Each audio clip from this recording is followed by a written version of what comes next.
Chapter 637.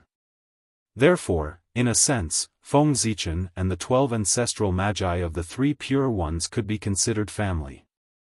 It was natural for him to be close to the magi. As for why he was not close to the three pure ones, it was naturally because the relationship between the three pure ones and the Pangu had been distant many years ago. This was the result of the three pure ones' long-term efforts. They had been using some method to weaken their relationship with the Pangu. It could be said that apart from the identity of the Pangu, the three pure ones had nothing to do with the Pangu. How could Feng Zichen, who was surrounded by the Pangu, be close to the three pure ones? On the other hand, the Magi had a good relationship with Feng Zichen because they were also surrounded by the Pangu. They were natural allies. Yes. All of this was very reasonable. These words were completely for outsiders to hear. Outsiders did not know the relationship between Feng Zichen and Great Emperor Ziwei, so they naturally did not understand why he helped the Magi. However, as soon as this sentence was said, those great mystical abilities would automatically fill in a reasonable explanation. Fellow Daoist Ziwei, since this matter is over, the poor Wei will leave with Xing Tian first. After his transformation is completed, the poor Wei will bring him to visit personally to thank you for your help today. After bowing to Feng Zichen, the Lady of Earth left with Xing Tian. After all, this place was not a good place for seclusion. It was also not safe. If they continued to stay, it was hard to guarantee that no one would choose to take the risk. Therefore, the Lady of Earth decided to bring Xing Tian back to the Pangu Hall first. Only that place was the most suitable place for Xing Tian to transform. As a temple formed by the Pangu's skull, the Pangu Hall had incredible abilities. It could be said to be the safest place in the primordial world. Even the heavenly Tao could not interfere there. To be precise, the heavenly Tao could not see the Pangu Hall at all. Even if Hall Pangu was right under the eyes of the heavenly Tao would not be able to discover it. This was Pangu's strength. Even though countless years had passed, the people of the primordial world still found it difficult to understand the means that he had left behind. Buzz buzz buzz, as ripples appeared in the void, Hutu and Xing Tian's figures slowly disappeared. They had already made their way to the Pangu Palace through the connection between them. After Hutu left, Feng Zichen glanced around. His figure flickered, and he also disappeared. He had returned to the Emperor Star. The battle between the human Emperor Xian Yuan and the great sorcerer Xing Tian broke out suddenly and ended very hastily. Originally, everyone thought that one of them would definitely die. At the very least, it should also be a lose-lose situation, and the relationship between the two clans would be broken because of this. However, the result was extremely unexpected. Not only did the two sides of the battle not die because of this, but they also obtained a huge opportunity and became even more powerful. For example, Xing Tian, who was originally half a step into the realm of primordial chaos, had surpassed his limit and broken his own shackles after this battle. From then on, he was one step closer and saw the hope of becoming the primordial chaos Daluo Jinxian.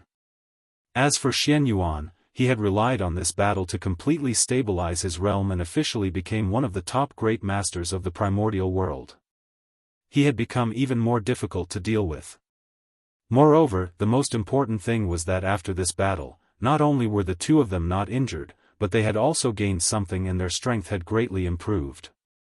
This also made it so that the scene of the relationship between the two clans breaking up that everyone had expected did not happen. The truth was exactly the opposite of everyone's expectations. It could be foreseen that after this battle, the relationship between the two clans would definitely become closer. The Sorcerer clan and the Human clan were definitely the most reliable allies.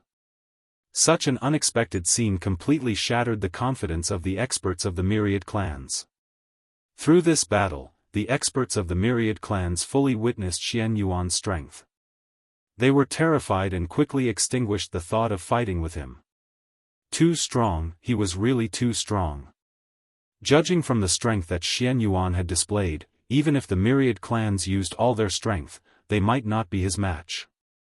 Since that was the case, it was not a wise choice to fight with him. Wasn't it just leaving the primordial world and going to the heaven realm? So be it. It wasn't like they would lose a piece of meat. Moreover, even if they lost a piece of meat, it was still better than leaving their lives in the primordial world. Looking at Xian Yuan's determination, if they chose to stay in the primordial world, they were afraid that he would really kill them. In that case, in order to save their lives, it was better to leave. Obviously, the experts of the myriad clans were completely frightened by the strength that Xian Yuan had displayed. They were determined not to disobey Xian Yuan's orders and leave the primordial world with him for the heaven realm. It was with this thought that when Xian Yuan gathered the experts of the myriad clans, they were very cooperative. Yes, that's right, Xian Yuan was about to complete his merit. Before the battle with Xing Tian, Xian Yuan had already been in power for 990,000 years.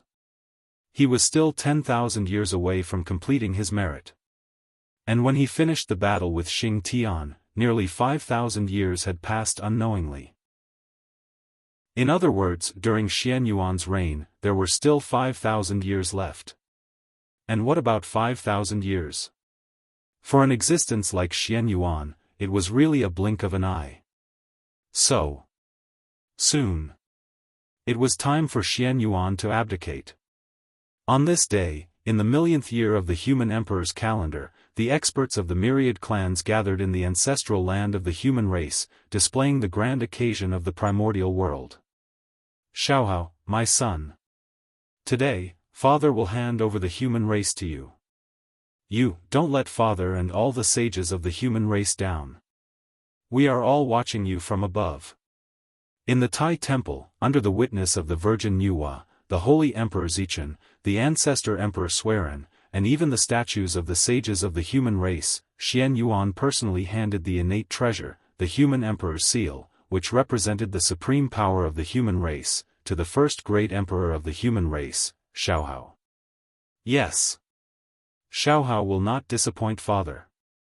It has been entrusted by the sages of the past. Xiaohao solemnly took the human emperor's seal and swore with a serious expression. Although the position of the human emperor represented supreme power, it also represented unparalleled responsibility. There was a saying that, to wear the crown, one must bear its weight first. As the human emperor, if he didn't do well and caused problems to the human race, the backlash from the fate of the human race would definitely consign him to eternal damnation. Therefore, being the human emperor wasn't without its risks. This was also why the human emperor's ability had to be outstanding. If he wasn't outstanding, there was a real possibility that the fate of the human race would backfire on him. In the Tai Temple, with the change of owner of the human emperor's seal, the supreme power of the human race was officially handed over. This also meant that Xian Yuan had abdicated, and Xiaohao had succeeded. At the same time, this also marked the end of the era of the three emperors. The human race had officially ushered in the era of the 5 emperors. Rumble. The moment Xian Yuan abdicated, in the depths of unknown time and space, in the mysterious river of fate, unprecedented changes occurred. The fate of the human race was completely boiling. The torch flame rose slowly, blooming with brilliant light that was even more dazzling than the sun. It illuminated the entire river of fate, and even the endless time and space of the past, present, and future. Hum hum hum hum, human Tao, shrouded in endless light, manifested from nothingness and gradually merged with the torch flame. With the support of human Tao, the torch flame became even more resplendent. An unknown power emanated from its body, filling the entire river of fate in the blink of an eye. Then, the power penetrated through the endless spacetime and spread out towards the desolation world. In an instant, this power covered the entire primordial world. Under the envelopment of this power, the human race also underwent a miraculous change. Wisps of gentle light bloomed from the bodies of the human race, filled with the radiance of humanity. It was so warm and gentle. This was the light of the true nature, and also the light of the spiritual nature. It was the foundation of the human race, the key to the evolution of the innate true spirit. It could also be said that this light was related to whether the human race could go from postnatal to innate. The purer this light was, the more compatible it was with the Taos of the world, and the easier it would be to transform into an innate true spirit. On the contrary, the more impure this light was, the more difficult it was to conform to the great Tao, and the more difficult it would be to cultivate. At the beginning of human life, the mind was pure, neither good nor evil. It could be said that it was chaos. At that time, it was also the moment when the light of the true nature was at its purest. However, as one grew, one's mind would become complicated. Without the support of a strong state of mind, the light of the true nature would inevitably be affected, gradually losing its purity and becoming impure. This was something that could not be avoided. Therefore, in the later stages of cultivation, it was inevitable that cultivators would spend a lot of time polishing the light of the spiritual nature to maintain its purity. It could be said that polishing the light of the spiritual nature had stopped countless prodigies, delaying their rise. But now, everything was different. The power that emanated from Xianhua illuminated the light of spirituality that was buried deep within the human's body. It appeared clearly in front of everyone and was constantly cleansing this light with the light of humanity to restore it to its original purity. This was the feedback of the human race's luck. The return of the three sovereigns caused the human race's luck to reach an unprecedented peak, completely ascending to the position of the main character of the world, suppressing the entire wilderness. The human race's luck was too strong, and it broke some kind of limit, connecting with the human Tao in the unseen world, causing it to descend and bless them. In this way, the human race naturally benefited. The baptism of the spiritual nature was just the beginning. If it was just a simple baptism of the spiritual nature, although it could be considered a benefit, it was only a one-time benefit, not beneficial to future generations, and the effect was extremely limited. Therefore, as the mighty power of the human Tao spread out, it gradually merged with the human race's luck and was imprinted in the torch flame. This also meant that in the future, the torch flame would have the ability to baptize the spiritual nature. And because of the existence of the human race's clan artifact, the Swearan lamp, any human who inherited the spirit of the human race could summon the Swearan lamp to carry the torch flame. Being able to receive the torch flame meant that they could use this flame to baptize the spiritual nature and increase their cultivation speed. This was undoubtedly a good thing for the human race, as it could shorten the time to cultivate experts. The most obvious benefit of an increase in luck was that one's luck would become better, cultivation would become easier, and breakthroughs would become easier. There were too many benefits of the heaven and earth's luck. Otherwise, the saints would not have shamelessly fought for it. This was the source of the chaos, and also the number one treasure in the wilderness. And this number one treasure in the wilderness now belonged to the human race. At this point, the human race had become a piece of fat meat in the eyes of the saints and even many great magicians. Everyone wanted to get a hand in it to seek luck. Sigh. The peaceful days of the human race were gone. Feng Zichen would not be lonely anymore. In the future, he, the saints, and even many great magicians would use the human race as a battlefield. They would use all kinds of methods and rack their brains to fight to determine the ultimate fate of the human race. In the future, would the human race continue to be a puppet in the hands of the saints, or would they transcend and become the true overlords of the world? All of this would depend on the battle between Feng Zichen and the saints. Who was the one with the better skills? The change in the destiny of the human race naturally could not be hidden from Xuanyuan's perception. However, this did not prevent him from leaving the wilderness. Because he knew it was his departure. That the destiny of the human race would undergo such a huge change. The future belonged to the young after all. Although the older generation could be immortal and protect the race forever, if there was no rise of the younger generation, it meant that the race had lost its vitality. And a race that did not even have vitality, how could there be a future? It would eventually decay.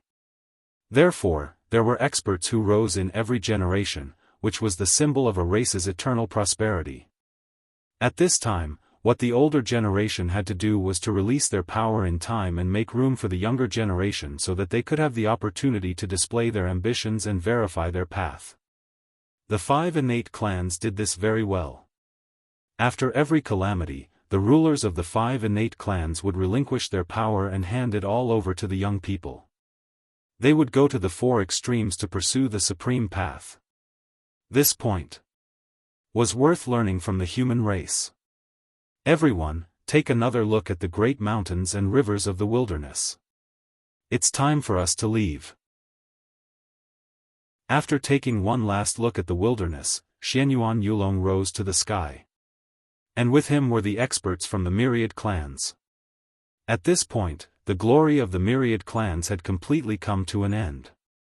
The wilderness also ushered in the era of the human race.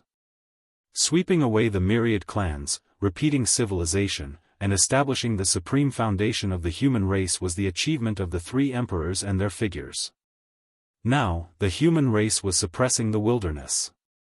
None of the myriad clans dared to compete with them. They all had to obey their orders. This was the symbol of the 3 emperors' merit. The 3 emperors had succeeded. They brought with them the era that belonged to them. They ascended to the sky. And the human race, and even the wilderness, would usher in the era of the 5 emperors. The foreign enemies had been wiped out by the 3 emperors, and the wilderness no longer had a match for the human race. And the mission of the 5 emperors was to govern the human race and rebuild its glory. With the foundation left behind by the 3 emperors, what the 5 emperors had to do was to work hard to develop the human race and constantly increase its foundation so that it would continue to grow stronger. In this vast wilderness, it would create a glory that belonged to the human race. The witches and demons had never been the goal of the human race.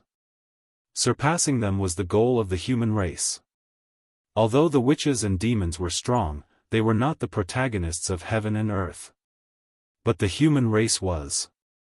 Therefore, if they could not surpass the witches and demons, then the human race would not be worthy of the title of the protagonist of heaven and earth. Chapter 638. What was the protagonist of heaven and earth? The strongest race in the primordial world. Since the human race had inherited this position, their strength would definitely become the number 1 in the primordial world. And this number 1 did not refer to the number 1 in the current world, but the number 1 in the past, present, and future, and countless spacetime. To surpass all the forces in the primordial world. In the current world, although the human race was the number 1 race in the primordial world, in the upper stream of the long river of time, the mark of the shaman and demon race still existed. That powerful aura was imprinted in the deepest part of spacetime, eternal and indestructible. It was like 2 immortal monuments, suppressing the past, making it difficult for countless later races to reach. The shaman and demon race were the 2 mountains in front of the human race. Their strength was deeply ingrained in the bones of the great divine beings. If the human race could not surpass them, then in the eyes of the great divine beings, the human race would be puppets supported by the heavenly Tao. They could not be considered the true protagonists of heaven and earth and would be at their mercy. They would be far from being able to receive the same treatment as the shaman and demon race. Picking the tallest out of the shortest was referring to the human race. Therefore, only by surpassing the shaman and demon race could the human race get rid of the current awkward situation and make the great divine beings fearful and not dare to casually take advantage of the human race. However, how difficult was it to surpass the shaman and demon race?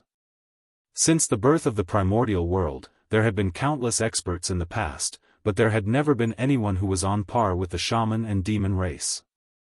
They represented the peak of the primordial world. They were too strong, almost occupying all the good fortune of heaven and earth.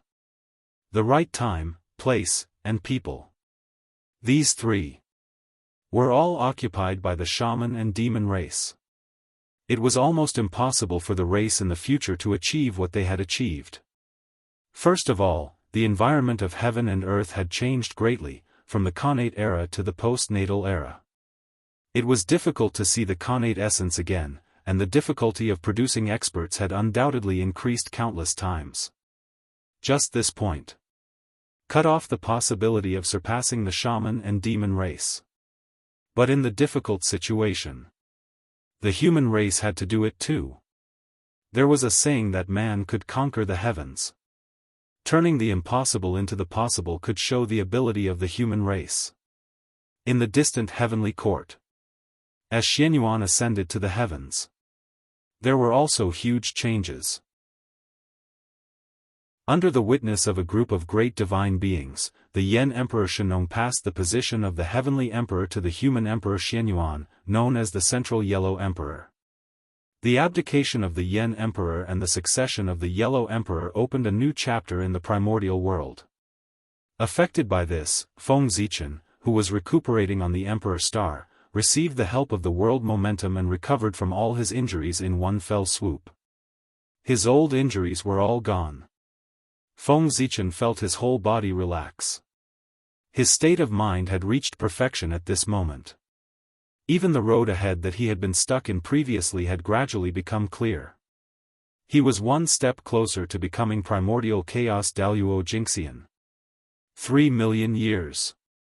3 million years later, I will become the primordial chaos Daluo Jinxian.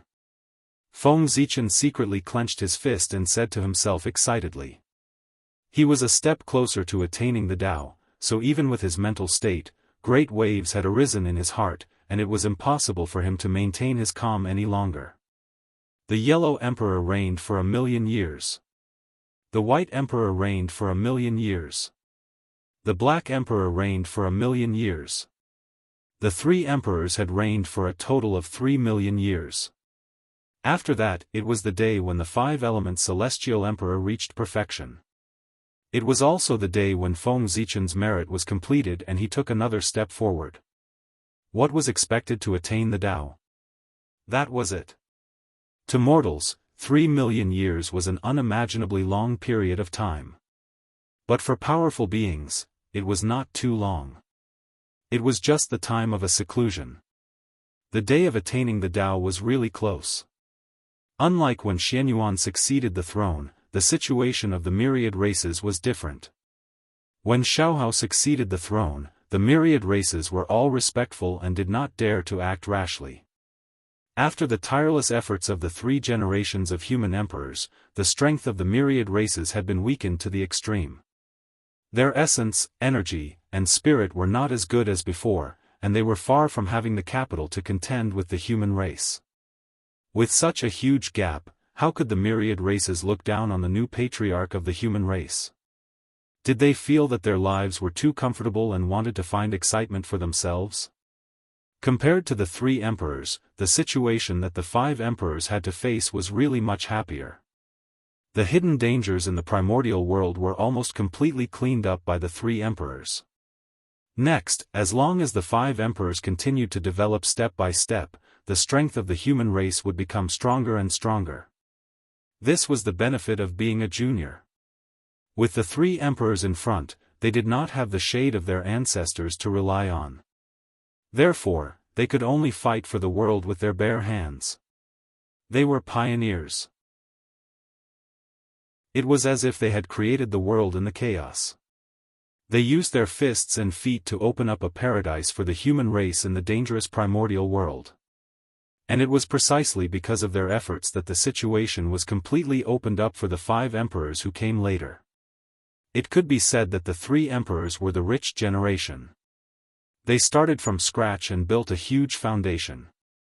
As for the 5 emperors, they were the rich second generation. Because of the efforts of their ancestors, they saved the time to accumulate primitive capital. One step at a time. With the capital of their ancestors, the 5 emperors could easily open up the situation. The difficulties they had to face were naturally much easier than those of the 3 emperors. At the very least, during the period of the 3 emperors, the human race did not have as many experts as they did now. In the early period of Xiaohao's reign, he established a strange system. He used all kinds of birds as civil and military officials. The specific division of labor was carried out according to the characteristics of different birds. The phoenix was in charge of the birds, then the swallow was in charge of spring, the shrike was in charge of summer, the parrot was in charge of autumn, and the golden pheasant was in charge of winter. In addition, he sent 5 kinds of birds to manage daily affairs. The filial partridge was in charge of education. The ferocious pheasant was in charge of military affairs. The fair cuckoo was in charge of construction. The majestic eagle was in charge of law. The eloquent turtledove was in charge of speech. There were also 9 kinds of birds in charge of agriculture, so that the people would not be licentious. The 5 kinds of pheasants were in charge of carpentry, painting, pottery, dyeing, and leatherworking. This was the original system of the human race, and it was also the source of the various official positions of the human race in the future. It was precisely by relying on these systems that the human race developed in an orderly manner under Xiaohao's governance. Their strength was increasing rapidly at a speed visible to the naked eye. The prosperity of the human race began from this. Of course, while developing the human race, Xiaohao did not forget the myriad races. Unlike his father, Xianyuan, Xiaohao did not blindly suppress the myriad races. Instead, he tried his best to promote them to integrate into the human race so that they could create a prosperous era in the primordial world together. According to the different characteristics of the myriad races, Xiaohao arranged them in suitable positions one by one. He used their unique abilities to contribute to the great cause of the human race and the prosperity of the primordial world. For example, the Wood Spirit clan, who was naturally close to spiritual herbs, Xiaohao arranged for them to cultivate spiritual herbs for the human race's daily needs. The Earth Spirit clan, who was naturally close to the earth, Xiaohao asked them to sort out the earth veins and create large amounts of spirit fields for the human race. There were also the Fire Spirit clan, who was good at controlling fire. Xiaohao asked them to refine weapons or refine pills for the human race's warriors. Such situations. There were simply too many to count. In short, every race. Xiaohao could find a suitable position for them. He would not let them be idle and let them shine for the great cause of the human race. Of course, Xiaohao did not oppress the myriad races blindly. He only took a portion of the benefits obtained by the myriad races, not all of them. If he really did so, no matter how strong the human race was, the myriad races would rebel. This was the leak. He could not cut it too harshly. Otherwise, it would be troublesome if his roots were hurt. Even the leak was like this. Not to mention the myriad races. For the myriad races, Xiaohao still had to be comforted from time to time. After all, back then, Xianyuan suppressed the myriad races too ruthlessly and almost broke their roots.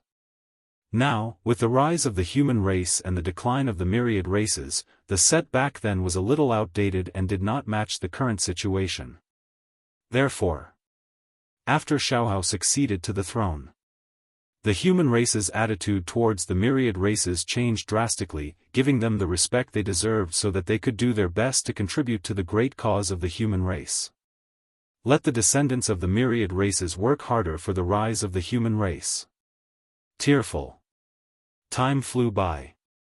In the blink of an eye, 700,000 years had passed. At this moment, it was already the late period of Xiaohao's rule. Compared to back then, the human race had already undergone a huge change. The myriad races were united and developed the human race together, causing the human race to change all the time. Their foundation was constantly increasing, and more experts were born. The younger generation of geniuses was endless. It was a great demeanor of a great race in the primordial world. But there were no changes. There were limits. The strength of the human race. It was impossible for it to continue expanding without limit. This was unrealistic and unreasonable.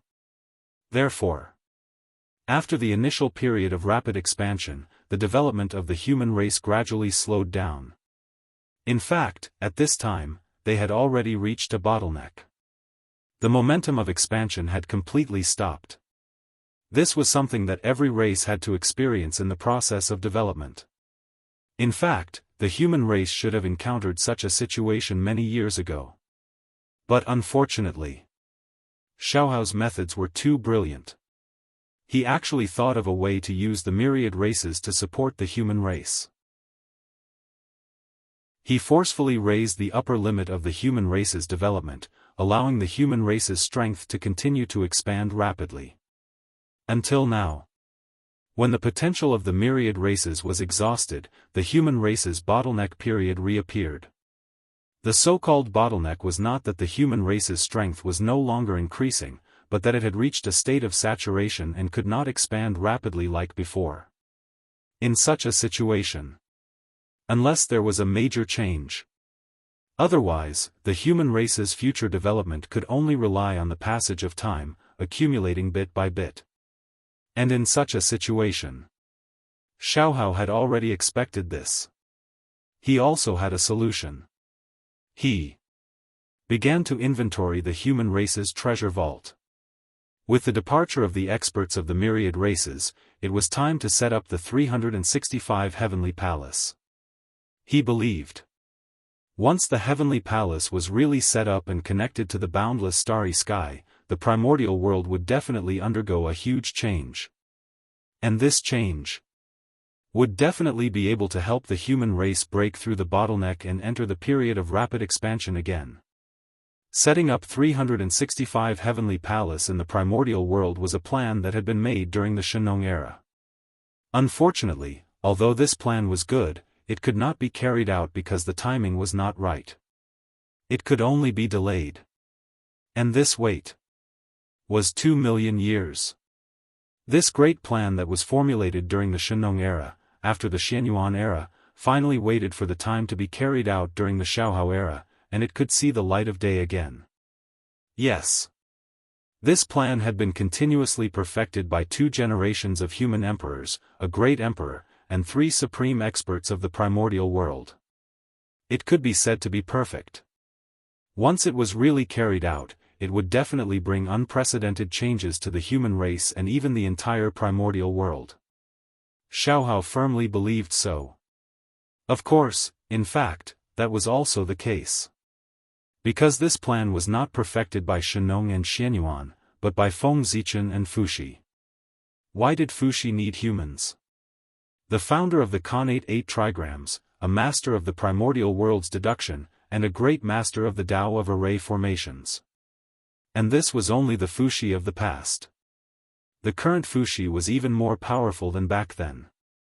First, in terms of cultivation, he had now become a secondary saint, and his strength was comparable to a saint, much stronger than back then.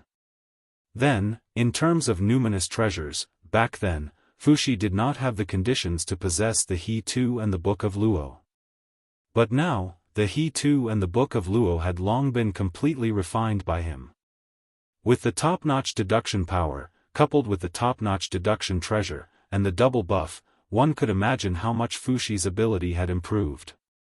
As for Feng Zichen, that was even more incredible. In terms of attainments in deduction, Feng Zichen might not be as good as Fuxi, but he had a cheat. Whether it was the Hongmeng Daozhong or the fragment of the creation jade disc, they were both top-notch treasures of the primordial world. With the combined strength of the two, Feng Zichen dared to say that in the primordial world, only Tao ancestor Hong Jun could surpass him in the Tao of deduction. Not even the demon ancestor Rahu could do it. Because he did not have the creation jade disc. Think about it. Back then, Fuxi and Di Jun joined forces. They could deduce a top-notch formation like the heavenly cycle star formation of the primordial world. Now, the two more powerful people joined forces and deduced a perfect plan together. How could it not be powerful and perfect? If this matter was successful, it would be a great deed of merit. However, Xiaohao's idea was very good, but it was obvious that he had thought too simply of this plan. When he finished checking the treasury of the human race, he was really dumbfounded. Not enough. Not enough at all. With the current foundation of the human race, not to mention refining 365 heavenly cycle divine palaces, they could not even refine half of them. According to Xiaohao's estimation, even if the human race used everything they had, they could only refine more than 100 heavenly cycle divine palaces. But this was far from enough. It was only then that Xiaohao realized that he had overestimated the human race. In the end, the world was different. The scene of treasures everywhere in the ancient times could no longer be seen. Therefore, even if the human race occupied more than half of the resources in the primordial world, the benefits they obtained were just a drop in the bucket for refining the heavenly cycle divine palaces. Compared to the ancient times, the quality of the resources now was undoubtedly worse. One was innate, one was postnatal, the difference of one word was the difference between heaven and earth. In the ancient times, a casual breath of a cultivator was better than dozens of days of bitter cultivation now. This was the difference. In such an environment, even if the human race dominated the entire primordial world, they would not be able to collect anything good. Chapter 639. Seeing that the plan that the 3 generations of experts had planned for nearly 3 million years was about to be realized in his hands, Xiaohao's excitement could be imagined. But who knew that at this critical moment, this great plan would be announced to be aborted because of the lack of reserves of the human race? Xiaohao's heart crumbled at this.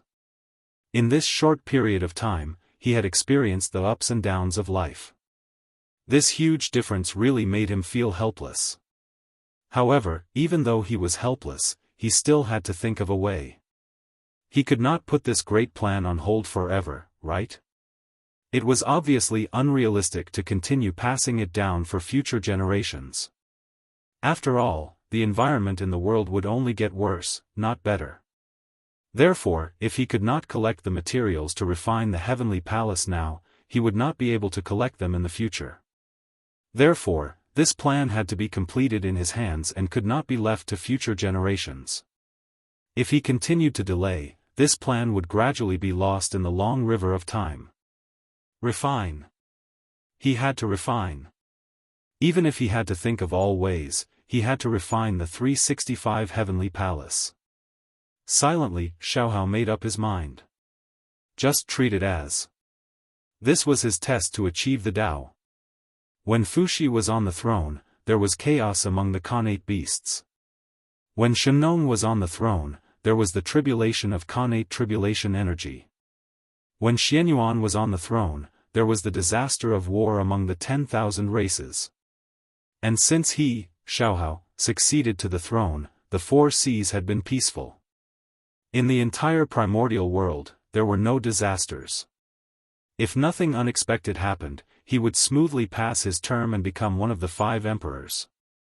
However, although the achievements of the 5 emperors could not be compared to the 3 emperors, they were still one of the top achievements of the primordial world. How could it be so easy to obtain? Therefore, the matter of the heavenly palace was a test for Xiaohao by the heavenly Tao. If he succeeded, he would be one of the 5 emperors of the primordial world. If he failed, he could only be one of the 5 emperors of the human race. The treasure of heaven and earth, the top karmic position in the world, how could he allow it so easily? It was impossible to think about it. He had to achieve a great achievement that would not be easy for 10,000 generations. In the imperial ancestral temple, Xiaohao sat in meditation for 3,000 years. He finally thought of a way that was not a way. That was using the hands of the 10,000 races to refine the heavenly palace. As an innate race that had been passed down for countless years, they had declined under the deliberate suppression of the human race.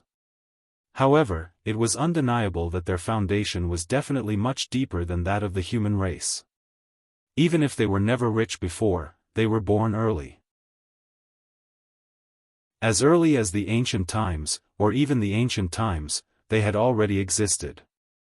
In that era, even a blade of grass that could be seen everywhere on the ground would be considered an incredible treasure in this day and age. In other words, the myriad races in the primordial era and the primordial era could casually accumulate a very precious amount of wealth. They were born early. This was the greatest capital of the myriad races. Therefore, they would definitely be able to gather the materials needed to refine the heavenly palace, and they would be acquired cardinal treasures. Of course, a single innate race might not have the ability to do so, but the combined power of all races would definitely be able to do so. According to the method that Xiaohao came up with, they would first use the power of the human race to refine the heavenly palace. They would refine as much as they could, and the rest would be left to the myriad races to refine. This method would first release the benefits of having the heavenly palace so that the myriad races would know about it. It would attract their curiosity and force them to take the initiative to ask the human race about the heavenly palace. Then, the human race would cover it up and not admit to it at all. On the other hand, they would continue to release news about the heavenly palace to let the myriad races confirm the authenticity of the matter. In the end, things would be much simpler. After confirming the authenticity of the heavenly palace, the myriad races would definitely be tempted and would think of all ways to obtain a heavenly palace. The heavenly palace had the ability to go against the innate. The cultivation environment was comparable to the famous mountains and rivers of ancient times. It could support Daluo Jinxian's cultivation. Such a powerful ability was the hope of a race's rise. Therefore, as long as the myriad races were smart, they would see the benefits of having the heavenly palace. And the human race, who had the heavenly palace, could use it to control the myriad races and make them contribute materials for the human race to refine the heavenly palace. Of course, if the myriad races wanted to willingly give up enough materials to refine the heavenly palace, the human race would have to pay a price. Therefore, Xiaohao decided to give up a portion of the quota to refine the heavenly palace to the myriad races. After learning about the universal shrine, the myriad races would definitely be eager to learn more about it. Hence, they would constantly ask the human race. Seeing the myriad races like this, the human race naturally knew that the matter of the heavenly palace had been completely exposed and could no longer hide it from the myriad races. At this time, Xiaohao had to appear at the right time. In consideration of the myriad race's hard work and great contributions, the human race decided to give up a portion of the quota to refine the heavenly palace to the myriad races. However, there were too many myriad races, and the quota was limited. They could not easily give it away. Therefore, the human race had to think carefully about which race was more suitable to give these quotas to. With that said, the myriad races returned to wait for news. When the human race made a decision, they would inform them. This was equivalent to hinting for the myriad races to give benefits to the human race. After all, why would the human race give them the quota for no reason? Such an undisguised plan was equivalent to a blatant extortion. There were countless capable people in the myriad races, so they naturally could see through it. But so what if they could see through it? For the future of their race, even if they were unwilling, they had no choice but to grit their teeth and offer gifts to the human race in order to obtain the quota to refine the heavenly palace. This was an overt scheme. Even though they knew it was a scheme, they could not avoid it. As for Xiaohao, with this scheme, he could sit in the human race and wait for the myriad races to offer treasures for him to refine the heavenly palace. After Xiaohao used up all the gifts from the myriad races, the number of heavenly palace that had not been refined would be the quota that the human race would give to the myriad races. As for how to distribute it, that was simple. He could directly list the gifts from the myriad races, from the highest to the lowest. Whoever gave the most would receive the quota. Of course, in order to ensure that the strength of the myriad races would increase, there would naturally be restrictions on the allocation of the heavenly palace quotas. That was, each race could only have one heavenly palace at most. This was the limit. Xiaohao was a man of action. After he had a plan in mind, he directly ordered everyone to take action. Soon, the news about the heavenly palace spread throughout the entire primordial world. Naturally, the myriad races also received this news. At first, they were still a little skeptical about this news. However, when someone secretly went to the human race out of curiosity and saw the 365 huge palaces standing in the human territory, they no longer had any doubts. The truth was right in front of them. There was nothing to argue about. This was the greatest persuasion. After the news was confirmed, the entire myriad races were in an uproar. They all went to the human race to ask about the heavenly palace. In the beginning, the human race naturally tried to dodge this matter. However, as more and more evidence was taken out by the patriarchs of the myriad races, the human race had no choice but to admit the truth of this matter. After all, the 365 heavenly sacred palaces were clearly visible in the human race's territory. Hence, the human race would not be able to hide this fact. Of course, the human race did not want to hide it. What happened after that was much simpler. Everything was going according to Xiaohao's plan. Time flowed like water. Unknowingly, hundreds of thousands of years had passed. Hundreds of thousands of years were enough for the matter of distributing the slots to refine the heavenly palace to the myriad races to come to an end. Although the final outcome of this matter, there were slight differences from what Xiaohao had expected. However, in general, it did not affect the overall situation. Instead, it was even more perfect. According to the outcome that Xiaohao had expected, the slots to refine the heavenly palace should have fallen into the hands of a few Khanate clans. After all, they were the strongest and had the deepest foundation. Naturally, they were extremely generous when they made a move. It was normal for the quota of refining the heavenly cycle temple to fall into their hands. However, the outcome was often the most unexpected. Among the myriad races, some of the Khanate clans whose strength was in the upper middle class were deeply aware that their strength was far from being comparable to those Khanate clans. Therefore, it was almost impossible for them to obtain the slots to refine the heavenly palace this time. They would definitely not be able to compete with those Khanate clans. However, if they were asked to give up just like that, they would not be willing. That was the hope of rising up. In this primordial world where the cultivation environment was getting worse and worse, it was not easy to see the hope of rising up. No matter who it was, they would not give up so easily. They had not tried, so how could they know that they would not succeed?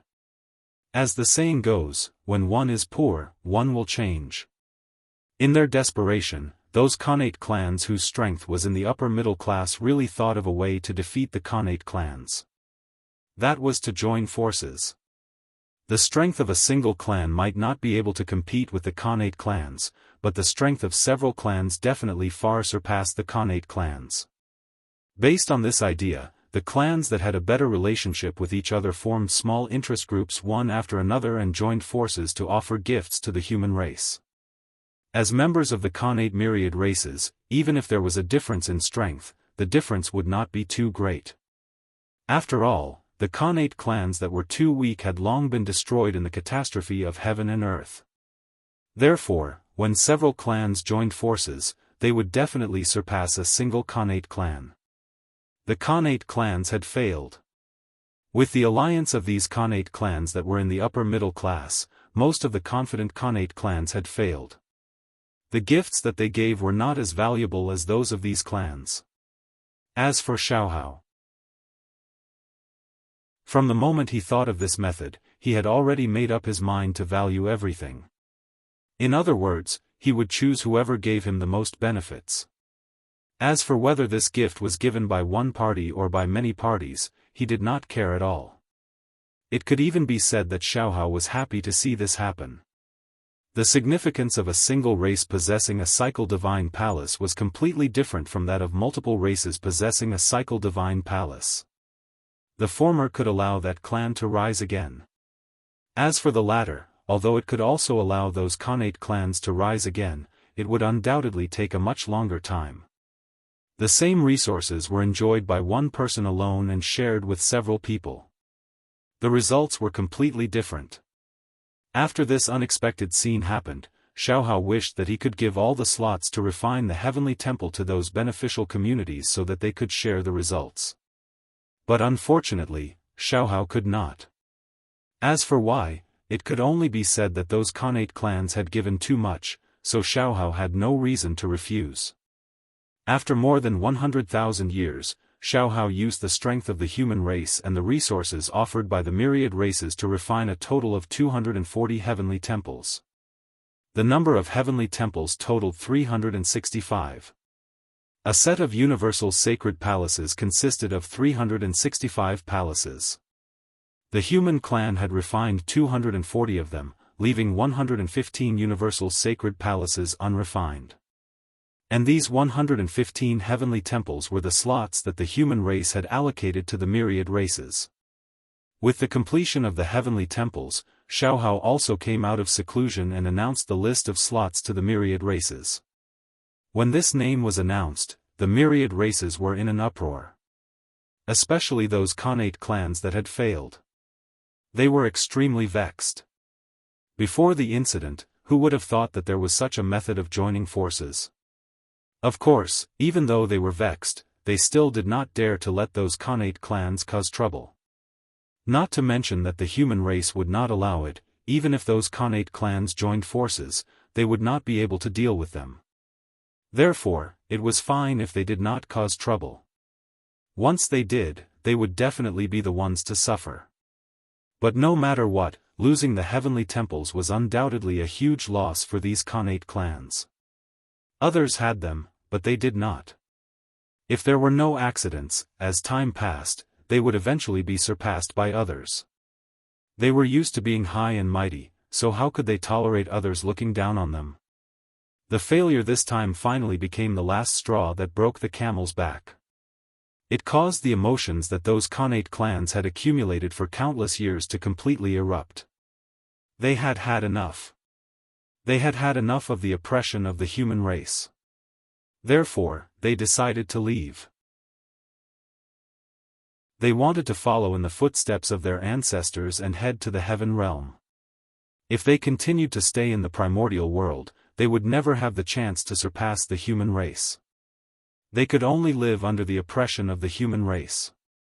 Since that was the case, they might as well go to the heaven realm and try their luck. That place still maintained the innate environment. Compared to the primordial world, it was undoubtedly more suitable for them, the innate clans. Of course, it was also more dangerous. But if they went there, with their innate clans' identities, they might be able to make a name for themselves. Wasn't that better than continuing to stay in the primordial world? Cultivators, it was in the word, fight. Fight for fate with the heavens, fight for luck with the earth, fight for wealth with others. In the past, they did not fight, so today, they were bullied by the human race. Now, if they did not fight, they would completely decline. Therefore, they wanted to go to the heaven realm to fight and see if they could surpass the human race. Just as some of the Khanate clans were preparing to evacuate the primordial world, Xiaohao was not idle. He began his great cause of establishing the heavenly temples. Chapter 640. For this, Xiaohao also gave the power of the human race. He handed it all to his nephew, Xuanxiu. Xuanxiu was the grandson of the emperor. He was the grandson of human Emperor Xianyuan and the nephew of Emperor Xiaohao. At the same time, he was also the reincarnation of the Water Dragon Lord, the patriarch of the Water Dragon clan in the ancient times. After the ancient war, the Water Dragon Lord fell to protect the human race and fell into silence. However, the human race had always repaid kindness. How could they watch the Water Dragon Lord fall and do nothing? Therefore, after Feng Zichen verified the power of the blood altar, he immediately used this treasure to revive the innate true spirits of the three ancestors of the human race, the Water Dragon Lord, and the other experts of the 5 innate clans. He also used the Emperor Purple Qi to nourish their true spirits so as to give them a shocking opportunity. That was the beginning of the 3 sovereigns and 5 emperors. Countless years had passed since Feng Zichen implemented his plan. Now, the three sovereigns had completed their work.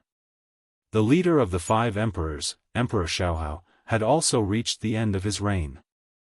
The Water Dragon Lord's innate true spirit had also reincarnated at the right time and joined the human race to ensure the continuation of the 5 emperors' legacy. As the reincarnation of Daluo Jingxian, Xuanqiu was the same as his predecessors. He was born with incomparable talent and could be said to be the #1 person of the younger generation. It was his outstanding performance that attracted Xiaohao's attention. After a series of tests, Xiaohao was extremely satisfied with Xuanqiu and groomed him as his successor. As Xiaohao gradually focused his energy on building the Heavenly Cycle Palace, he inevitably had no time to care about the matters of the human race. Therefore, at this time, as his successor, Xuanqiu could step forward and take charge of the human race for him. Firstly, this would allow Xiaohao to focus on the Heavenly Palace and not worry about the human race. Secondly, he could use this to train Xuanqiu and increase his administrative experience. Thirdly, he could use this to establish Xuanqiu's dignity so that he could better complete the transfer of power of the human race in the future. Xiaohao was naturally relieved to leave the human race's affairs to Xuanqiu. Therefore, he could deal with the Heavenly Palace without worry. In fact, it was not difficult to build the Heavenly Palace. The difficult part was how to coordinate the relationship between the 10,000 races. The matter of establishing the Cycle Divine Palace involved many things, far surpassing Xiao Chen's imagination. Once it was done, it would definitely benefit the entire primordial world. With such great benefits right in front of their eyes, how could they not be tempted? Therefore, everyone from the myriad races wanted to get involved. Even if he could not obtain the Cycle Divine Palace, he had to think of a way to get a share of this and earn some merit. Otherwise, it would be hard for them to not feel indignant when they saw others benefit while they had nothing. Thus, they would deliberately cause trouble. If the myriad races were united, such a situation would naturally not occur. But clearly, the myriad races were not. On the contrary, there were many races that held grudges against each other. If there were too many people, there would be conflicts. This was the case for the human race. It was the same in the myriad races. For example, wolves eating sheep. Could it be, did the wolf clan have a natural enmity with the sheep clan? Of course not. At that time when the 10,000 races were born, they were all ignorant and did not know how to fight. They lived in harmony in the untainted land. However, the human heart was fickle. As time passed, the Tao hearts of the 10,000 races were stained with dust, and greed was born. At this point, whether it was for benefits, for the Tao, or for quarrels, in short, the 10,000 races gradually started to fight. Some hatred would slowly dissipate with the passage of time. However, some hatred would become more and more unforgettable as time passed. Therefore, this turned into a feud. What was a feud? A feud of generations. Only when one side was completely exterminated would this feud be eliminated. However, if the two sides were unable to completely exterminate the other side, then after a long period of silence, this hatred would appear in another way. For example, natural enemies. Wolves and sheep were like that. The reason was the hatred from countless years ago that had been passed down to today's results. The 10,000 races played tricks on each other, greatly delaying the process of establishing the Cycle Divine Palace. Xiaohao had really put in a lot of effort to coordinate the relationship between the 10,000 races. Of course, although Xiaohao was vexed by these things, he was still happy to see them like this. After all, the 10,000 races that were full of contradictions were more reassuring than the 10,000 races that were united. While the 10,000 races were playing tricks on each other, Xiaohao was not idle either. He was doing something. He secretly set up some restrictions on the Cycle Divine Palace that was about to be given to the 10,000 races. These restrictions were not to restrict the ability of the Cycle Divine Palace to make its ability to transform spiritual energy inferior to that of the human race. The purpose of doing so was too obvious. It was simply an insult to the intelligence of the 10,000 races. At the same time, it also made the human race seem a little petty. Therefore, Xiaohao disdained to do so. The purpose of setting up these restrictions was to prevent the 10,000 races from using the Cycle Divine Palace to threaten the human race after they gained control of it. 365 Cycle Divine Palaces stood on the untainted land, secretly complementing Zhouxing. They formed the Galaxy Cosmic Light Array, evolved the Pangu God, and protected the Earth veins. At the same time, this was also a method to deal with enemies. Once the array was activated, the combination of the power of Zhouxing and the power of the Earth veins could easily suppress any existence below primordial chaos. Even if the primordial chaos Daluo Jingxian came, it could trap him for more than 1,000 years, if not completely suppress him. This was a form of protection for the untainted land. At the same time, it was also one of the trump cards of the human race. But all of this was on the premise that all the Cycle Divine Palaces were still under the control of the human race. But now, because the human race's foundation was limited, they could not refine all the Cycle Divine Palaces. Emperor Xiaohao had no choice but to divide a portion of the Cycle Divine Palaces and hand them over to the 10,000 races to refine. In this way, although the Cycle Divine Palaces were still a method to protect the untainted land, they could not be considered the trump card of the human race.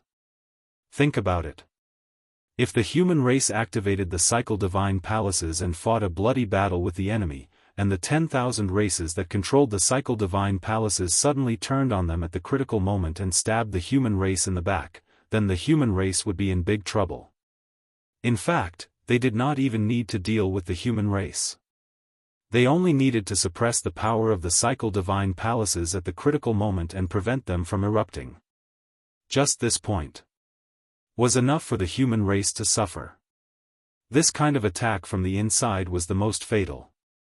Therefore, they had to be on guard against this. That was the reason why Xiaohao had secretly set up restrictions in the Cycle Sacred Palace.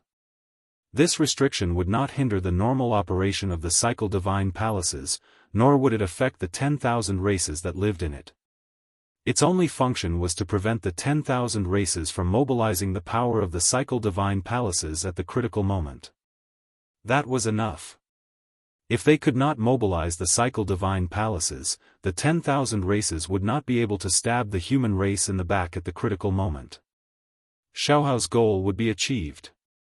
In this way, even if the 10,000 races found out, they would not say anything. Because if it were them, they would do the same. For the safety of their race, what was the big deal about using some underhanded methods? This was human nature. Of course, the biggest reason for this was that the human race was strong enough that the 10,000 races could not compete with them. Otherwise, the 10,000 races would definitely cause trouble. After all, understanding was one thing.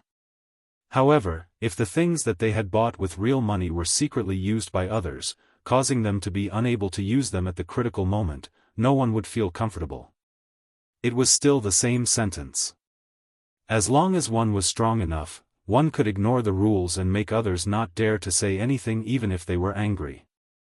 Among the 10,000 races, although they had been trying to trip each other, however, they also knew that the matter of establishing the heavenly cycle of stars was too important.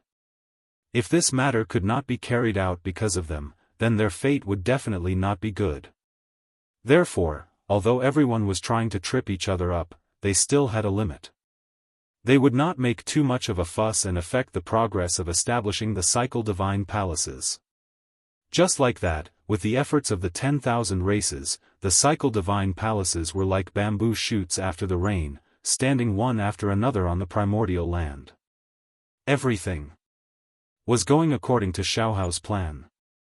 And all of this was seen by Feng Zichen on the Emperor Star. On the primordial land. After such a big thing had happened, how could it hide from Feng Zichen's eyes? In fact, from the moment Xiaohao began to plan to build Zhouxing, Feng Zichen had secretly cast his gaze and kept an eye on the movements of the human race.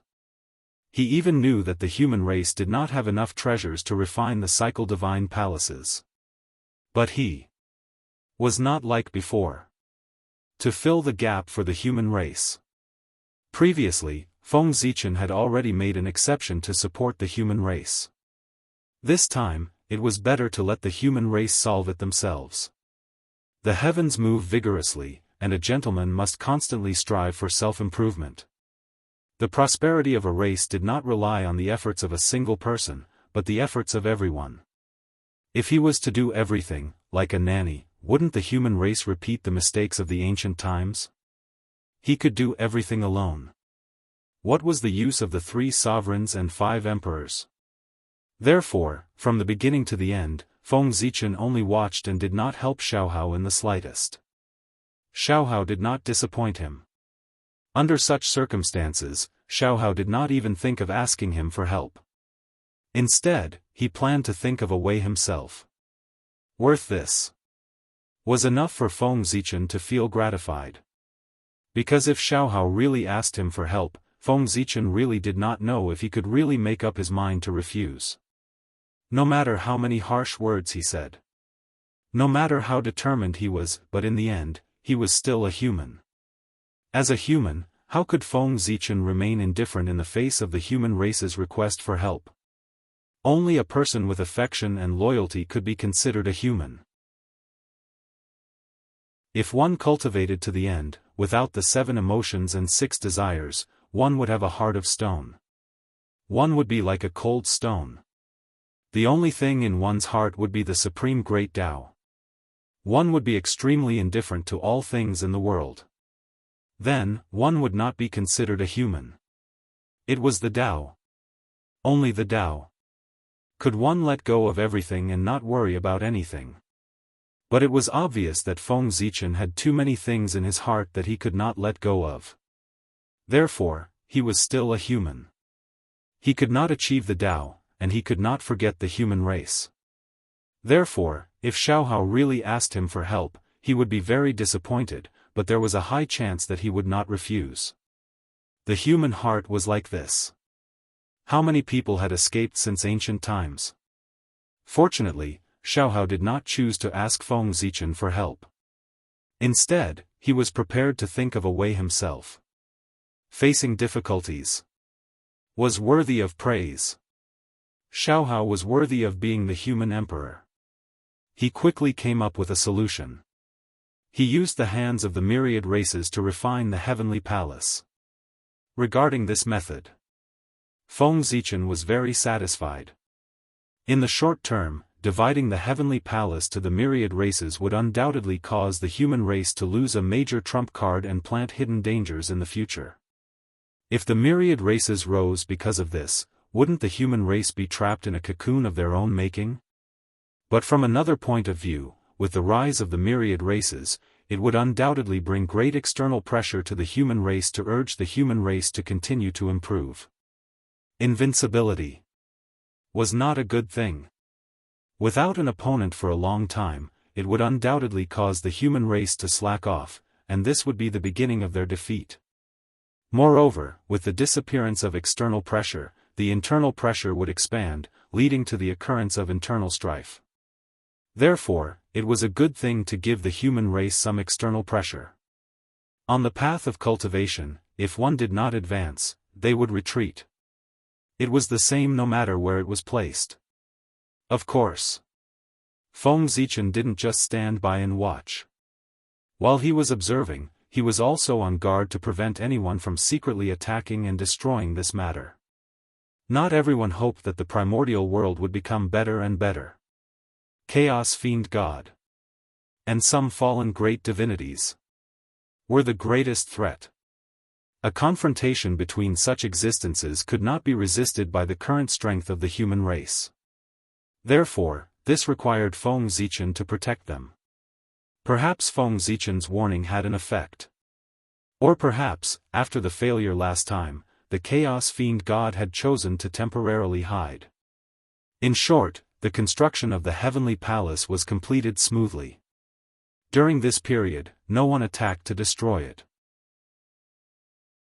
In the 95th year of Xiaohao's calendar, after hundreds of thousands of years of hard work, Xiaohao combined the power of the human race and the myriad races to finally establish 360 Zhouxing in the primordial world. At this moment, in the ancestral land of the human race, a majestic palace floated in the void, emitting a resplendent divine light. That was the center of the human race's power, the supreme palace, the human emperor's palace. At the same time, it was also the center of the 360 heavenly palace, the Ziwei Palace.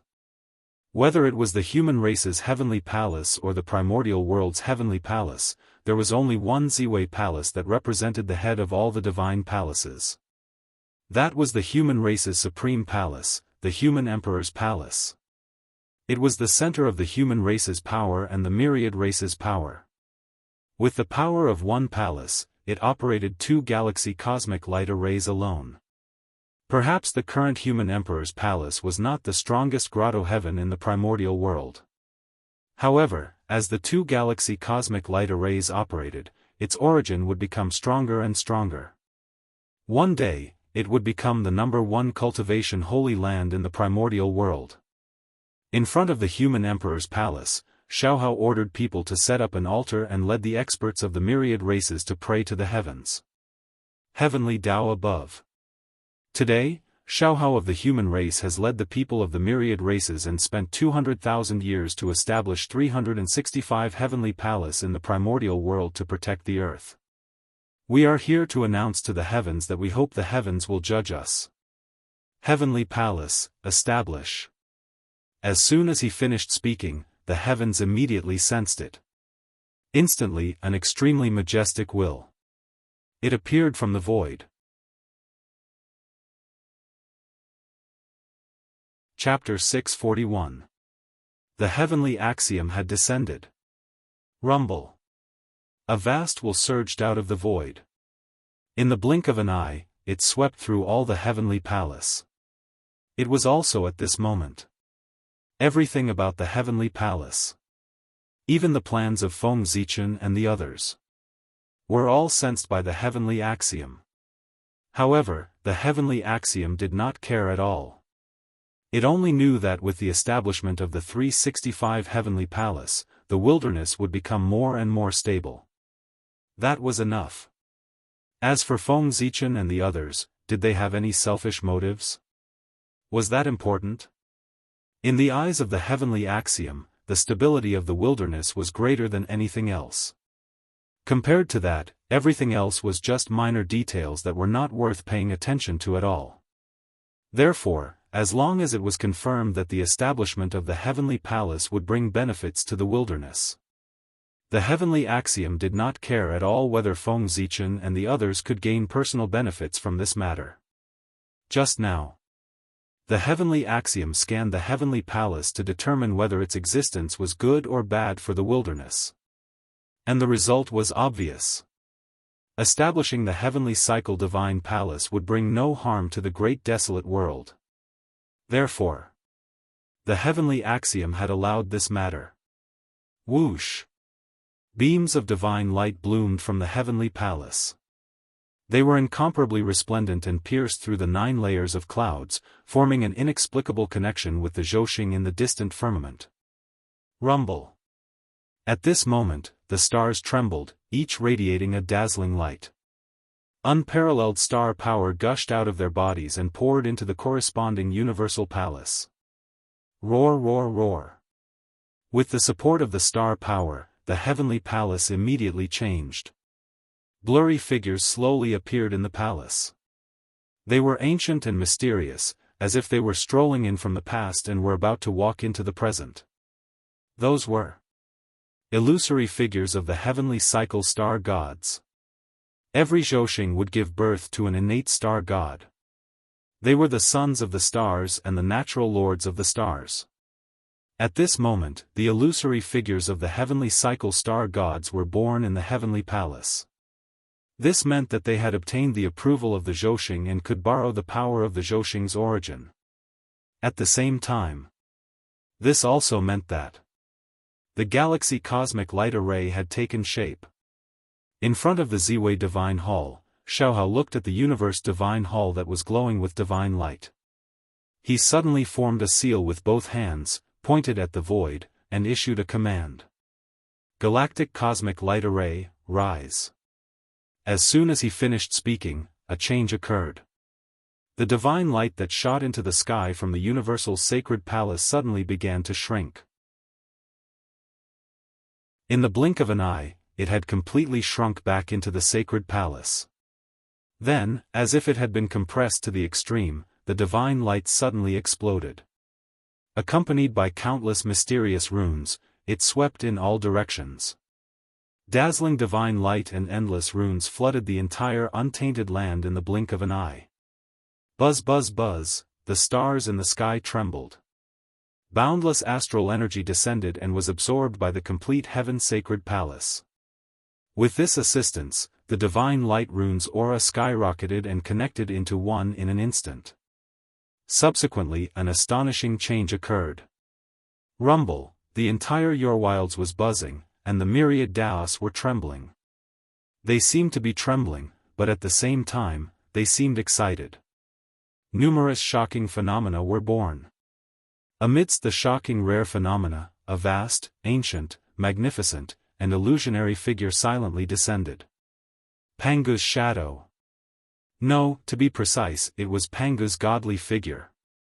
He appeared so suddenly and stood silently in the sky above the 360 universal sacred palaces, silently guarding the untainted land.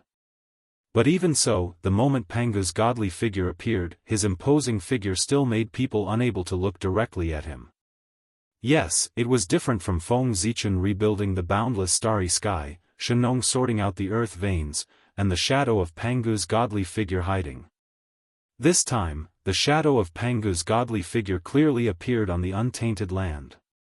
It allowed the myriad races, the powerful beings, and even the chaos demon gods to clearly sense his existence.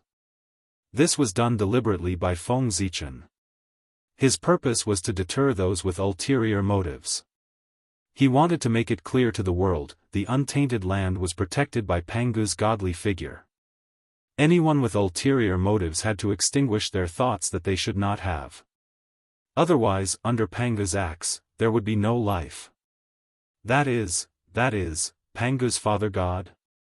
When they suddenly saw the appearance of Pangu's godly figure, not to mention the experts of the myriad races, even the powerful beings who were secretly watching this place were shocked. In the untainted land, no matter who it was, there was an insurmountable peak in their hearts. That was Pangu. In the hearts of all living beings in the untainted land, Pangu's father god was an invincible existence.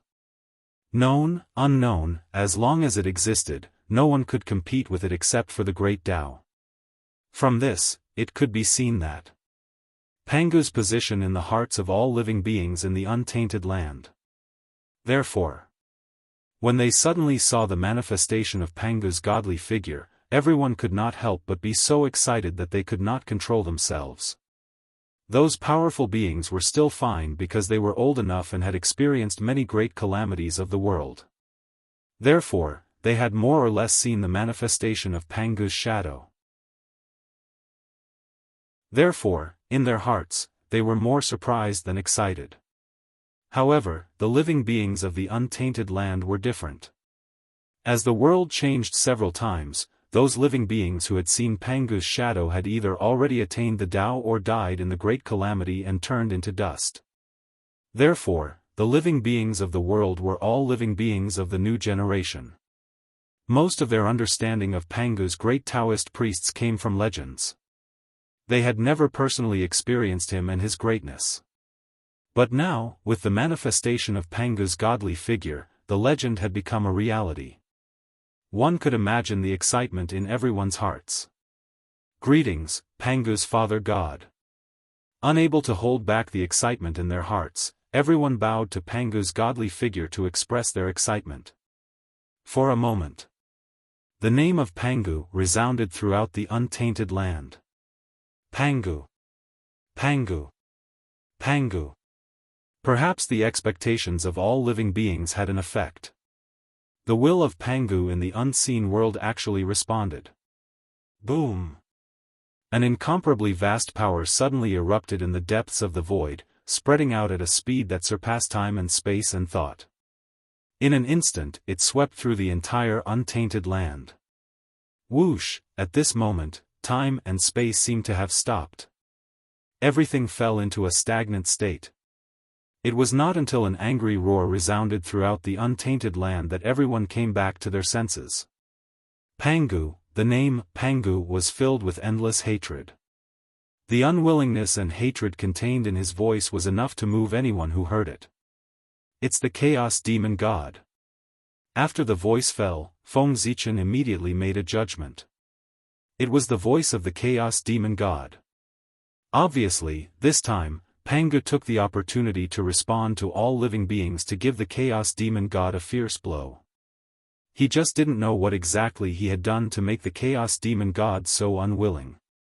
But there was no doubt that the Chaos Demon God would definitely not feel good after being hit by Pangu. Otherwise, their voices would not be so mournful. Perhaps, Pangu had taken the opportunity to ruin the Chaos Demon God's resurrection plan. No matter what, it was always a good thing that Pangu had made a move.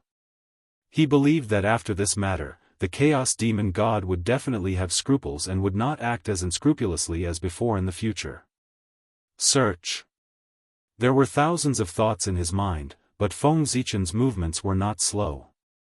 Almost at the moment when the voice disappeared, he made a move. Majestic divine thoughts gushed out from his body, covering the entire primitive world, trying to find the whereabouts of the Chaos Demon God who had spoken. This person would definitely not feel good after being hit by Pangu. And this was Feng Zichen's opportunity. As the saying goes, take his life while he's sick. At this time, it was a great opportunity to kill this Chaos Demon God. At this moment, Feng Zichen was not the only one who thought so. The other great mediums also had the same thoughts as him. They released their divine thoughts and searched the world, trying to find the whereabouts of that person to prevent future trouble. But unfortunately, they were all disappointed. No matter what methods they used, they could not find the whereabouts of the Chaos Demon God. Obviously, the other party was not a fool. He knew that his current state was not right, and it was very likely that he would attract everyone's attention, so he left early. The Chaos Demon God is indeed the son of chaos. He has quite a lot of methods. Feng Zichen was not too disappointed that he could not find the person. Because he and everyone else knew that the Chaos Demon God's current situation was definitely not good. The great Taoist priest Pangu would not attack for no reason. Since he had attacked the Chaos Demon God, it meant that the other party must have paid an unimaginable price. It was just that their level was too low to see what the price was. But it did not matter. As time passed, one day, the losses that the Chaos Demon God had suffered today would be exposed in front of everyone. Putting the matter of the Chaos Demon God aside, the changes in the primitive world continued. However, it was not Xiaohao who was driving the changes, but Feng Zichen who was on Ziwei Star. After Pangu's will made a move, he continued to fall into a deep slumber. Affected by this, the god Pangu gradually disappeared in front of everyone's eyes. Thus, the heavenly cycle palace regained its peace. Everything returned to normal. It was as if nothing had happened before. But everyone knew that with the establishment of the heavenly cycle palace, everything was different. At the very least, the acquired qi that flowed between heaven and earth had become smoother. No change could be achieved overnight, especially such a change that concerned the entire primordial world. It was even more impossible to complete it in a short period of time. It was as if heaven and earth had become easier. As time passed, it slowly changed. Therefore, after the galaxy cosmic light array was activated, the patriarchs of the myriad races bid farewell and returned to their respective races, waiting for the changes in heaven and earth. Of course, before everyone left, the heavenly Tao also gave them the reward they deserved. Not long after the heavenly cycle palace was established, auspicious clouds gathered in the sky, and golden light shone brightly, illuminating the endless mountains and rivers. That was the heaven and earth merit. The appearance of the heavenly cycle palace was beneficial to the stability of the primordial world and the development of heaven and earth. It could be said that it was meritorious to heaven and earth. And with meritorious service, there would be rewards. The heaven and earth merit, this was the best reward for them. Boundless merit fell. Half of it fell into the human race, and the other half was divided equally by the myriad races. At this point, Xiaohao and the myriad races had achieved perfection. However, while they had achieved perfection, Feng Zichen had not achieved perfection. With the establishment of the heavenly cycle palace, the heavens, the earth, and the earth were all overseen by the god of Pangu. And the fulfillment of this condition could help Feng Zichen promote the progress of the primordial world. Then, on the Emperor Star, Feng Zichen stood up with a loud bang. He activated the boundless starry sky with all his might. At the same time, the power of the god of Pangu silently bloomed, enveloping the entire boundless starry sky and covering the fluctuations of the boundless starry sky, causing outsiders to be unable to detect it. That's it, let's verify my great Tao. With a low voice, Feng Zichen activated the power of the boundless starry sky and resonated with the heavenly cycle palace on the ground and the earth spirit veins underground. Buzz, buzz, buzz, in the spacetime that no one noticed, the god of Pangu in the boundless starry sky, the god of Pangu in the primordial world, and the god of Pangu underground quietly appeared. The heavens were the gods, the earth was the chi, and the man was the essence. These three Pangu gods were a trinity, symbolizing the essence, chi, and spirit. Once they met, endless creation was born. Shua, in a trance, the three Pangu gods suddenly merged into one, transforming into a clearer and more mysterious Pangu god. At the same time, with the fusion of the three Pangu gods, the entire primordial world seemed to have become more vivid. Primordial chaos as one. The fusion of the three Pangu gods caused the primordial world to become more complete, more lively, and more mysterious. The Pangu god opened its mouth and sucked in a stream of primordial chaos energy from the primordial chaos outside. When the primordial chaos energy entered its body, it first circled around the boundless starry sky, then flowed into the primordial world, passing through the 12 principal meridians before slowly entering the Dantian. Then, the Dantian produced a Tao fire, refining the Qi into a god, returning to the void, and finally fusing with the Tao. It was refined into the purest source of heaven and earth and slowly integrated into the Daluo sky. During this period, part of the primordial chaos energy was refined and integrated into the 12 principal meridians to strengthen the source of the earth and sublimate the earth spirit veins. The heavenly cycle palace, as the hub of the spiritual cave, also received some benefits from transforming the primordial chaos energy. A portion of the primordial chaos energy remained and became the foundation of the Zhouxing to support the Daluo Jingxian. During this process, the ones that received the most benefits were the boundless starry sky and the Daluo sky.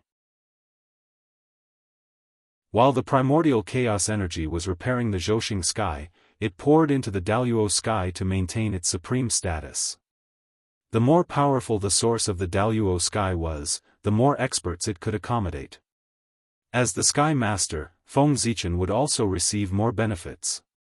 At the very least, if the Daluo sky became the source of all Daos, Feng Zichen would be able to peek into all Daos and become the master of all Daos. The primordial chaos energy entered the primordial world from the boundless starry sky and flowed to the earth, then returned and integrated into the Daluo sky. It was a great cycle. A great cycle of heaven and earth.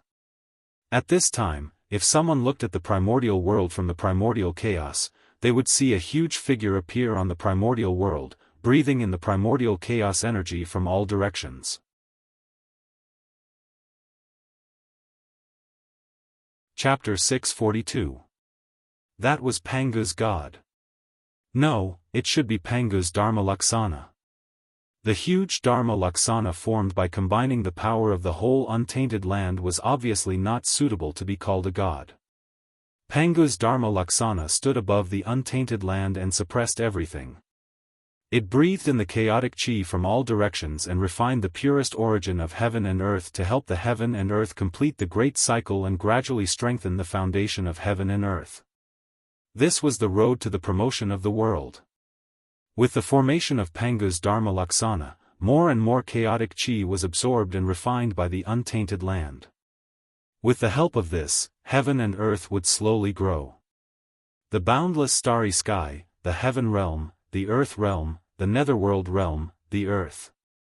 Everything would change. Everything was developing in a good direction. However, there was one thing that made people helpless. That was, after Pangu's Dharma Laksana was formed, heaven and earth would undoubtedly become more prosperous. Under the influence of this, more congenital chi would emerge between heaven and earth. However, because heaven and earth were easier, the untainted land seemed to have been cursed. Under the restriction of the way of heaven, the spirit veins and earth veins that were supposed to give birth to congenital chi could not give birth to congenital chi at all.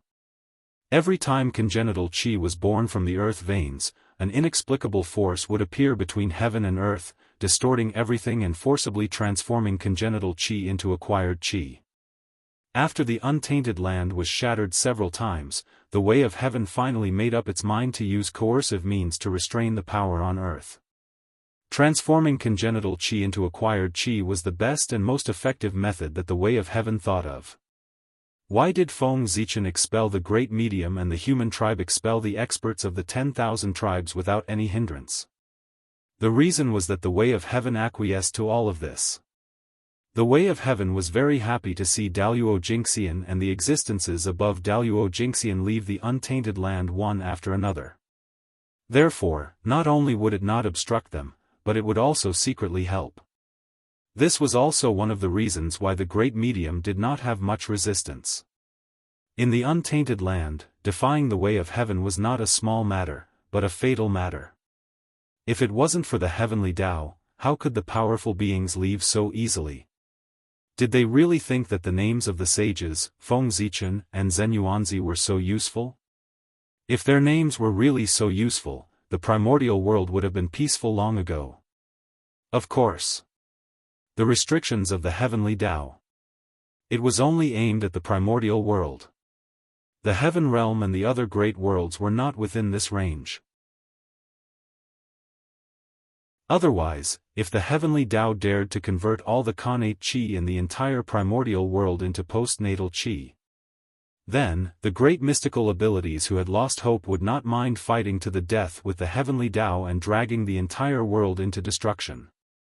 Severing my path is worse than killing me. Even the heavenly Tao did not dare to transform the entire primordial world into the postnatal era. Therefore, the matter of heaven and earth being easier was restricted to the primitive world. This was undoubtedly a bad thing for the countless cultivators on the ground. However, it was a great thing for the untainted land. This was a form of protection for the primordial world by the heavenly Tao. The weaker the strength of the cultivators, the safer the primordial world would be. In the past, the situation of the earth being shattered would not happen again. In the eyes of the heavenly Tao, how could the path of hundreds of millions of cultivators be compared to the comfort of the primordial world?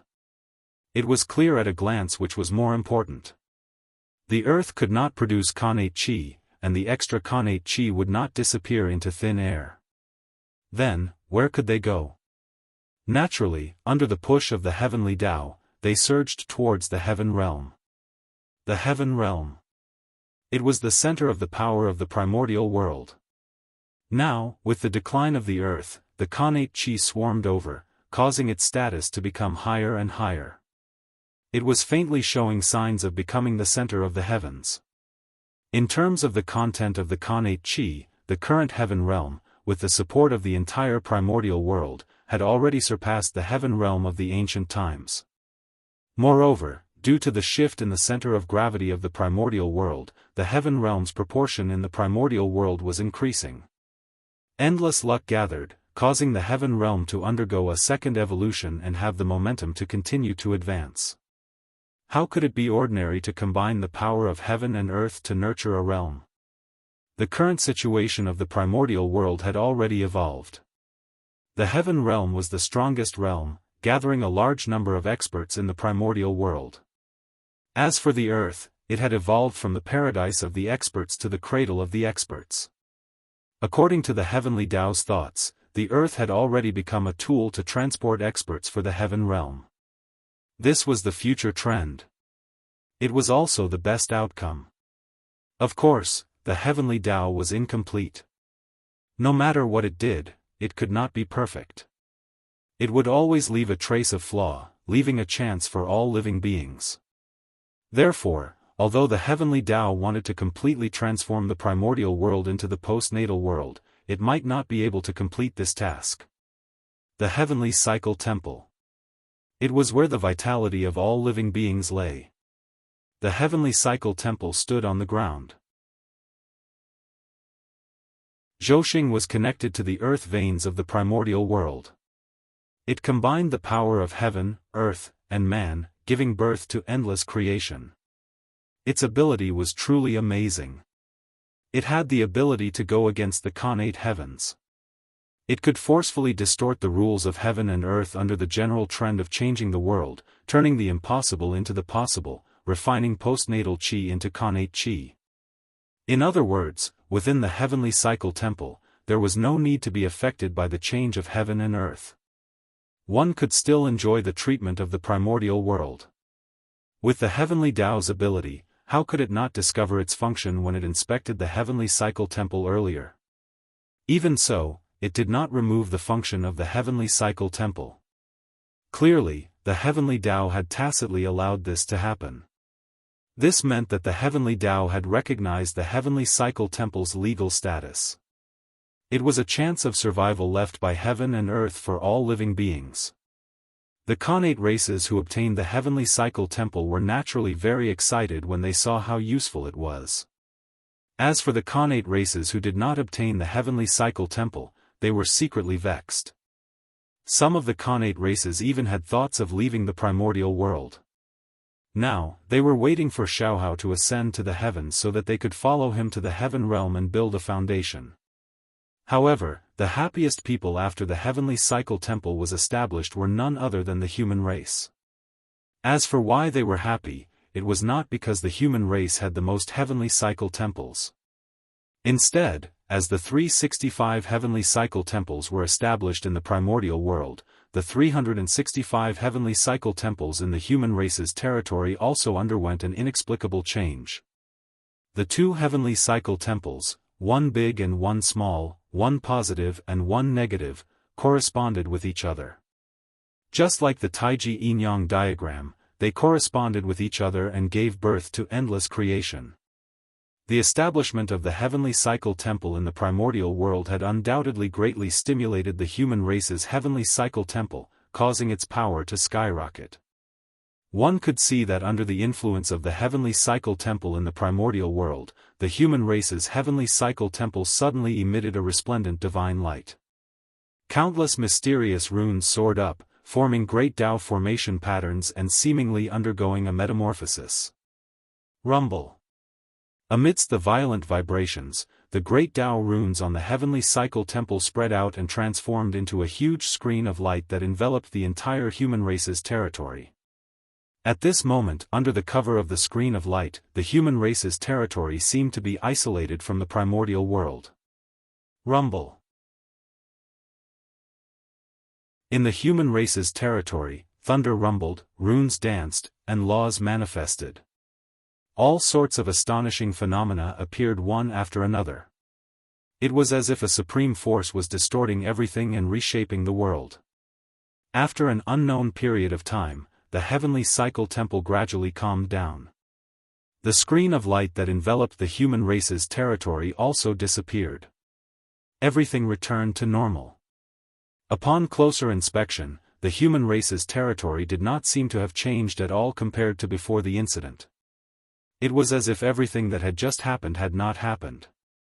However, if one were to walk into the human race's territory and carefully sense it, one would discover that the earlier incident had brought about an incomparable change to the human race's territory. Amidst the spirit qi that filled the entire void, in addition to acquired qi, there were also traces of Khanate Chi in the human race's territory. That's right, it was Khanate Chi. Although it was very little, but it did exist. In theory, this was impossible. Under the restrictions of the heavenly Tao, Khanate Chi should not have appeared in the primordial world.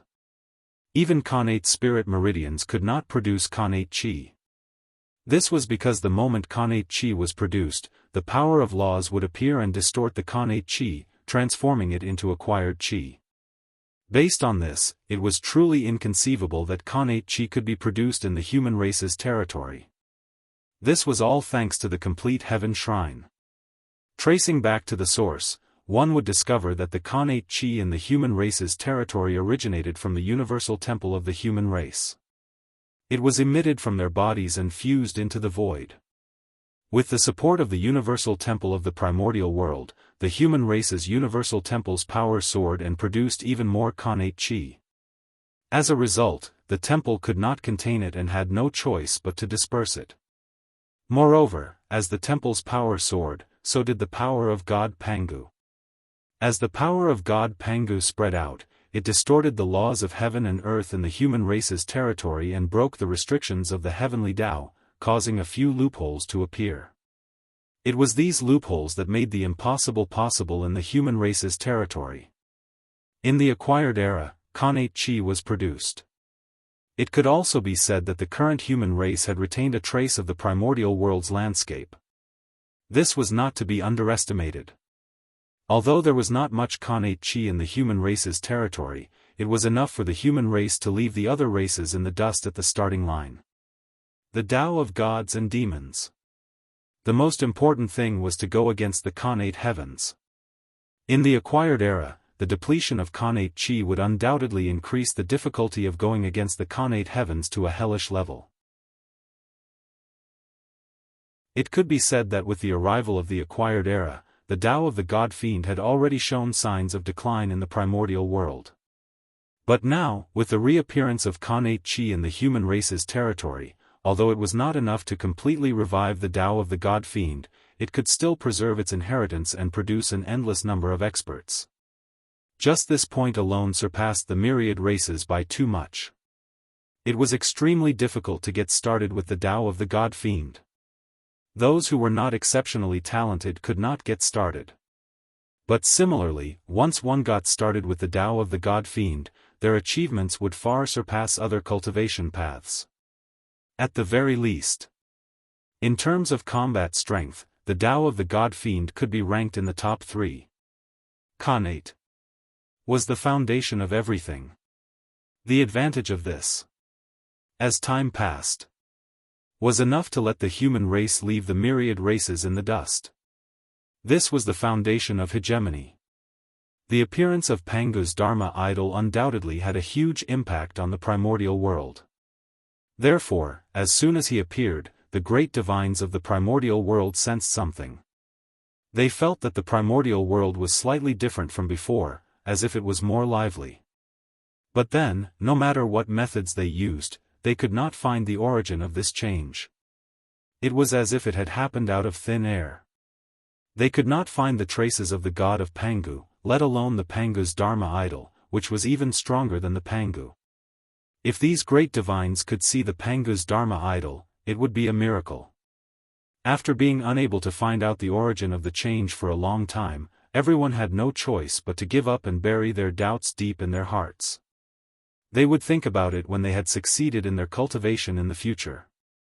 However, thinking about how not long ago, Pangu's had briefly awakened and attacked the Chaos Fiend god. Everyone could not help but feel that the change in the primordial world was related to this matter. It was no wonder that they thought so. It was really too coincidental that these two things happened. Pangu's had just awakened, and the change in the primordial world happened here.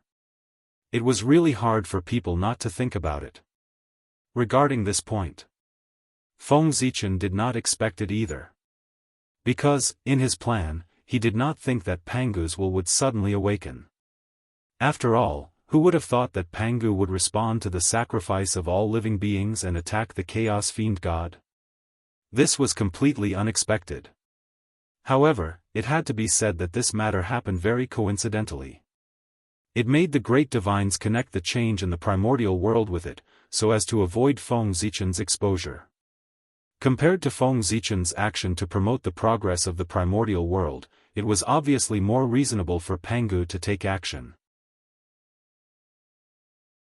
Even the god of Pangu's strength is comparable to the ninth heaven of Hunyuan. How powerful is the Pangu's Dharma Laksana, which is even stronger. I wonder who is so lucky to be able to test the power of Pangu's Dharma Laksana. On Ziwei Star, Feng Zichen slowly withdrew his Dharma power and looked at Pangu's Dharma Laksana, which was in an unknown time and space, and muttered to himself. The formation of Pangu's Dharma Laksana undoubtedly gave Feng Zichen another powerful trump card. The power of Pangu's Dharma Laksana, which was formed by combining the power of the primordial world, was definitely beyond imagination. He just did not know how powerful it was. Was it above the Hunyuan realm or above the infinite realm? However, although Feng Zichen was very curious, he had no intention of trying. The reason was that the power of Pangu's Dharma Laksana was too strong. With Feng Zichen's current strength, who knew what would happen if he controlled such a powerful Pangu's Dharma Laksana? It was hard to say. He could be squeezed dry in an instant, or even absorb his origin. Therefore, Feng Zichen did not dare to try carelessly. This was a life-risking trump card. It could not be used unless it was a last resort. It could only be used when he was in a desperate situation and planned to risk everything.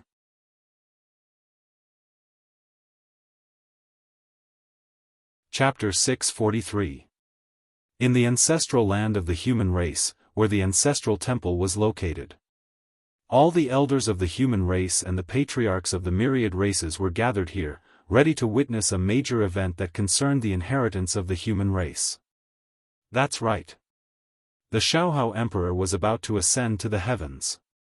In order to establish the heavenly cycle temple, Shaohao had spent hundreds of thousands of years. Therefore, not long after the heavenly cycle temple was established, the Shaohao Emperor's million-year term came to an end. He had completed his merit and was about to ascend to the heavens. At this moment, everyone was gathered here to witness the grand occasion of the Shaohao Emperor passing the throne to Xuanxu. Xuanxu. From now on, the primordial world will be handed over to you.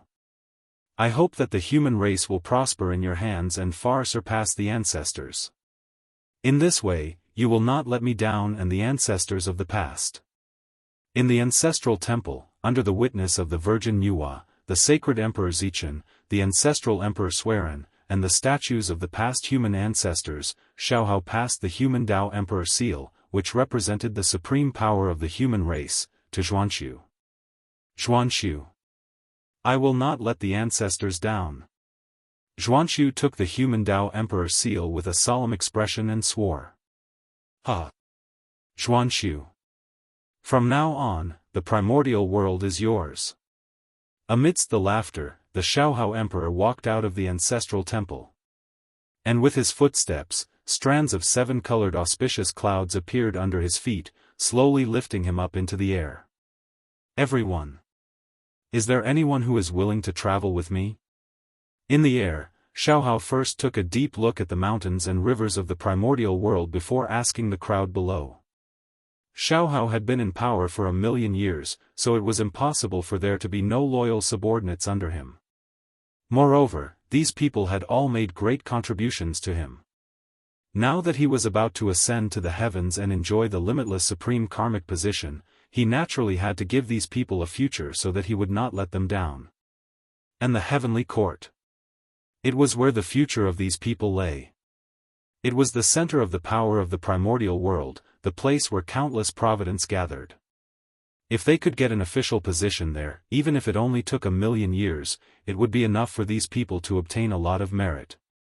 These days, as the world became more and more perfect, merit became harder and harder to obtain. As for becoming an official in the heavenly court, that was the best way to gain merit as far as he knew. Heavenly court. It was the place that maintained the operation of heaven and earth. Therefore, the officials of the heavenly court did not manage the living beings of the world, but the operation of the world. Maintaining the operation of heaven and earth and forming a karmic connection with heaven and earth naturally gave him merit. Xiaohao asked everyone if they were willing to leave with him. His purpose was to ask everyone if they were willing to go to the heavenly court to seek a future. Of course. Xiaohao's goal was not limited to this. The old ministers under him had been in power for too long and had hindered the promotion of the younger generation. Even the human emperor could not rule for more than 1,000,000 years, let alone these ministers. If these ministers continued to occupy high positions, how could there be any hope for young people to rise? Therefore, when Xiaohao and the 3 emperors ascended to the heavens, they all wanted to bring a group of subordinates to the heaven realm. Their purpose was to make room for the young people. This was to maintain the vitality of the human race so that the human race would continue to prosper. Your Majesty, please wait a moment. This humble subject wishes to follow your Majesty to the heavens. The heaven realm is the center of the myriad worlds. This humble subject has long yearned for it. Now, following your Majesty to the heavens can fulfill this humble subject's wish. As soon as Xiaohao finished speaking, many elders of the human race soared into the sky and caught up with him, wanting to leave with him. Making room for the young people was the foundation of the human race. All the elders of the human race understood this point. Therefore, regardless of whether they were willing or not, they had to make a choice after Xiaohao finished speaking.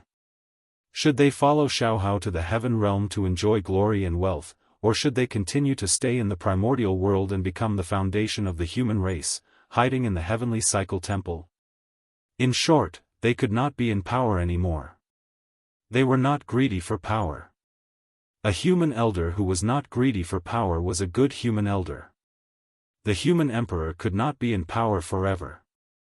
How could the ministers stay in high positions forever?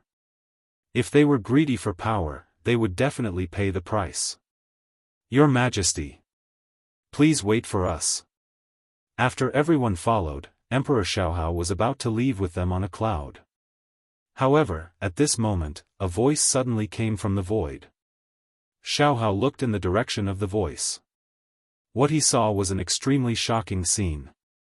Dozens of Khanate clans were led by their clan leaders. Judging from their posture, it was obvious that they were about to leave the primordial world. Fellow cultivator, you are, although Xiaohao had already guessed it, he was still not sure, so he asked with some doubt. I heard that your Majesty is going to the heavenly court to take the position of heavenly emperor and rule the entire primordial world.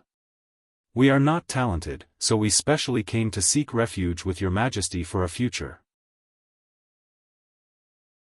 I think your Majesty won't despise us, right? Among the crowd, the leader chuckled a few times and stepped forward to speak to Xiaohao. Fellow cultivator, you must be joking. Xiaohao can't be more than happy that you all came to seek refuge.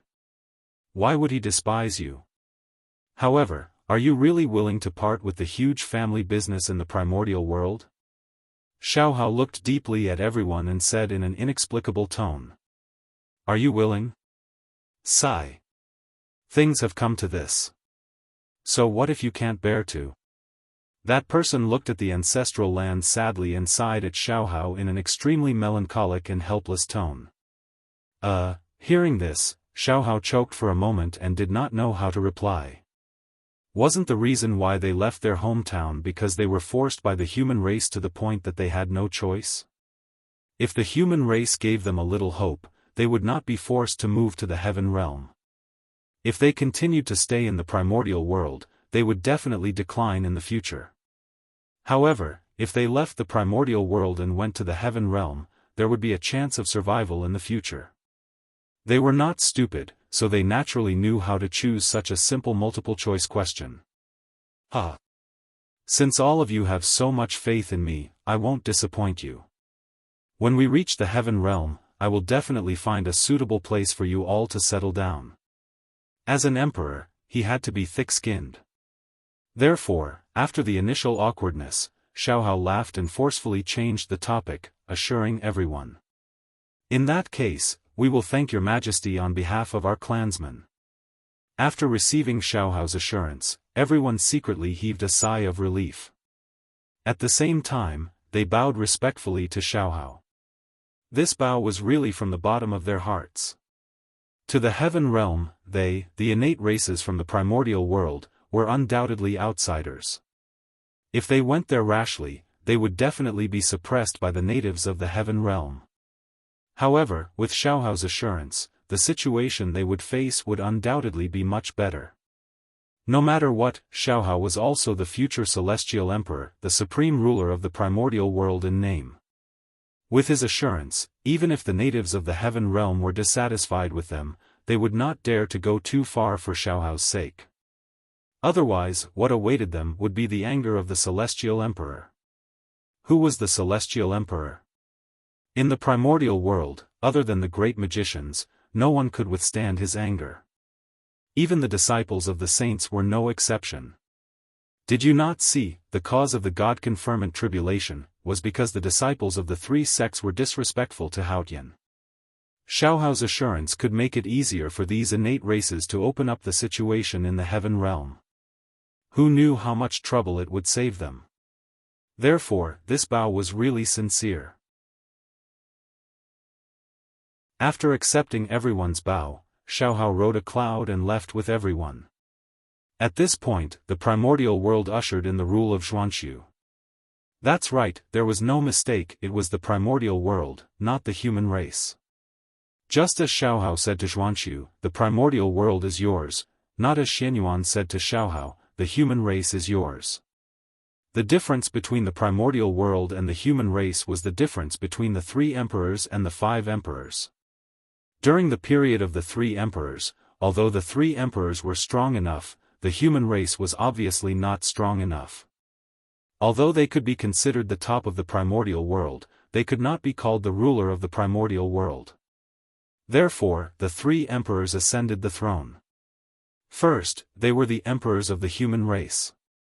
Then, after countless efforts, they became the emperors of the primordial world. During the period of the 5 emperors, after many years of operation by the 3 emperors, the human race's strength had long undergone a huge change.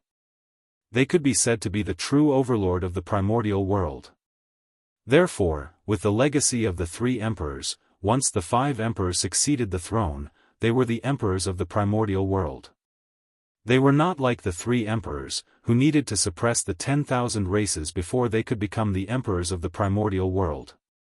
That was also why the 5 emperors were inferior to the 3 emperors. Compared to the 3 emperors, the 5 emperors had too many advantages. The difficulties they had to face were far less than the 3 emperors period. All the major obstacles had long been swept away by the 3 emperors. The 5 emperors only needed to develop step by step and they could lead the human race to glory. The contributions of the 3 emperors were not only beneficial to the current world, but also to the future.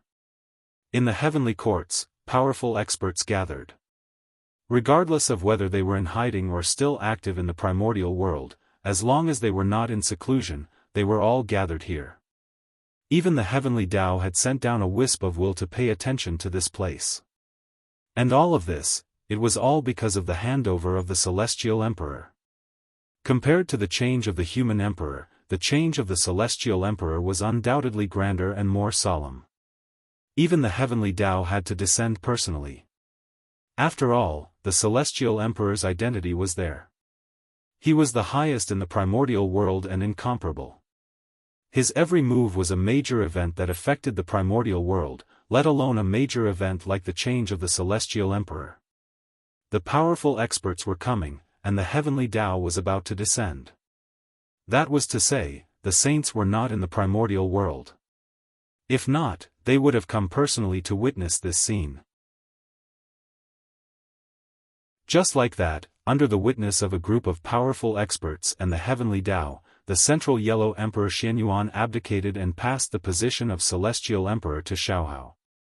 It was this celestial emperor, known as the Western Gold Emperor, who was taken in as a guardian by the ancestral Magus. As such, the five-element celestial emperor had already reached the fourth position. The first three celestial emperors had reached perfection. Under this influence, an invisible force of heaven and earth appeared and descended on Feng Zichen's body. Not only did it baptize his physical body, but it also faintly opened the primordial chaos gate for him. At this moment, under the support of this force of heaven and earth, Feng Zichen truly saw the scenery after the primordial chaos Tao realm. He was really close to that door. If one had to describe it, it could only be said that it was within reach. However, there was always a little bit missing, causing him to be unable to truly push open that door and advance to the primordial chaos Daluo Jingxian. Feng Zichen knew that it was because the five-element celestial emperor had not reached perfection, causing him to be unable to take that crucial half a step. The five-element celestial emperor. That was the key to his Tao. Once the five-element celestial emperor reached perfection, Feng Zichen, who had facilitated this matter, would be able to obtain boundless luck and break through to the realm of the primordial chaos Daluo Jingxian in one fell swoop. Moreover, he would be able to ascend several levels of heaven and become an expert of the primordial chaos domain. It was precisely because of this that Feng Zichen would painstakingly suppress his realm and not let himself advance so early. In fact, as early as more than 1,000,000 years ago, when Xianyuan had just ascended the throne and Feng Zichen had recovered from all his injuries, if he had gone all out, he could have advanced to the primordial chaos Daluo Jingxian. He was the great Taoist priests. Advancing to the primordial chaos Daluo Jingxian. To others, this was an extremely difficult task. But for Feng Zichen, although it was not easy, it only needed a period of time to settle down. After fighting with the chaos demon gods of the primordial chaos several times, Feng Zichen had long had the capital to advance to the primordial chaos Daluo Jingxian. Especially after the battle with the demon ancestor Rahu, he broke and stood up, and his realm had been greatly sublimated. It could be said that at that time, he had a realm comparable to the primordial chaos Daluo Jingxian. It was only because his injuries were too serious that he did not advance to the primordial chaos Daluo Jingxian. With Xuanyuan's ascension, Feng Zichen's injuries had completely recovered. He had already grasped the essence of the primordial chaos realm. In other words, he did not need to wait until the five-element celestial emperor reached perfection to reach the primordial chaos realm. As long as he wanted, he could borrow the power of the great Taoist priests in his body or the power of the boundless starry sky to break through at any time. However, Feng Zichen held back.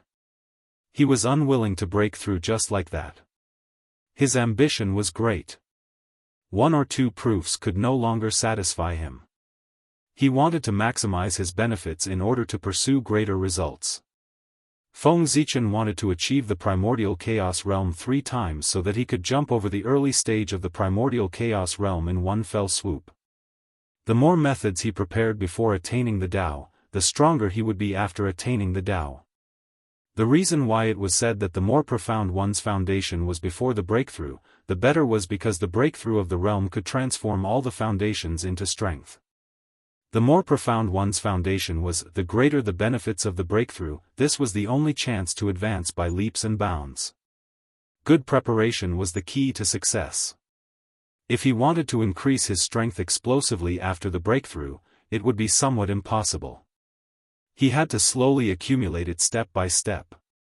Attaining the Tao 3 times was enough for Feng Zichen to enter the 4th level of the primordial chaos realm or even higher. If he used the power of the great Taoist priests in his body and the power of the boundless starry sky to directly enter the primordial chaos realm, then his achievements would only be the 3rd level of the primordial chaos realm. In this way, how could Feng Zichen be satisfied? One had to know that. His target had always been a saint. As for the saint, even the weakest one, Kundi, had the 4th level of the primordial chaos realm. The 3rd level of the primordial chaos realm was not even comparable to Kundi. It would be strange if Feng Zichen was satisfied. Therefore, he wanted to pursue a higher realm. He did not want to surpass the saint, but he wanted to catch up with the saint.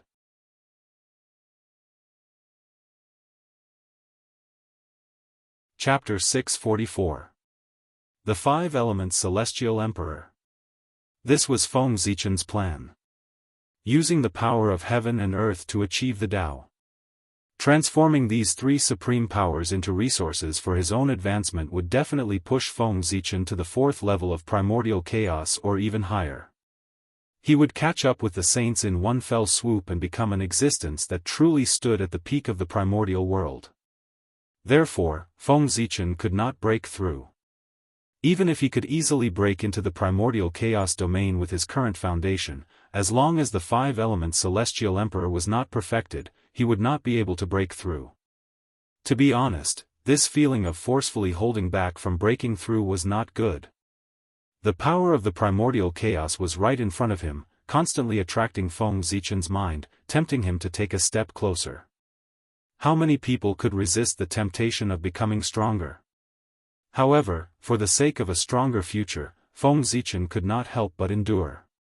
It was only 3 million years.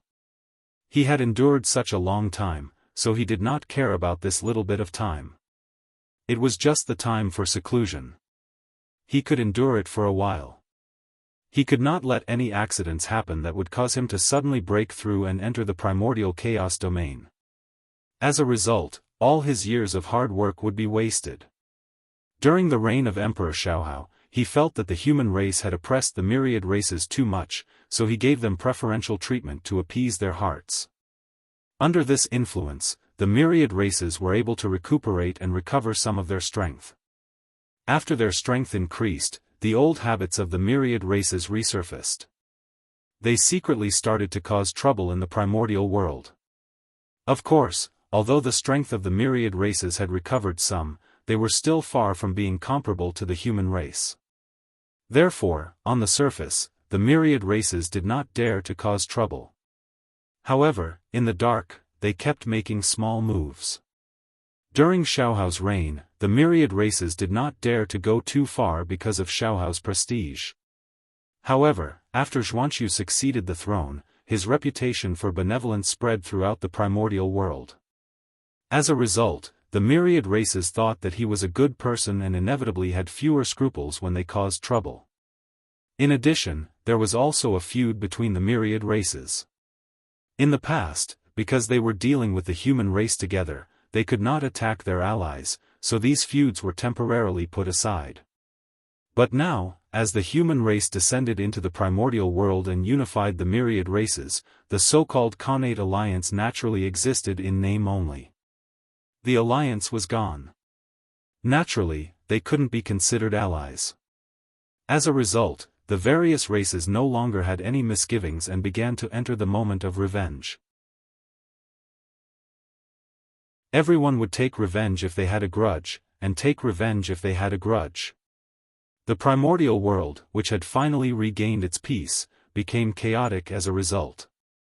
Logically speaking, Zhuanqiu should have stopped the chaos in the primordial world. At the very least, he should have reprimanded the 10,000 races and ordered them to act calmly. However, in reality, Zhuanqiu didn't say a single word from start to finish. It was not because he did not want to care, but because the current Zhuanqiu was completely unable to free up his hands and feet to mediate the relationship between the 10,000 races. The matters of the human race were enough for him. How could he have other thoughts to consider the myriad races?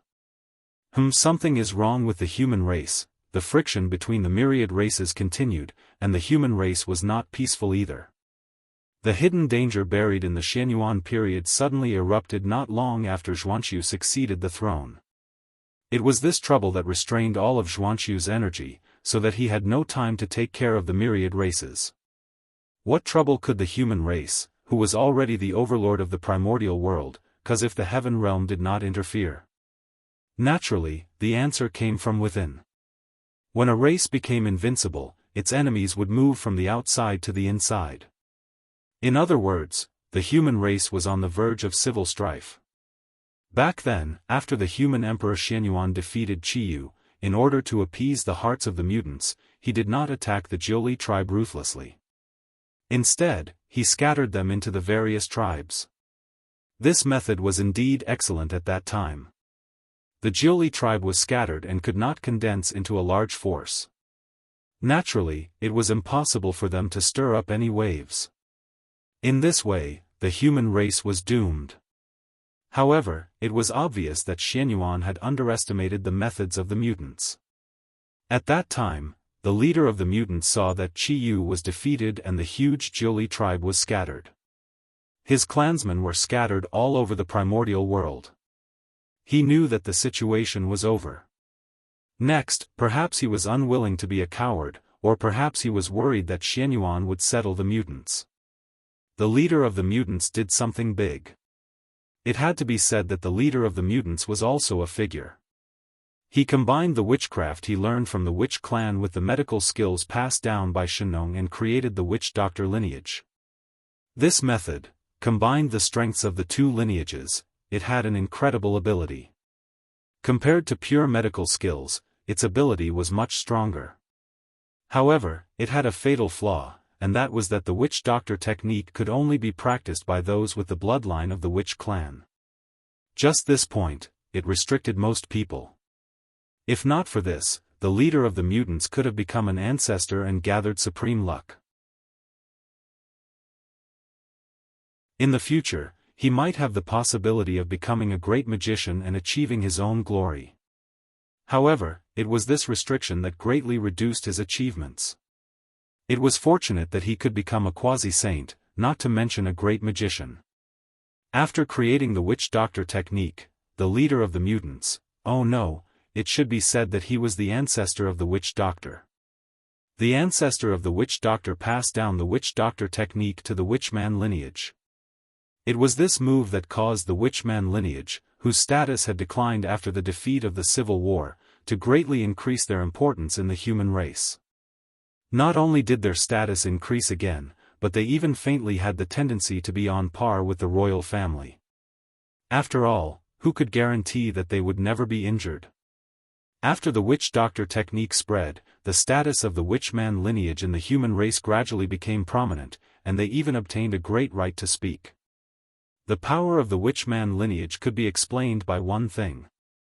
At this time, there were countless human tribes of all sizes in the primordial world, and most of these tribes had their own witch doctors. The only difference was the number. The small ones had one or two, while the large ones could have hundreds or thousands. And these witch doctors had great power in the tribe. It could be said that they were second only to the tribe leader. It was to the extent that in some small tribes, some witch doctors had more power than the tribe leaders.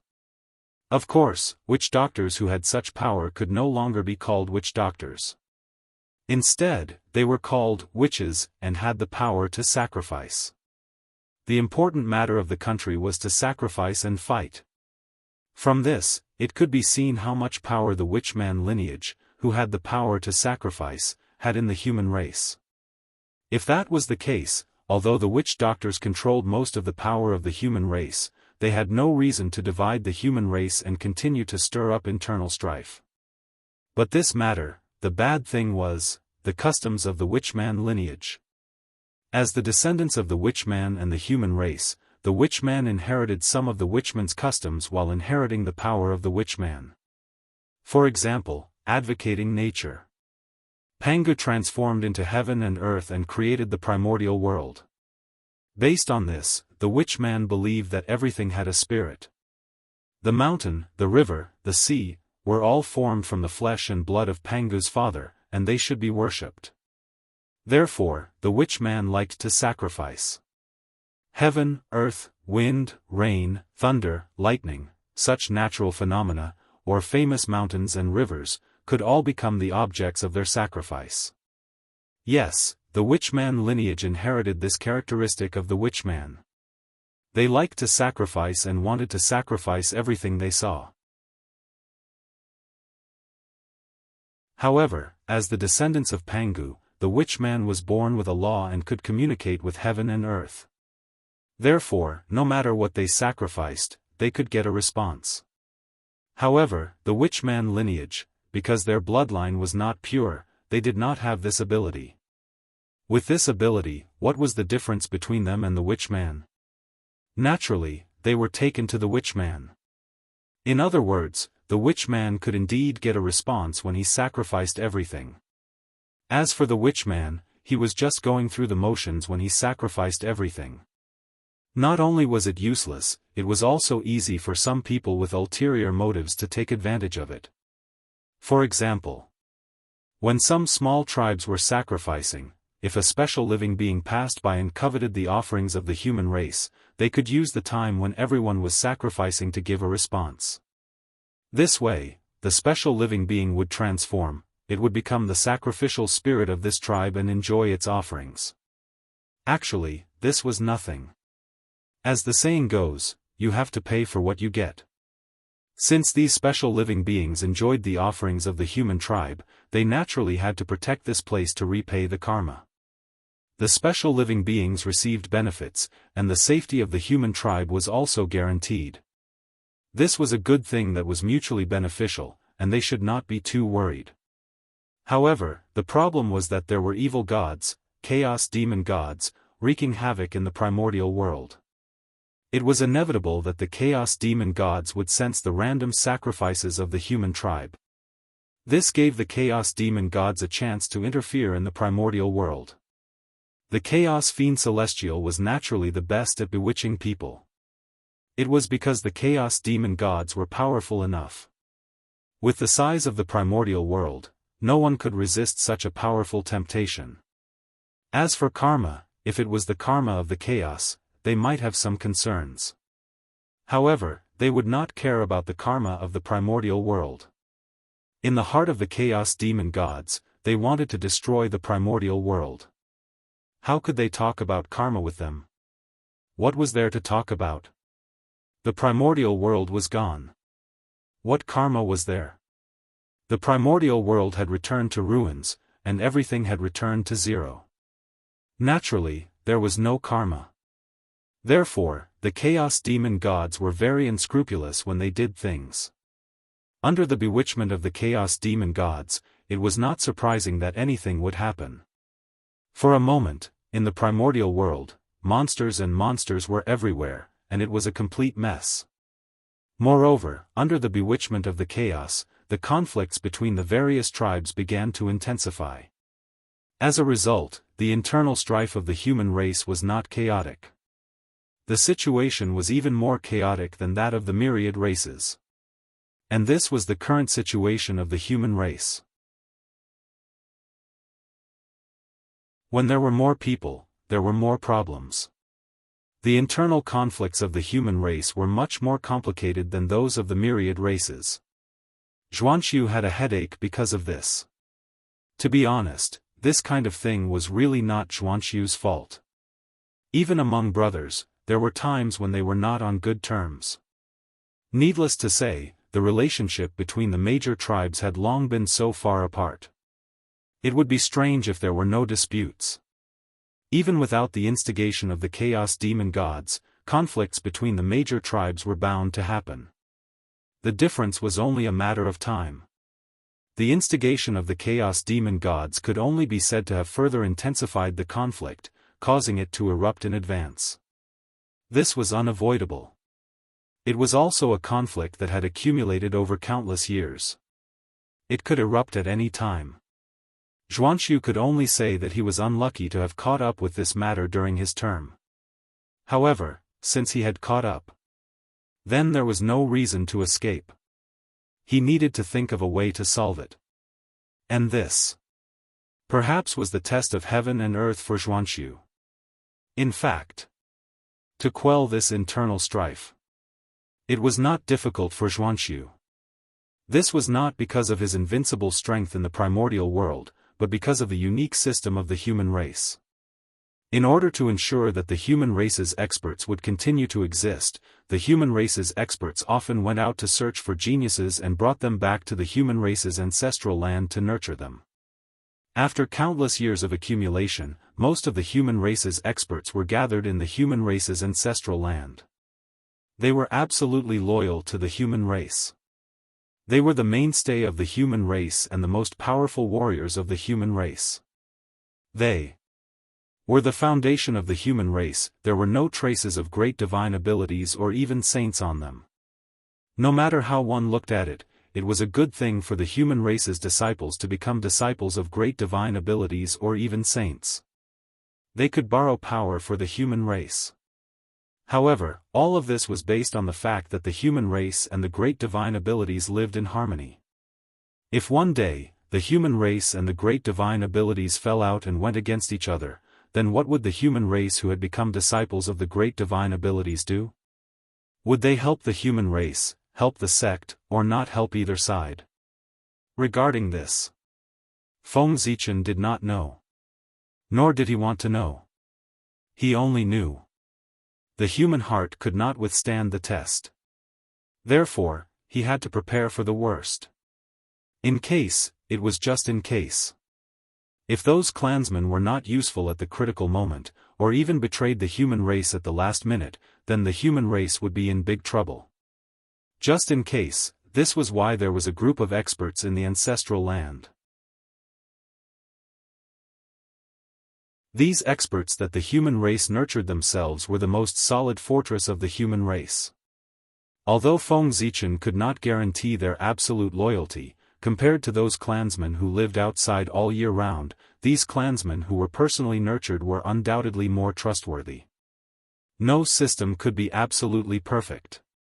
Although the ancestral land was trying its best to find geniuses, there would still be some fish that escaped the net.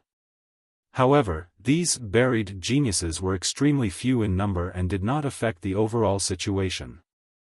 It was because of this system that the ancestral land of the human race gathered about 70% of the human race's strength.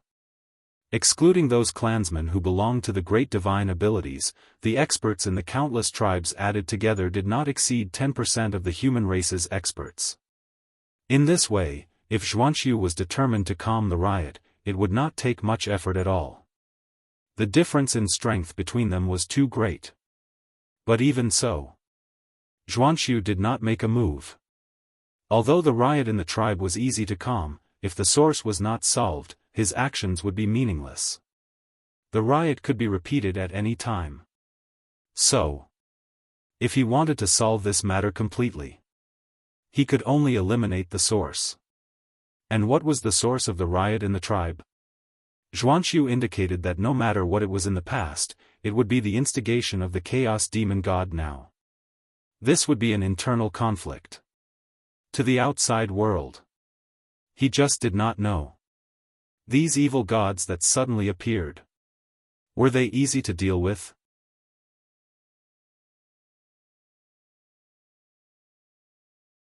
Chapter 645. In order to solve these problems of the human race, Xuanqiu decided to reform the religion. He personally prayed sincerely to the ancestors of heaven and earth, setting an example for the people to sweep away all obscene and evil sacrifices. After that, Xuanqiu appointed Nan Zhengli to be in charge of sacrificing to the heavens to reconcile with the gods. He appointed Bei Zhengli to be in charge of civil affairs to comfort the people, persuade the people to follow the laws of nature to engage in agricultural production, and encourage people to cultivate fields. He strictly prohibited the activities of the people to communicate with the gods through divination, so that the society could return to normal order. Once these measures were implemented, they immediately solved the problems of the human race and calmed the disputes between the major tribes. But there was no doubt that this move fiercely offended the evil gods hidden behind the major tribes of the human race. As chaos demon gods, they didn't know what fear was. Even if Xuanqiu was the destined human emperor and the supreme ruler of the primordial world, he could not scare the chaos demon gods. They had been wronged, they would definitely take revenge. Therefore, not long after Xuanqiu was sacrificing, evil gods appeared from time to time in the primordial world, causing chaos in the human world, forcing Xuanqiu to suppress them. Fortunately, the evil gods that appeared in the early stages were all small characters, the minions of the chaos demon gods. Although there were many of them, their strength was not high. It was very easy to deal with them, and they could not stir up any big waves. Therefore, Xuanqiu did not expend any effort to quell the calamity of the evil gods. However, he did not relax because of this. On the contrary, he became even more worried. Because he knew that with the character of the Chaos Demon God, he would not do nothing after suffering such a huge loss. But now, there was no fluctuation. It was obvious that he was holding back some big move. This big move must be extremely fatal to the human race. It was because of this that Xuanqiu was particularly anxious during that period of time. After all, the threat of the Chaos Demon God. Who would not be afraid? Even Feng Zichen, after offending the Chaos Demonic Celestial, hid in the boundless starry sky for millions of years and did not dare to come out. It was not until his life-saving means were upgraded that he dared to continue to stir up trouble. Xuanqiu's worry lasted for thousands of years. Every day, he lived in fear, afraid that the Chaos Demon God would suddenly attack and catch the human race off guard. For this reason, Xuansu pulled his defense to the highest level and was always vigilant of the movements in the void, in case he couldn't react in time when the Chaos Demon God attacked. However, doing so would undoubtedly consume a huge amount of mental energy. In just 10,000 years, Xuanqiu's face showed signs of weariness. He seemed to have aged a lot. Such a situation was almost impossible for a cultivator of Xuansu's level. He was an existence comparable to a half-step primordial chaos expert.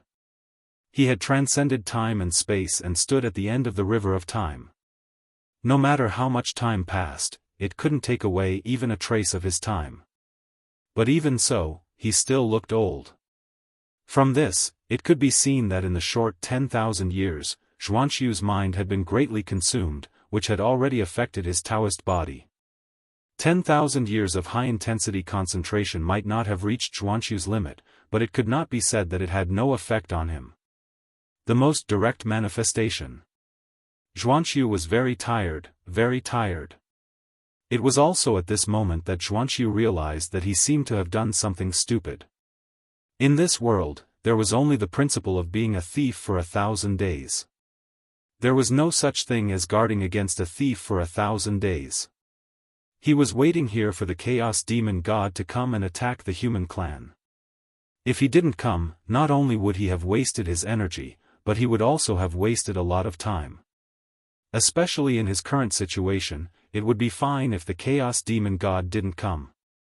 If he came, it would be wrong if he could only use 80% of his strength. Before the battle, he had already lost half of it. In this case, how could he fight? Being forced to defend meant that the human clan had fallen into a passive state. This was not good. Passive. It was not the style of the human clan. Taking the initiative was. At this moment, Xuanqiu had an idea in his heart. He decided to change his strategy and turn passive into active to seize the initiative. And Xuanqiu's idea was very simple. It was to implement the great plan of heaven and earth isolation. Once heaven and earth isolation succeeded, from then on, humans and gods would be separated. It would be difficult for the powerful to interfere in the primordial world.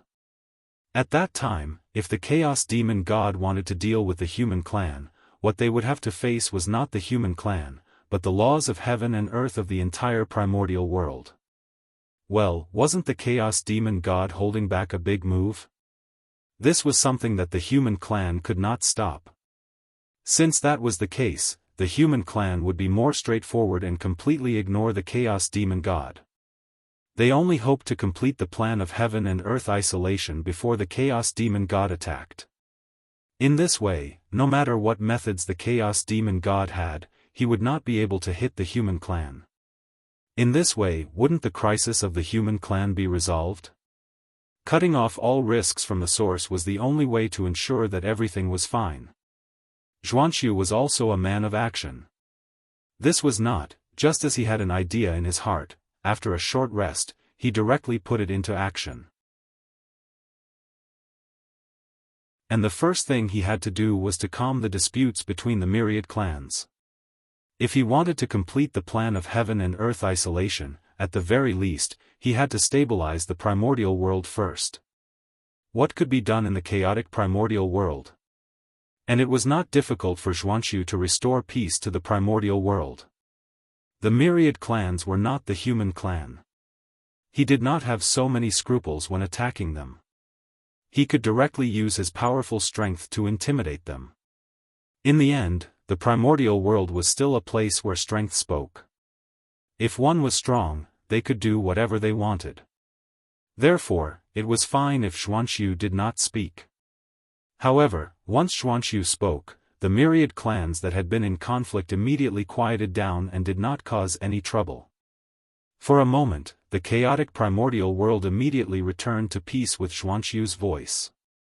The dignity accumulated by the 4 generations of human emperors had long penetrated into the hearts of the living beings of the myriad clans, causing them to not dare to resist the orders of the human clan. Of course, other than forcefully suppressing them, Xuanqiu also had some gentle methods to calm the disputes between the myriad clans. However, although those methods were gentle, they were too time-consuming. And now, the Chaos Demon God would come at any time. Xuanqiu did not have the time to slowly waste time with the myriad clans. Naturally, he chose the method that would take the shortest time. Since the myriad clans had been calmed, Xuanqiu did not stand on ceremony with them. He directly asked them to send representatives to worship the heavens and earth together to promote the plan of heaven and earth isolation. Heaven and earth isolation. As the name implied, it was to cut off the connection between the heavens and earth. How should one put it? If it was only to restrict ordinary immortals, then this matter would be very simple. There was no need to use the power of the entire myriad clans. Only Xuanqiu alone would be enough. However, from the beginning, the purpose of the plan of heaven and earth isolation was not to restrict ordinary immortals, but all immortals, as well as the high and mighty great divine abilities. After heaven and earth isolation, humans and gods would be separated. This person referred to ordinary living beings and cultivators who had yet to become immortals. And that god referred to the immortal path and all living beings above it. It was naturally very difficult to do this. Not to mention Xuanqiu, even the power of the entire human clan was far from being able to do this. The strength of the great divine abilities could be seen from their means that could destroy the heavens and earth. The difficulty of restricting the power of such figures outside the primordial world could be imagined. It could not be done without integrating the power of the entire primordial world. Therefore, Xuanqiu called upon the myriad clans to worship the heavens and earth together with him to borrow the power of the heavens and earth to promote the implementation of heaven and earth isolation. Without the help of the myriad clans, Xuanqiu could not exert the power of heaven and earth isolation to the greatest extent. Of course. Under normal circumstances. Even with the help of the myriad clans. It was very difficult for Xuanqiu to do this. After all, the great divine abilities of the primordial world were not made of clay.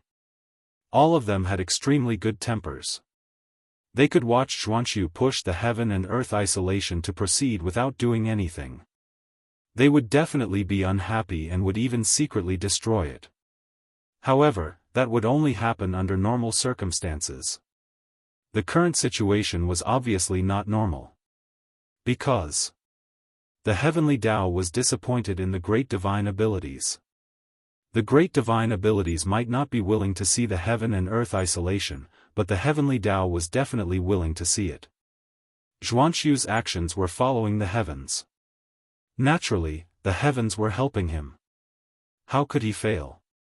If those great divine abilities dared to interfere, they would be going against the heavens and would be punished by the heavens. Especially when their butts were not clean to begin with, if the great divine abilities dared to go against the heavens, the outcome would be even more worrying. And the great divine abilities of the primordial world. Were their butts clean? That was obviously not clean. One had to know that during the Great Magi Demon War, it was not only the ancestral shaman, Di Jun, and Tai Yi who interrupted Mount Buzhou. There were also the contributions of these great divine abilities. To be honest, there were too many great divine abilities at that time. Almost all the famous and unknown great divine abilities of the primordial world were included.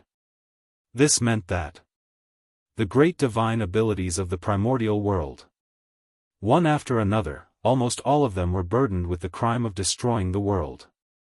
How great was the crime of destroying the world? It was enough for those great divine abilities to die thousands of times. Although the heavenly Tao did not settle this matter because those great divine abilities had acted in time to remedy the situation and made a great contribution in saving the world. However, there was no settlement. It did not mean that this matter was over just like that. The heavenly Tao had always remembered. It was waiting for those great divine abilities to make a mistake and settle the score. The origin of a great divine ability was even greater than a major kiliacosm. If it returned to the world, who knew how many benefits it would bring to the world? The heavenly Tao had been coveting this for a long time. Now, he was not afraid that the great divine abilities would make mistakes. Was afraid that they would not make mistakes. Under such circumstances, all the great divine abilities were in danger. How could they dare to easily touch the heavenly Tao's eyebrows? Wouldn't that be giving the heavenly Tao a handle so that they could cause trouble for themselves? Therefore, Feng Zichen concluded Xuanqiu's plan to cut off heaven and earth. It could be carried out very smoothly. No one dared to stop it. In the center of the primordial world, the original ruins of Mount Buzhou, where the world tree was now, human Emperor Xuanqiu, together with the elders of the human race and the patriarchs of the 10,000 races, was here to sacrifice to heaven and earth. This was the place where Pangu had fallen and transformed into all living things of heaven and earth. It was also the center of the primordial world and the place closest to the origin of heaven and earth. Therefore, this place had become the best place to sacrifice to heaven and earth. Back then, the Magi had sacrificed to Pangu here. In the primordial world, Pangu was greater than heaven and earth. Then, even Pangu could be sacrificed here. It was naturally more than enough to sacrifice to heaven and earth. That was the truth. Not only did the Magi sacrifice to Pangu here, but Di Jun also sacrificed to heaven and earth here when he established the demon race. It could be said that whenever there was something important to report to heaven and earth, this place was the best choice. Today, Xuanqiu wanted to borrow the power of heaven and earth to cut off heaven and earth. Of course, he had to sacrifice to heaven and earth here to get the best response. Around the world tree, in front of the nothingness realm, Xuanqiu gathered the power of 10,000 races, gathered the earth of the primordial world, and fused the blood of all living beings to create a 9-colored altar to sacrifice to heaven and earth. The heavenly Tao is above. Today, Xuanqiu of the human race has sensed that on the primordial world, humans and gods live together and invade each other, causing the earth to lose its order and the world to lose its order. Therefore, Xuanqiu specially led the 10,000 races to plead with the heavenly Tao and use supreme methods to cut off heaven and earth, causing humans and gods to be separated and not invade each other. May the heavenly Tao be the judge. In front of the 9-colored altar, Xuanqiu said respectfully, "What? Cut off heaven and earth?" It was also at this time that the patriarchs of the 10,000 races knew the purpose of Xuanqiu coming here to sacrifice to heaven and earth. All of a sudden, their expressions all changed. Cut off heaven and earth, no matter how they looked at it, it was not a good thing for the 10,000 races. Therefore, if Xuanqiu told the 10,000 races in advance, they would definitely not agree. Who knew what kind of trouble they would cause? Considering this, Xuanqiu thought about it and decided not to tell the patriarchs of the 10,000 races about this matter. He directly called them over to sacrifice to heaven and earth. In this way, once it was an established fact, even if the 10,000 races wanted to go back on their word, it was too late. In fact, it was indeed the case. The patriarchs of the 10,000 races felt that it was difficult to get off the tiger. If they had known Zhuanxu's purpose, they would not have come even if they were beaten to death. But now, they were already here. It would be difficult for them to leave now. Especially at this moment, when things had already reached the final step, they could not leave. If they left now, not to mention how Zhuanxu would take revenge on them later. Just say that the heavenly Tao in the sky would not let them off now. It would definitely let them know the consequences of using the heavenly Tao. When one's cultivation reached the Tai Jingxian, they could be considered to have obtained the Tao. They could sense the existence of the heavenly Tao in the unseen world. And to be able to become the leader of a clan, their strength was at least at the late stage of the Tai Jingxian realm. Therefore, the patriarchs of the 10,000 races could clearly sense that after Zhuanxu's sacrifice, the heavenly Tao was getting more and more excited. Didn't the heavenly Tao's performance mean that Zhuanxu's actions were in accordance with the heavens? In this case, how could the patriarchs of the 10,000 races dare to leave just like that? Wouldn't that offend the heavenly Tao? Compared to the great divinities, the Tai Jingxian was undoubtedly more afraid of the heavenly Tao. That was because the great divinities had the ability to fall out with the heavenly Tao. If the great divinities were really forced into a corner, they would really dare to perish together with the heavens and earth. As for primordial unity golden immortals, it was obvious that they could not do that. Therefore, with their low strength, they could only be at the mercy of the heavenly Tao.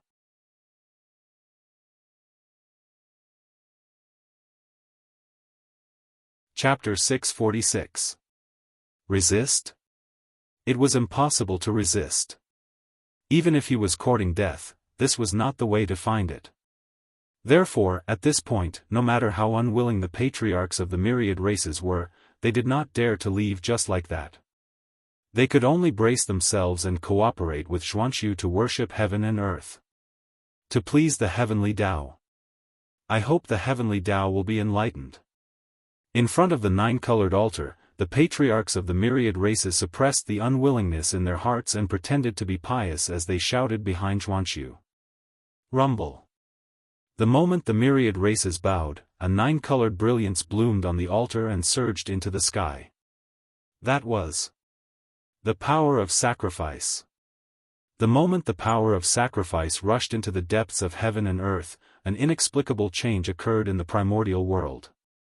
Endless phenomena appeared, covering the sky and the sun. This was the manifestation of the human path. The myriad races. In addition to the human race, almost all the living beings in the primordial world were sacrificing to heaven and earth together. The first to be alarmed was naturally the human path that was closely related to it, not the high and mighty heavenly Tao. Rumble. The manifestation of the human path was accompanied by endless power. The resplendent human path radiance scattered across the entire primordial world, illuminating the hearts of everyone. Has the human path manifested? It seems that the absolute heaven and earth is about to begin. On Ziwei Star, Feng Zichen looked at the changes in the primordial world and said silently. At the same time, he quietly released his spiritual will to envelop the entire primordial world to prevent the chaos demon god from suddenly attacking and ruining the plan of the human race. To be enemies with the heavens, the powerful beings did not dare to, the living beings of the primordial world did not dare to. But the chaos demon god definitely dared to. Therefore, the chaos demon god had to be guarded against. As for whether it would affect Feng Zichen after the absolute heaven and earth, it definitely would not. He was the great of Ziwei, the supreme ruler of heaven and earth, one of the supreme rulers of the primordial world. How could a mere absolute heaven and earth restrain him? In fact, not only Feng Zichen, but also the other four heavenly gods, as well as the top existences who occupied the karmic rank of heaven and earth, would not be restricted by the absolute heaven and earth. In the end, the absolute heaven and earth was pushed by the primordial world. And the top existences with the karmic rank of heaven and earth were all chosen spokespersons of heaven and earth, they were their own people. Since that was the case, why would the restrictions of heaven and earth target their own people? Of course, it was ineffective. Rumble. human Tao appeared. An endless amount of mighty power descended upon them. Driven by the power of sacrifice, they gathered at the intersection of heaven and earth, forming a vast ocean of human Tao. That place was filled with the radiance of humanity. It was like a natural chasm that forcefully cut off the connection between heaven and earth. You can see that. As the ocean of human Tao appeared, the connection between heaven and earth was completely severed. Under the obstruction of the ocean of human Tao, no living being could cross this boundary. Heaven and earth, it was really separated.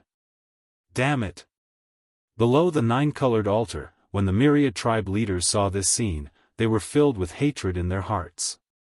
However, they had no choice but to pretend to be happy on the surface. It was truly unbearable.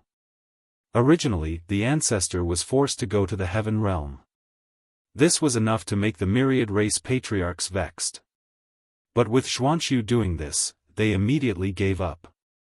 Before the connection between heaven and earth was cut off, although the ancestor was in the heaven realm, if something happened in the clan, the ancestor could rush back at any time. However, with the success of the heaven and earth separation, everything was different. If the ancestor wanted to return to the clan, it would not be so simple. The price he had to pay would definitely be extremely shocking. In this way, it was equivalent to the myriad race losing their greatest trump card. In this way, how could the myriad race patriarchs not hate? Just as the myriad race patriarchs were feeling resentful. In the primordial world, an unforeseen event happened again. Rumble. After that human Tao, the heavenly Tao appeared with a loud bang. Endless majesty covered the entire primordial world, causing people's hearts to tremble. Swish swish swish, the heavenly Tao appeared, and the myriad Tao rumbled. Endless laws spread out and gathered at the intersection of heaven and earth. Outside the ocean of human Tao, an even more vast and boundless sea was formed. A sea formed entirely of laws. A sea of laws. What?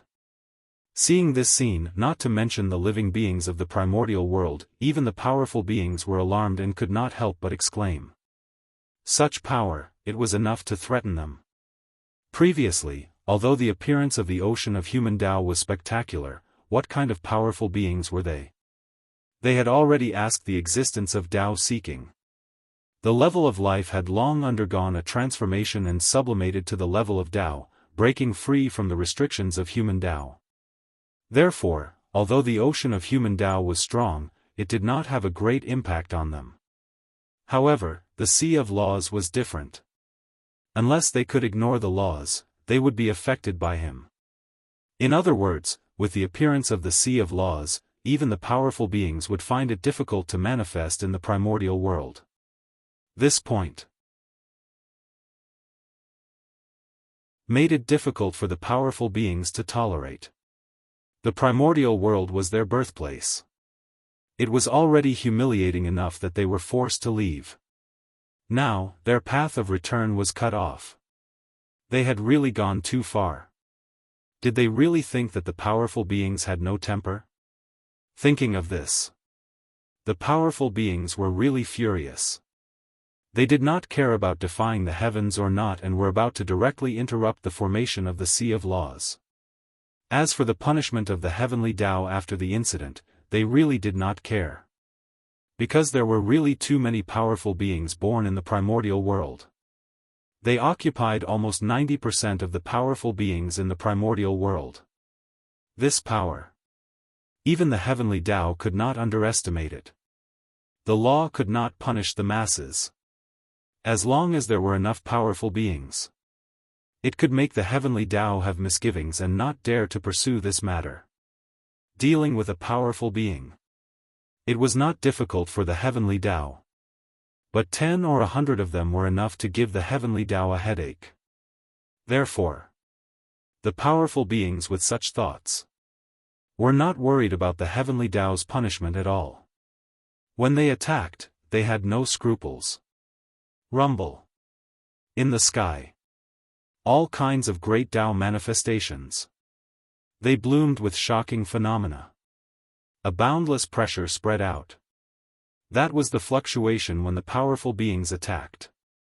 Their strength was too strong. With a thought, they could create and destroy countless worlds. Once they attacked, they moved with the power of heaven and earth. F***ck. Feng Zichen, who was on guard against the Chaos Demon God, did not wait for the Chaos Demon God to attack. Instead, he waited for the powerful beings behind him to attack. He was really shocked. Everyone joined forces, even he did not dare to take it head-on. Not to mention the sea of laws that had yet to take shape. It would probably be blown up by everyone on the spot.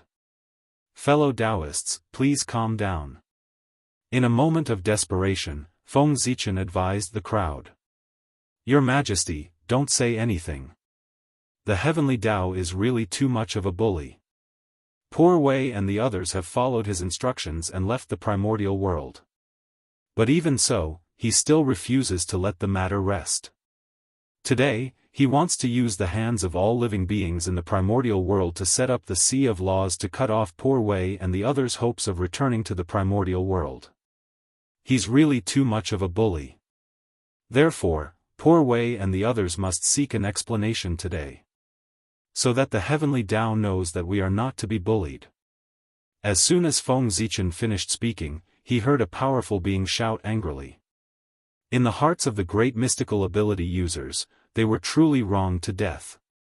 They felt that the goal of the heavenly Tao was not to isolate the world, but purely to deal with them.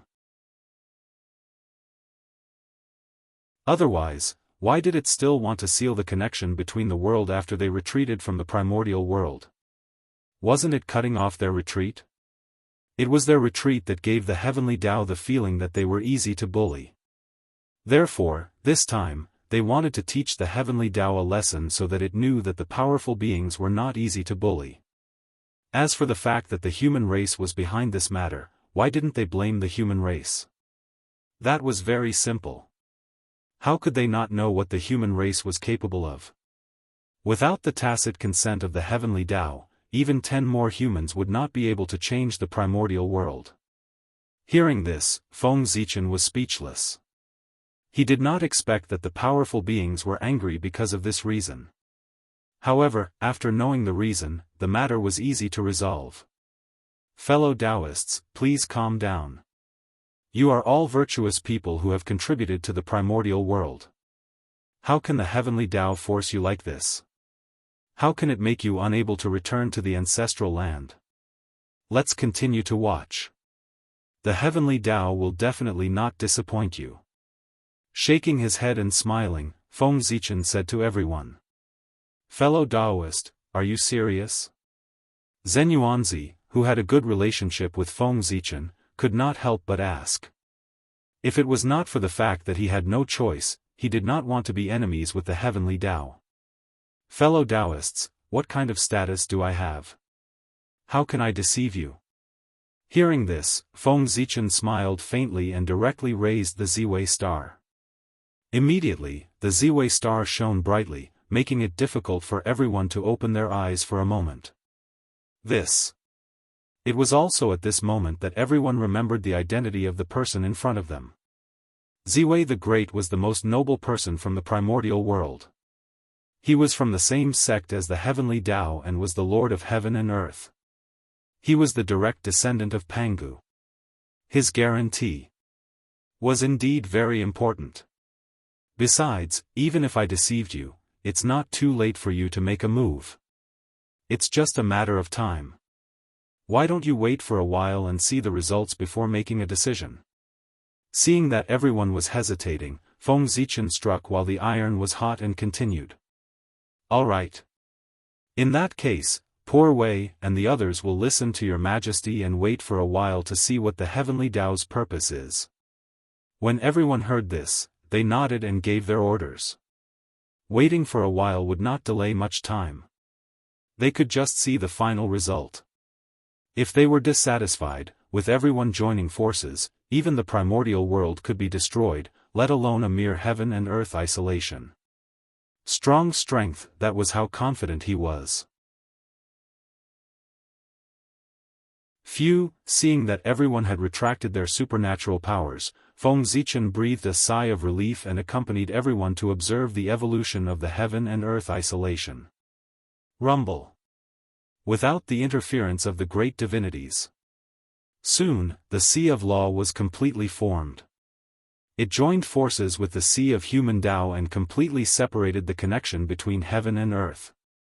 At this moment, under the combined isolation of the power of the heavenly Tao and the power of the human Tao, the heaven realm and the primordial world could be said to be two different worlds. The people of the heaven realm could not go to the earth. The people on the earth could not go to the heaven realm either. It was as if they were two unrelated worlds. Heaven and earth isolation. It was thorough enough. It directly separated the heaven realm and the earth into two different worlds. Your Majesty.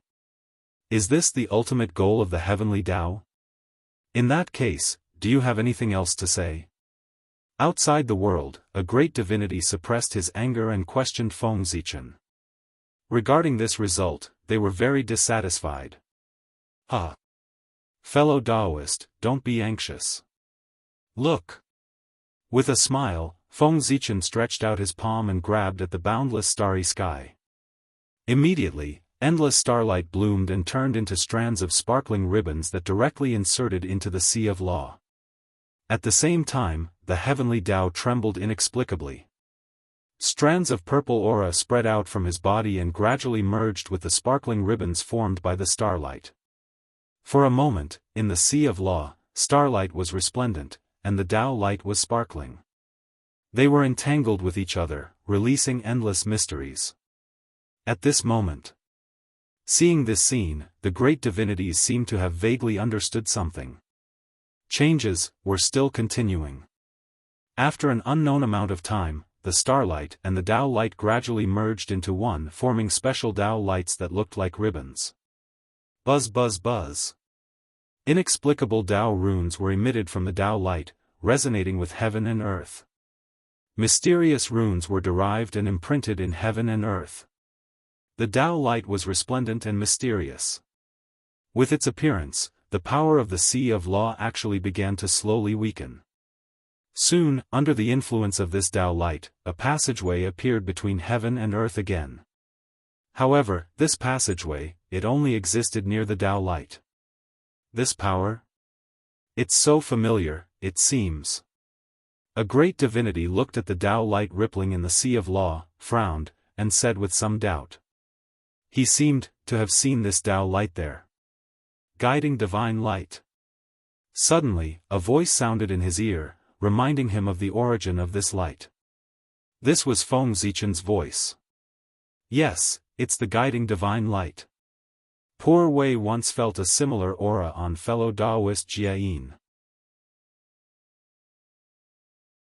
After being awakened by someone, that person said excitedly.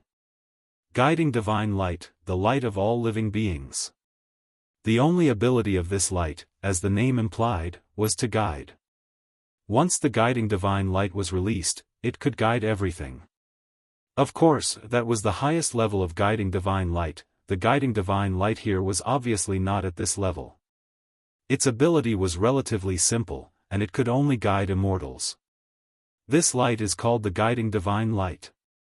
It is formed by combining the power of the stars and the power of the heavenly Tao. It is different from the guiding divine light on the saint. It is not used to illuminate all living beings, but to guide immortals. Under the suppression of the Sea of Law, the laws on the primordial land have been compressed to the extreme. They no longer tolerate existences above the golden immortal. In other words, once someone displays the power above the golden immortal, they will be sensed by the Sea of Law and be guided to the heaven realm by the guiding divine light inside. They are not allowed to stay on the ground. Feng Zichen casually grabbed a wisp of guiding divine light and explained to everyone. It was a very simple principle. Under the influence of the guiding divine light, the Sea of Law did not target anyone. It only targeted the power above the golden immortal. As long as the power you displayed was not higher than the golden immortal, then no matter what realm you were in, you could stay in the primordial land. But once your power exceeded the golden immortal, then sorry, no matter who you were, you would be forcefully sent to the heaven realm by the guiding divine light.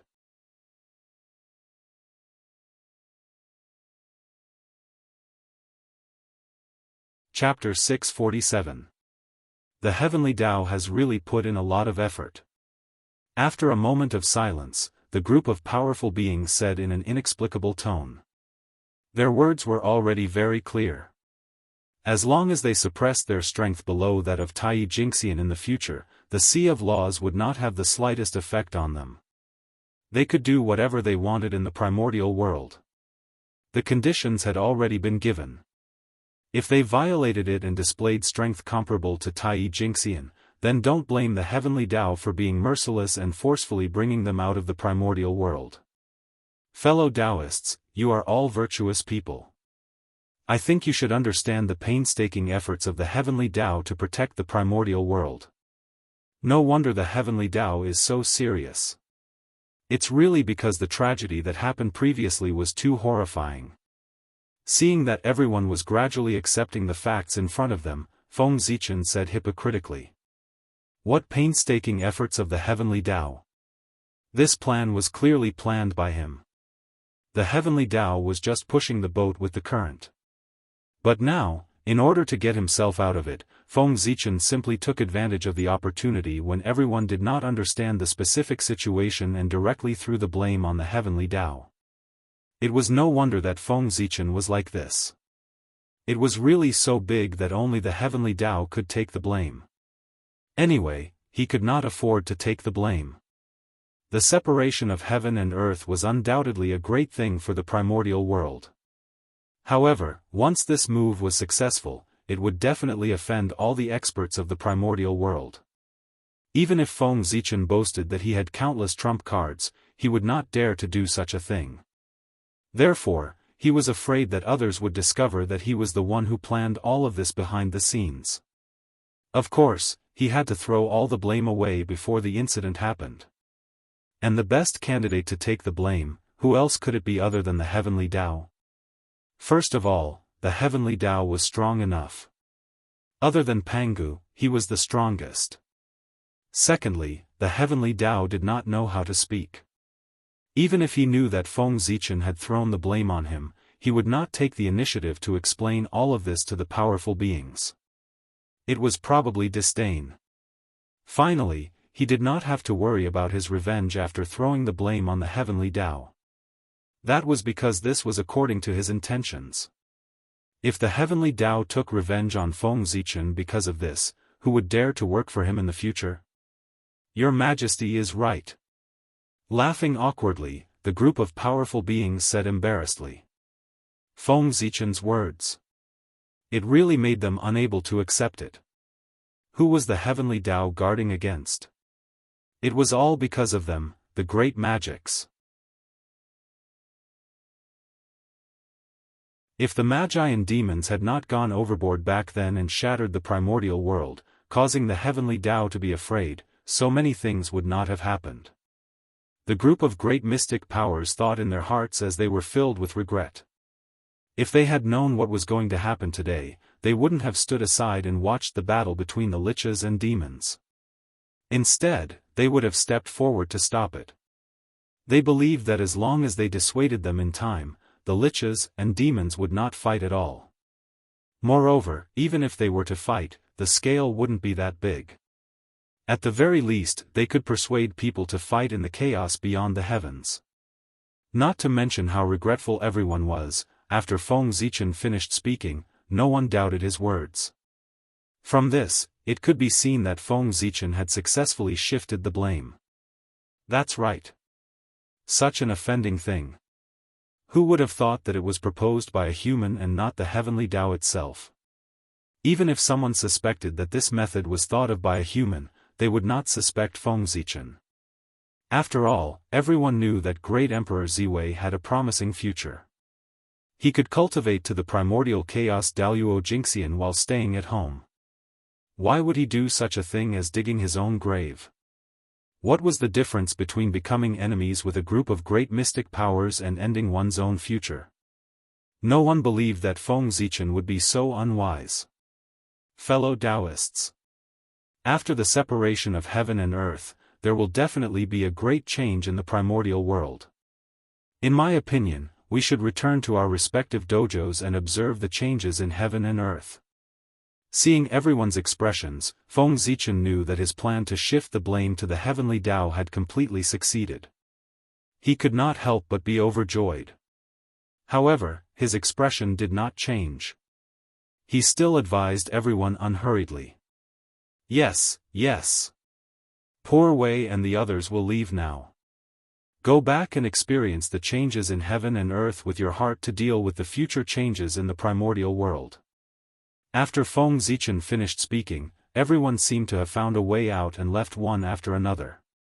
If they continued to stay here, it would be too awkward. They felt as if they were being targeted by the heavenly Tao. It was better to leave quickly. As for the matter of blocking the separation of heaven and earth, no one mentioned it at all. The sincerity of the heavenly Tao. It was already very obvious. If they raised an objection at this time, wouldn't it be obvious that they had a guilty conscience? Otherwise, why would they object? What were they trying to do by displaying the combat strength of a great mystic powers in the primordial world? At this moment, regardless of whether they had a guilty conscience or not, once they raised it, it would be like yellow mud falling into their pants. It would be shit even if it wasn't shit. They would definitely be remembered by the heavenly Tao. Therefore, no one dared to object. They all left in a hurry. Sigh. This matter, it's considered over, right? After everyone left, Feng Zichen let out a long sigh of relief and completely relaxed. Back then, when he formulated the plan to separate heaven and earth, he was only thinking about the benefits to the primordial world and even the human race. He had forgotten that this was a job that would offend people. At that time, he didn't think much of it.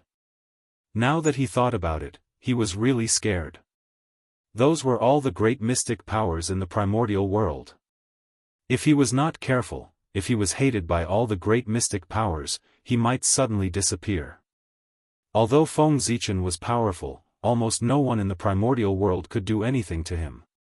However, how many of the great mystic powers who could live until today were easy to deal with? Even the remnant spirit of the chaos demon god was killed by them. Not only did they fail to possess him, but they also swallowed him and became nutrients for his growth. From this, one could see how extraordinary the methods of the great mystic powers were. If he was targeted by them, even if he didn't die, he would lose a layer of skin. How could Feng Zichen not be afraid? Fortunately, he was witty and threw the blame on the heavenly Tao in time, saving a big trouble for the future. If he didn't mention it today, this matter would be over. Even if the great mystic powers reacted in the future, with the endorsement of the heavenly Tao, this matter would be ridiculous. Heaven and earth have been separated. The situation of the primordial world is about to change. After taking a deep look at the void of the primordial world, Feng Zichen turned around and returned to the Ziwei star. Not long after he returned to the Ziwei star, the endless rules in the primordial world slowly changed. Rumble. Endless Tao runes scattered out and scattered into the primordial world, causing inexplicable changes. The first to bear the brunt was naturally the world tree that stood between heaven and earth. Crash. The void cracked open silently, and the origin of heaven and earth flowed out of the huge crack. Like a waterfall, it poured onto the world tree. And the origin of heaven and earth, for the world tree, it was the best nourishment for growth. Phew, after absorbing the origin of heaven and earth, the world tree grew at a speed visible to the naked eye. Soon, it grew taller. Rumble. Rumble. A huge rumble resounded throughout the entire primordial world. It was the sound of the heaven realm. It was constantly rising, and the distance between it and the primordial world was getting farther and farther. It was pushed up by the world tree. The world tree stood tall, and its crown held up the entire heaven realm. And now, as the world tree rose, the heaven realm above it would naturally be affected and rise with it. This was the beginning of the changes in the primordial world. Every time the heaven realm rose a little, the rules of the primordial world changed a little. It was still all right.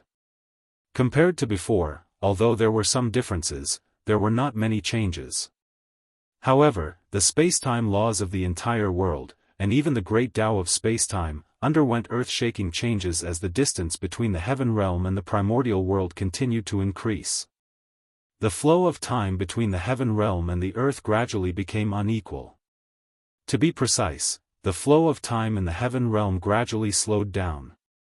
Compared to the primordial world, it seemed to be twice as slow. In other words, 2 days in the primordial world was only 1 day in the heaven realm. Moreover, this ratio wasn't fixed either. As the distance between the heaven realm and the primordial world increased, it was constantly changing. It was getting bigger and bigger. In short, this change could not be completed in a short period of time. It would take a long time to evolve. It would not stop until it reached a threshold. Not long after the separation of heaven and earth, the restrictions between heaven and earth naturally appeared in everyone's minds, allowing them to understand everything. Tai Jingxian level power is not allowed to appear. After hearing this news, the patriarchs of the myriad clans clearly heaved a sigh of relief. It was good that they did not completely cut off the connection between heaven and earth. This way, they would have a way out. Wait, below Tai Jingxian, Gold Immortal? Damn it! The human race is really good.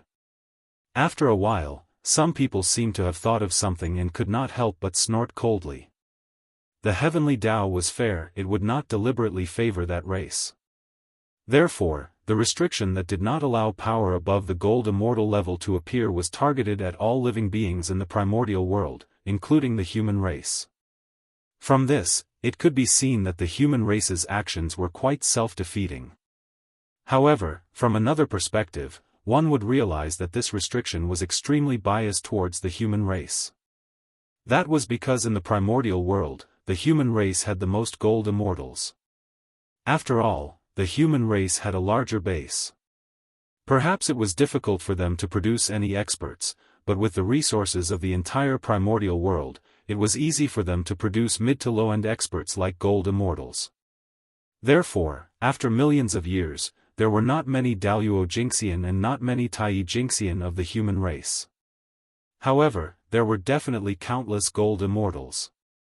Even if all the gold immortal experts of the myriad clans were added together, they would probably not be as many as the human race. This was nothing in the past. However, after the separation of heaven and earth, the existence of the gold immortal level leaped to the top of the primordial world. The benefits that the human race, which had the most gold immortals in the primordial world, received could be imagined. They could sweep through the myriad clans. Thinking of this, how could the patriarchs of the myriad clans' faces not be ugly? This was simply the heavens and earth helping the human race. However, they did not have the chance to reason it out. Saying that the heavenly Tao was unfair? Were they blind? Didn't they see that the heavenly Tao treated everyone equally and restricted them as it wished? Not to mention the human race, even the powerful beings were restricted by it. In this way, who could say that the heavenly Tao was unfair? The myriad clans were inferior to the human race. They could only say that they were useless and could not compete with others. They could not blame others. Your Majesty, we still have important matters to attend to, so we'll take our leave first. The more they thought about it, the more aggrieved they felt. The experts of the myriad clans really did not want to stay here any longer. Looking at the happy and smug faces of the humans, they immediately bid farewell to Zhuanxu. At this moment, they did not intend to, nor did they dare to, fuss over the matter of Zhuanxu tricking them to come here to worship the heavens and earth. Since you have something to do and have left, I won't hold you back. Zhuanxu was indeed in the wrong for what happened today. In the future, I will definitely give you a big gift to apologize to you. Xuanxiu could naturally think of what the patriarchs of the myriad clans could think of, and he thought even further. Therefore, he was extremely happy in his heart. He did not care about the attitude of the patriarchs of the myriad clans and directly said. At the same time, he also apologized to everyone. I wouldn't dare. Even if your majesty didn't say it, we would have taken the initiative to rush over when we found out about such a major event that has contributed to the primordial world. How could we blame your majesty for this matter? Seeing Xuanqiu's smug expression, everyone was extremely annoyed. However, they did not dare to show it on their faces. They all said with a righteous expression. At this time, the matter had already been done. It was useless to be upset and regretful. Instead, it would make others look down on them. It was better to act righteous in exchange for a good reputation. It's good that you understand, fellow Taoists. Xuanqiu smiled and did not expose everyone's thoughts. He echoed from the side. He had already taken all the advantage. Why couldn't he let others have a taste of their mouths? It was fine to be smug, but they could not forget themselves. In this way, after a few pleasantries, the patriarchs of the myriad clans left one after another.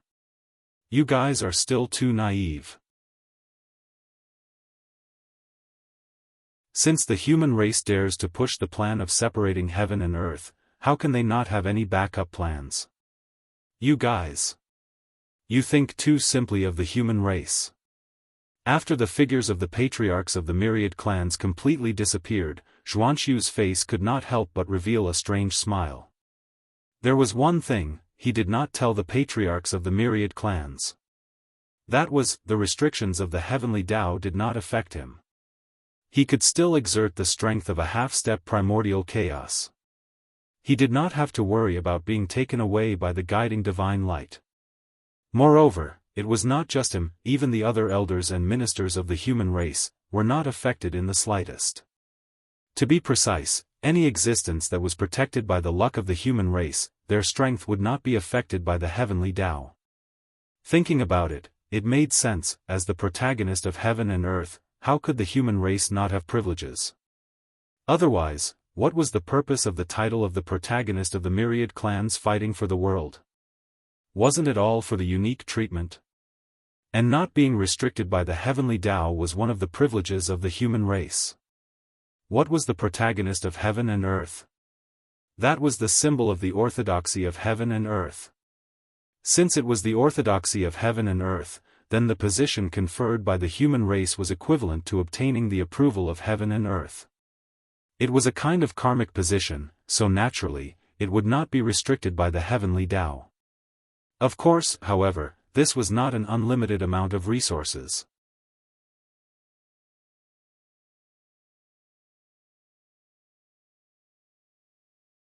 Chapter 648. The so-called conferment of the human emperor mainly relied on the destiny of the human race. However, the destiny of the human race was not unchanged. It would change with the change of the human emperor. In other words, the conferment of the human emperor had a time limit. A generation of emperors and ministers. After the change of the human emperor, unless the new emperor still conferred the positions of those ministers, they would no longer be protected by the destiny of the human race and lose the ability to break the restrictions of the heavenly Tao. Golden Immortal was their limit. Thinking about it, this was normal. The human emperor was only the human emperor after all, not the celestial emperor. If his power was not limited, where would the celestial emperor be? In the end, the most supreme ruler of the primordial world was still the celestial emperor. His power was permanent. The human emperor was just a weakened version of the celestial emperor. His status was only comparable to the 4 heavenly emperors. After today, the rise of the human race is inevitable. There will be no opponents in the primordial world. The myriad races will be completely crippled. The day when the human race redefines humanity is not far away. Secretly clenching his fists, Xuanqiu thought excitedly. The dream that countless martyrs of the human race had been looking forward to day and night would be realized in his hands. What an exciting scene. Everyone, it's time to leave. After a long while, Zhuanxu finally calmed down and spoke to the crowd with a calm expression on his face. Yes, Your Majesty. The elders of the human race responded in unison and left with Emperor Zhuanxu, returning to the human race. At this point, the primordial world regained its peace. Time flew by. In the blink of an eye, more than 300,000 years had passed. During these 300,000 years, Feng Zichen was not idle. He was still vigilant and carefully observed the movements of the primordial world to prevent the chaos demon god from suddenly attacking. Although the Sea of Laws was strong, it could not stop the existence of the primordial chaos level. Even the powerful ones could not stop it. The reason why he could make the powerful ones afraid was not because he was strong, but because of the deterrence of the heavenly Tao. His existence indicated the attitude of the heavenly Tao. The powerful ones did not dare to defy the heavens, so they were naturally afraid of him. And the deterrence of the heavenly Tao to the chaos demon gods, that was simply, **t. Since when did the chaos demonic gods need to worry about the heavenly Tao? Shouldn't they do whatever they want? Therefore, the Sea of Laws couldn't stop the chaos demon god. Of course, this did not mean that the Sea of Law was completely useless. At the very least, he could obstruct the chaos fiend god when he attacked. The Sea of Law covered the boundary between heaven and earth. If the chaos demonic god attacked the untainted land from the outside, he would not be able to avoid this place.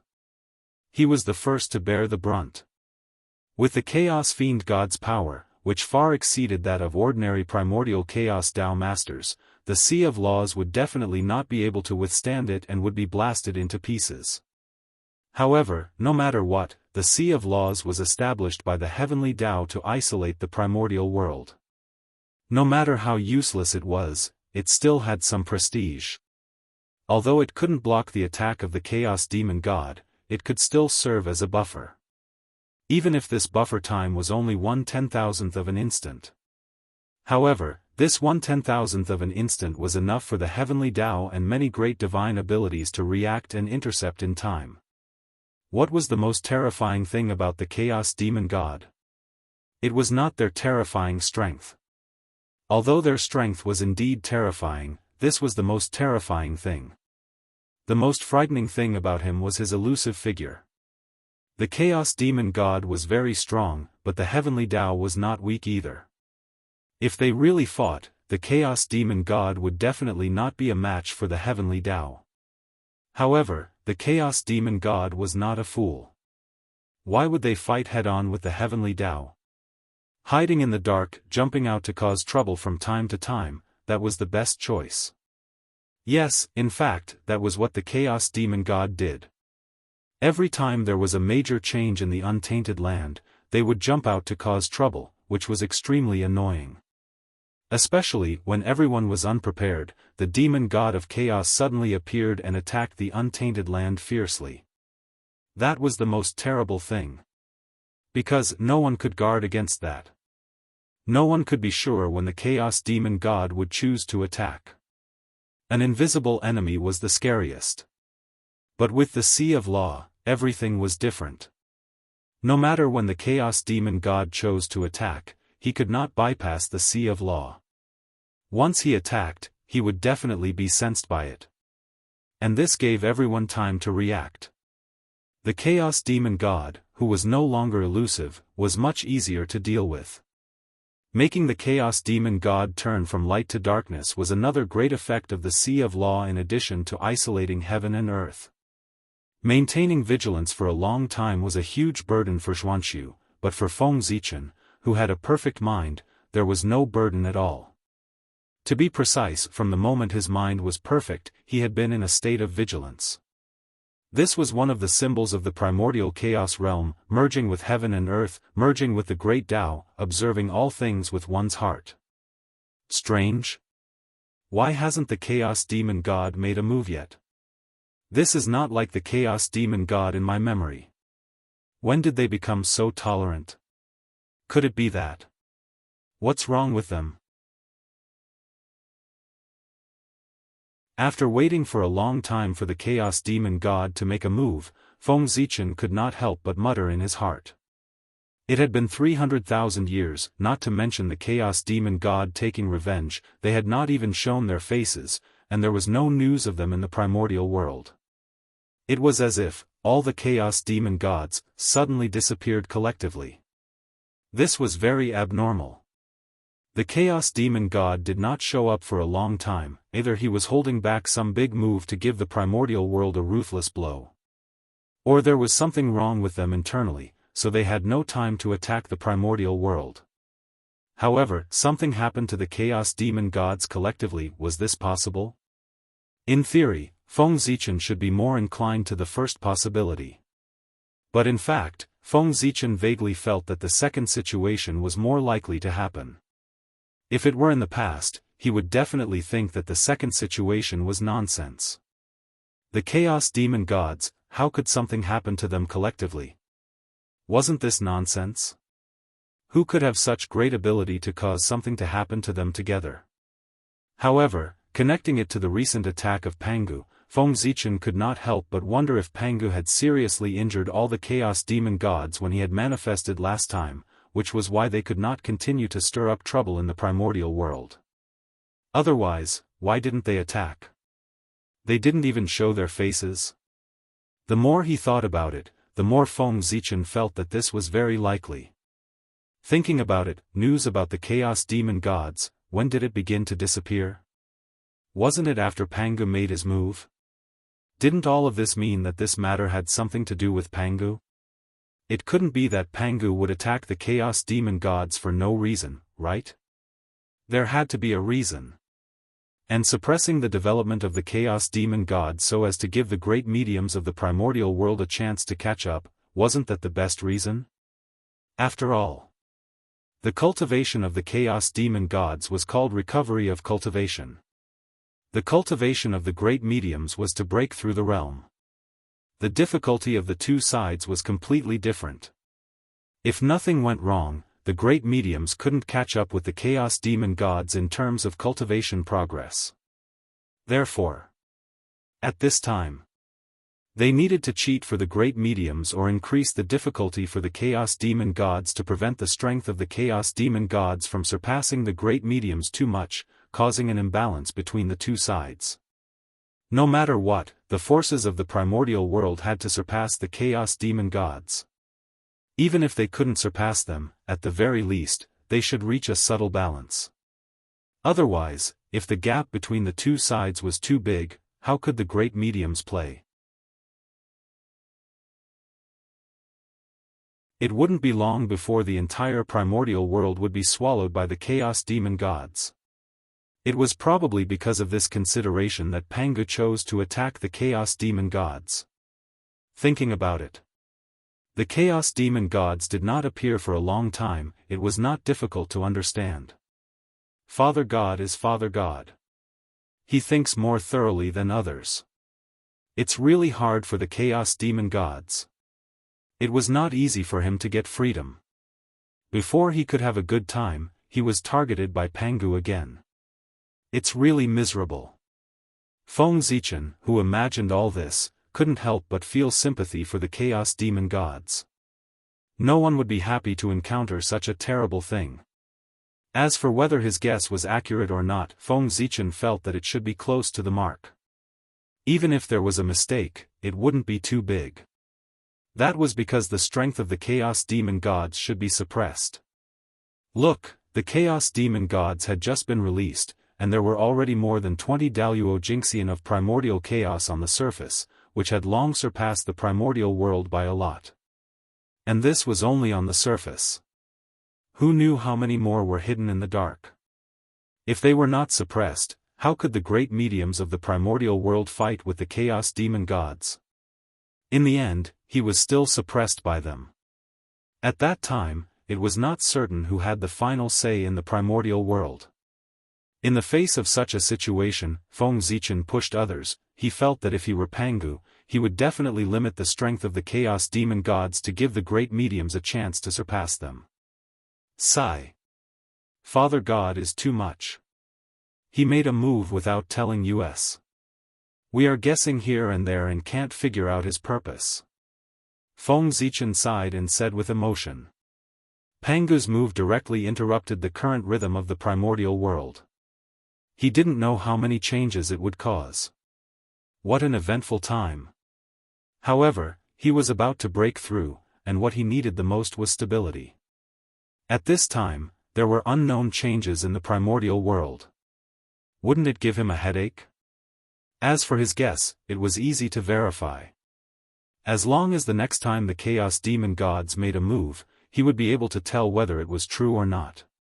If the strength of the Chaos Demon Gods did not increase much compared to before, then there was no doubt that they must have been affected by Pangu. On the contrary, if their strength had undergone an earth-shattering change, it meant that Feng Zichen's guess was wrong, and Pangu's attack should be somewhere else. That was the real trouble. Because, oftentimes, the unknown was the most frightening. 300,000 years was enough for too many things to happen. Especially for the current human race, there were changes every year, let alone 300,000 years. It was not an exaggeration to say that it was earth-shattering. After cutting off heaven and earth. Except for some clansmen who did not want to stay in the human world and chose to ascend to the heaven realm, most of the experts of the human race chose to enter the heavenly palace and stay in the human world to protect the human race. Of course, one had to admit that in a sense, the future of going to the heaven realm was indeed more promising than staying in the human race. After all, the heaven realm had become the center of the primordial world. It gathered the luck of the entire primordial world, and even the endless big, small, and medium worlds. It also gathered countless experts. Compared to the heaven realm, the heavenly palace of the human race could not compare to the heaven realm except for the fact that it was on par with him in terms of spiritual energy. Building a cart behind closed doors. How could it be compared to brainstorming? How could one know the vastness of the world if one did not see the vastness of the world? To be honest, if the human expert stayed in the human race and did not go to the heaven realm, it would not be a good thing. As time passed, they would gradually be abandoned by the times and fall behind others. However, from another point of view, it was precisely because of these experts that the human race's position as the overlord of the primordial world was established. It was hard to say whether the choice was good or bad. Of course, it was impossible for Feng Zichen to not see such an obvious drawback. In his heart, he already had a solution. One had to know that the goal of the human race was to surpass the shamans and demons. In order to achieve this goal, Feng Zichen had paid a huge price. Now, seeing that the human race had just shown signs of rising and had the possibility of catching up with the shamans and demons, how could he allow such a thing to drag the human race down? Therefore, he planned to cheat the human race to solve this drawback. According to his plan, he planned to use the connection between the heavenly palace and Zhousing to forcefully open a passage between heaven and earth so that the human experts could freely travel to and from the heaven realm. At this point, when the human experts had nothing to do, they could use this passage to visit friends in the heaven realm and ask for new information so that they would not be abandoned by the times. If this method was successful, it could immediately solve the drawback of the human expert staying in the human world. And this was not Feng Zichen's entire plan. Opening a passage between heaven and earth for the human race might guarantee that the human race's strength would always far surpass the 10,000 races, but it could not guarantee that the human race's strength would be able to catch up with the shamans and demons. Therefore, this required a second plan. As for the second plan, Feng Zichen turned his attention to the countless large, medium, and small worlds outside the primordial world. Every world contained unimaginable good fortune. Even if they only obtained a trace of it, it was enough for cultivators below Daluo Jingxian to benefit endlessly. Feng Zichen's goal was to find a way to contact the upper-class world so that the human race could benefit from it. This was naturally extremely difficult for others, but it was different for Feng Zichen. There was no other reason. He had the World Tree. With the ability of the World Tree, it could completely help him communicate with the various worlds.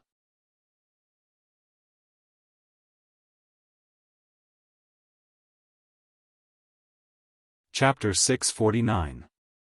If it was in the past. Even with the help of the World Tree, Feng Zichen might not be able to do this. But now, with the help of the origin of heaven and earth, the World Tree had just completed an upgrade, and its ability had been greatly improved. It was just enough to meet Feng Zichen's goal of connecting the 10,000 worlds. However, this matter was not urgent. Connecting the 10,000 worlds was one thing, and sending people into the 10,000 worlds was another.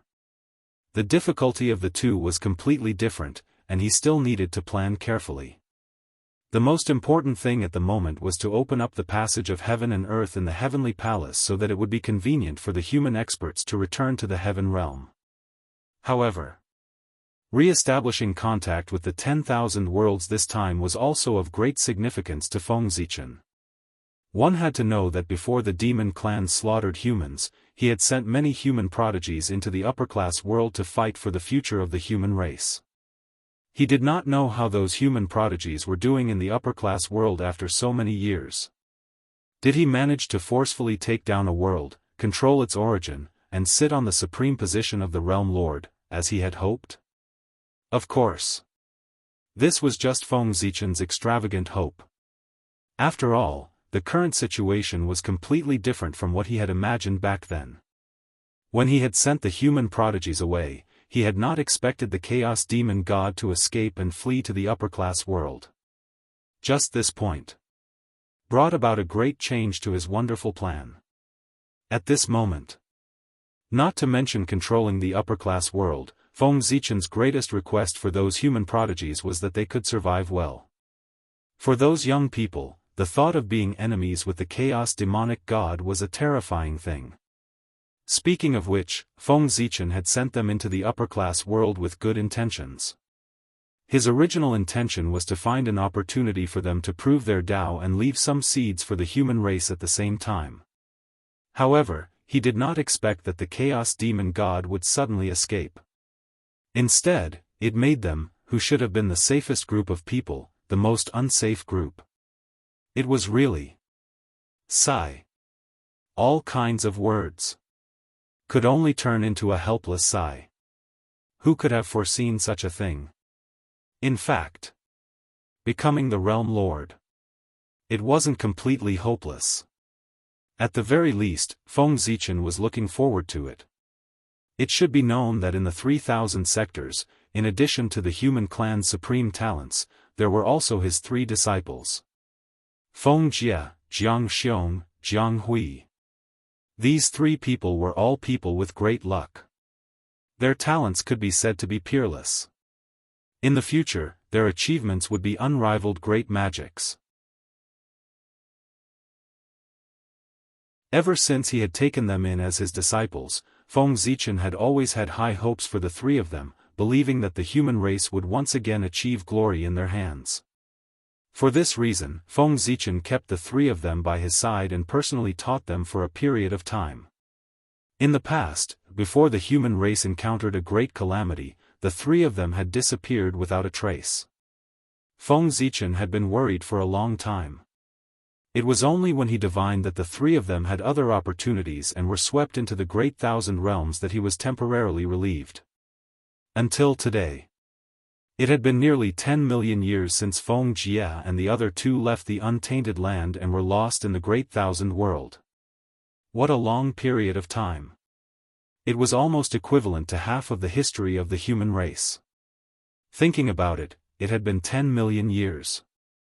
With Feng Jie and the other 2's talent, they should have long cultivated Daluo Jingxian or even gone further. With such strength.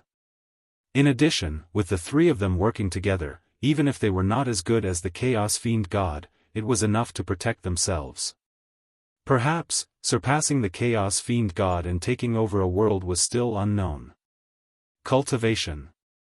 It was a miracle. Therefore, the matter of cultivators. Then, anything could happen. Feng Jia and the other two. They might be able to create miracles. This was Feng Zichen's greatest expectation for them. Perhaps, after I attain the Tao, I should go to the Great Thousand Realms to take a look. Those children have been away from home for too long. It's time to look for them and see how they are doing. On the Emperor Star, Feng Zichen looked at the huge world tree that stood between heaven and earth. He seemed to see countless worlds, and he couldn't help but have a lot of thoughts in his mind. Rumble. In the void that no one could see. Streaks of resplendent starlight descended from the boundless starry sky and landed in the territory of the human race, in the heavenly cycle palace that belonged to the human race. This was Feng Zichen using a supreme method to distort spacetime and forcefully open 365 passageways to the heaven realm for the human race. Because these passageways had to bypass the Sea of Laws, Feng Zichen had no choice but to rely on Zhouxing's power. Otherwise, even someone as powerful as him would not be able to bypass the perception of the Sea of Laws and open the connection between heaven and earth. The Sea of Laws isolated everything. It was not a joke. It was only because Zhouxing had a special status that he could provide an endless supply of star power to the earth that his power would not be restricted by the Sea of Laws. Otherwise, the living beings of the primordial world would not be able to absorb star power. Who knew how much trouble it would cause? Back then, the demons had only intercepted a portion of the star power of the heavenly cycle, and they had already formed a huge karma with the common people. If the Sea of Laws dared to completely cut off the star power and prevent it from descending into the primordial world, it would not be long before it was crushed by the boundless karma. Such karma. The heavenly Tao did not dare to accept it. Therefore, the power of the stars. It would not be isolated by the Sea of Laws. And Feng Zichen was using this loophole in the Sea of Laws to create void passageways in the resplendent starlight for the human experts to travel between heaven and earth. This kind of thing was actually not difficult. If Feng Zichen went all out, it would only take a few hundred years for him to succeed. But if he really did that, it would cause too much of a commotion. It would not be an exaggeration to say that the entire primordial world would be alarmed. However, this was somewhat inappropriate. After all, Feng Zichen's actions were too unethical. He had just cut off heaven and earth, and now he was opening a back door for the human race. Could it be that the so-called heaven and earth isolation was specially used by the human race to deal with the myriad races? Yes. Although this was the truth, it was obvious that he could not say it out loud. Otherwise, once word got out, what would happen to the human race? Would they be able to stand? The human race could not bear this reputation. As such, it was fine to build passageways for the human race in secret. As long as they didn't do it openly, even if they were discovered, they would just turn a blind eye to it. However, if Feng Zichen dared to expose this matter openly in front of others, it would definitely cause an uproar in the primordial world. At that time, under the uproar of the public, even if the human race was the protagonist of the world, it would be difficult to explain. Of course, the condemnation of others would not hurt the human race in the slightest. However, at the very least, after this matter, the reputation of the human race in the primordial world would be completely ruined. Even Feng Zichen's reputation would be ruined. Feng Zichen still cared about his reputation. The human race also cared about their reputation. In order to care about public opinion, it was better to do such an unethical thing secretly. At most, he would just have to put in more effort. Yes. It was indeed quite troublesome. With Feng Zichen's strength, if he did not hide it and used all his strength, he could complete it in at most 100 years. However, in order not to be discovered by outsiders, he had to divert a portion of his energy to conceal the secrets of heaven. This would undoubtedly greatly delay the progress of the project. It would take at least 100 times more effort. Tens of thousands of years. It was indeed a headache. Time flew by. In the blink of an eye, 30,000 years had passed. Feng Zichen's establishment of the heaven and earth passageway in the heavenly temple was finally completed. Only after this period of limelight passed and all living beings stopped talking about the heaven and earth passageway could these passageways be officially put into use. It was also at this time Emperor Xuanqiu also ushered in the end of his reign. Yes, after many changes, it was already 900,000 years of Xuanqiu's reign. Unknowingly, Xuanqiu had already ruled the primordial world for 900,000 years. It was less than 100,000 years away from the end of his million-year term. At this moment, it was time for him to choose his successor. Thus, Xuanqiu finally shifted his gaze from the primordial world back to the human race and began to search for the prodigies of his race. After Emperor Xuanqiu retracted his gaze, the patriarchs of the myriad races could not help but heave a long sigh of relief. In their hearts, this great emperor of the human race was too terrifying. It was fine if he did not make a move, but once he made a move, he cut off the passageway between heaven and earth. It was too terrifying. Even a peerless villain was only a so-so. Xuanqiu searched the human race several times and finally found a suitable successor. Ji Jun. That was his nephew, the grandson of Emperor Xiaohao, and the great-grandson of human Emperor Xianyuan. He was born with the imperial purple aura, and his life was indescribably noble. He was the best candidate to succeed the human emperor. Yes. That's right. Ji Jun was Di Ku, the reincarnation of one of the 5 innate experts who died in battle for the human race. After confirming the candidate, Emperor Xuanqiu did not directly entrust him with an important task. Instead, he first gave Di Ku a test. After he passed all the tests, Emperor Xuanqiu called him to his side to personally teach him. After that, the primordial world fell into silence again. Nothing major happened. Soon, 100,000 years passed slowly. The human race once again welcomed the change of supreme power. Xuanqiu had lived for 1,000,000 years. Human Emperor Xuanqiu passed down the throne to Di Ku under the witness of the myriad races. Then, he ascended to the sky and left. When he left, many elders of the human race soared into the sky and left with him. At this point, the older generation had completely given up their power and was completely taken over by the younger generation. The change of power in the human race was completed without any ripples. There was no turmoil. However, according to Feng Zichen's estimation, this should be the last time such an uneventful transfer of power would happen. Not everyone could be free from power. People were greedy. After tasting the pleasure of having power, how could they give it up so easily? The reason why they could give up the power in their hands so easily was that they knew that there were greater benefits waiting for them above the heaven realm. Xuanqiu did not abdicate to live in seclusion. Instead, he went to the heavenly court to be the ruler of heaven and earth. These old officials who assisted Xuanqiu followed their majesty to the heavenly court. How could Emperor Xuanqiu treat them unfairly? Compared to the power in the heavenly court, the power in the human race was undoubtedly less important. Therefore, they would happily hand over the power in their hands. They were the 4 batches of old people who had followed Xiaohao, Xianyuan, Shennong, and Fuxi were the same. All of them had a great future ahead of them. However, the benefits of going to the heavenly court to be an official. This was the only time.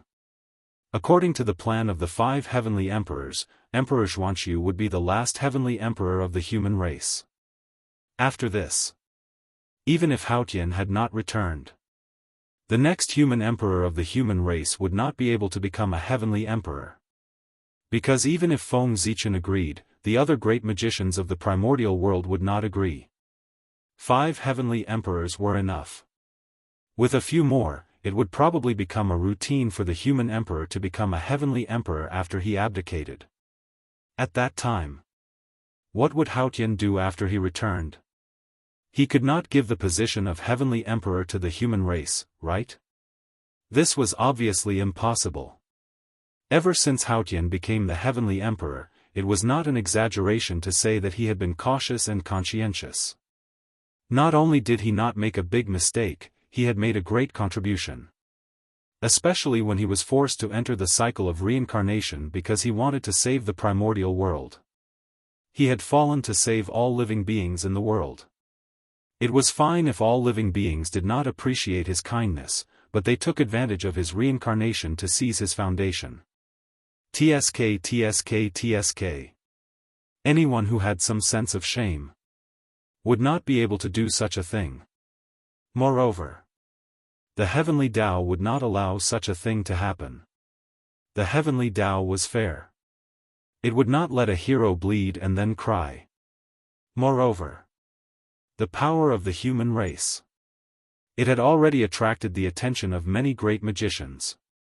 In order to prevent forces like the shaman and demon race from appearing again, perhaps a group of great magicians would join forces to suppress the human race to curb its development. This was very likely to happen.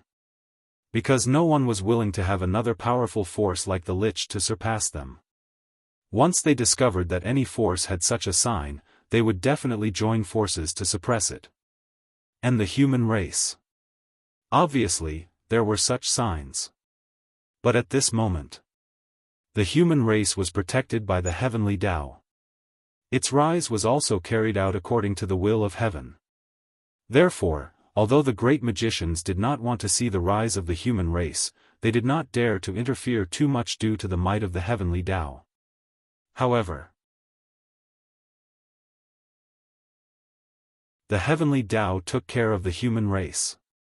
There was also a limit. Once this limit was exceeded, the human race would no longer be protected by the heavenly Tao. And obviously, the matter of the 5 heavenly emperors. It was not under the protection of the heavenly Tao. Once the human race had 9 heavenly emperors. Then, the destiny of the human race would completely merge with the destiny of the heavenly court. At that time, in the primordial world, no one could keep the human race in check. However, how could the great divines tolerate such a thing happening right under their noses? They would definitely stop it. The 5 heavenly emperors. It was not the limit of the great magicians. It was the limit of the heavenly Tao. According to the thoughts of the great magicians, one was enough. It was good for you and good for me. However, when Fuxi first ascended the throne, he proposed the plan of the 5 heavenly emperors. Originally, the great magicians did not want to agree. But this move, following the will of heaven, it could help the human race prosper. Therefore, the heavenly Tao agreed.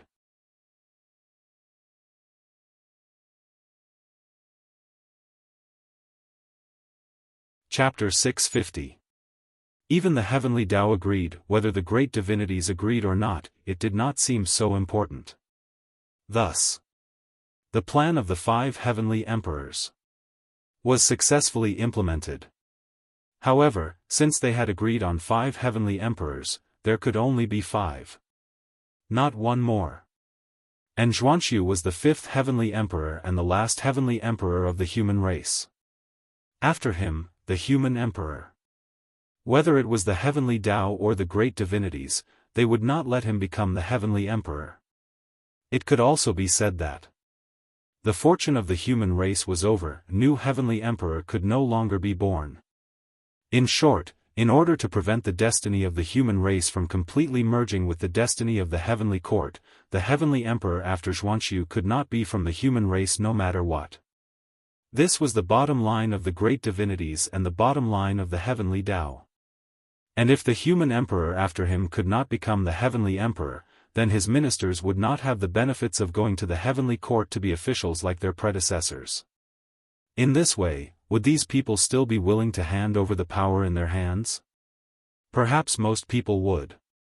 But there would always be some people who were greedy for power and could not give up the power in their hands.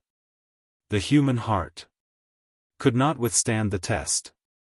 Therefore, in the future, the change of power in the human race might not be as peaceful as today.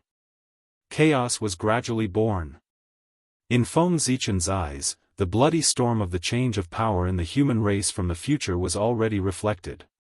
However, although he had expected this scene, he did not make any preparations to prevent this scene from happening. Because Feng Zichen knew that this was inevitable in history. When every race reached this stage, the same situation would happen. It could not be stopped at all. What he could do? He could only watch quietly. As for how to calm these disputes, that was what the human emperor had to face. What did it have to do with him? These troubles. Just treat it as a test for the human emperor. It was not an easy task to become a qualified emperor. Suppressing those who were greedy for power and unwilling to give up power was also a kind of training for the human emperor. Otherwise, if he could not even suppress the old man of the human race, how could he suppress the myriad races? A race could not completely control it. How could he have the face to rule the primordial world? In the center of the primordial world. In the 33 heavens. Where the heavenly court was. The great divines of the untainted land gathered here once again to witness the birth of a new celestial emperor. Yes. After Zhuanxu ascended to heaven, Xiaohao could be considered to have achieved perfection. It was also time to pass the supreme position of heavenly emperor to Zhuanxu to complete the inheritance of the 5 heavenly emperors. After a series of shocking phenomena, the transfer of power in the heaven court was completed smoothly. The West Heaven Emperor Xiaohao abdicated and was succeeded by the great emperor of the human race, Zhuanxu. In history, he was known as the Black Emperor, also known as the Mystic Emperor. He was the celestial emperor of the north and had the ancestor sorcerer Gonggong as his guardian. He. 5 celestial emperors? How naive. On the North Star, Feng Zichen looked at the great masters who had left after the banquet ended and couldn't help but sneer in his heart. The thinking of these great divine abilities people was very good. After the 5 celestial emperors, the position of celestial emperor would no longer be fated with the human race. However, the truth was not as simple as they thought. Knowing that the 9 celestial emperors of the human race would benefit immensely, how could Feng Zichen not have a backup plan to facilitate this matter? Those great divine abilities people of the primordial world only saw the 5 emperors of the human race on the surface, but they did not expect that other than the 5 emperors, the human race also had 3 supremes of heaven and earth in the dark. That's right. It was Feng Zichen. And his 2 incarnations. Great Emperor Zhongtian Ziwei. Great Emperor Gaochen Tianhuang. Great Emperor Southern Extremity. A total of 3 supremes of heaven and earth. Even the human emperor was qualified to become a celestial emperor, let alone the 3 supremes of heaven and earth. According to Feng Zichen's plan, after Zhuanxu abdicated, if Haotian still did not return, he would recommend the 4 supremes to temporarily take over the position of celestial emperor to maintain the operation of the primordial world. The 4 supremes took turns. One person ruled the heavenly court for an era. No one could say that it wasn't the case. This was how it should be.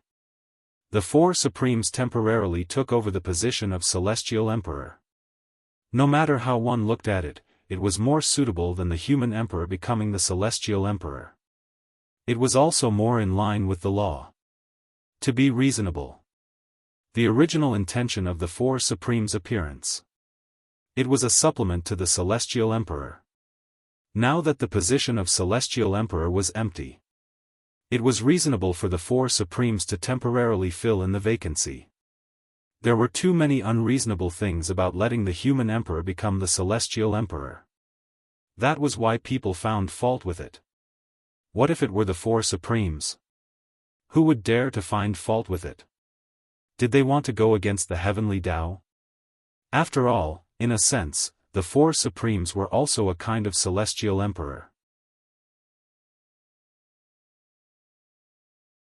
Back then, the reason why the human emperor was chosen to be the celestial emperor and not the four supremes was not because everyone was unwilling, but because the conditions did not support it.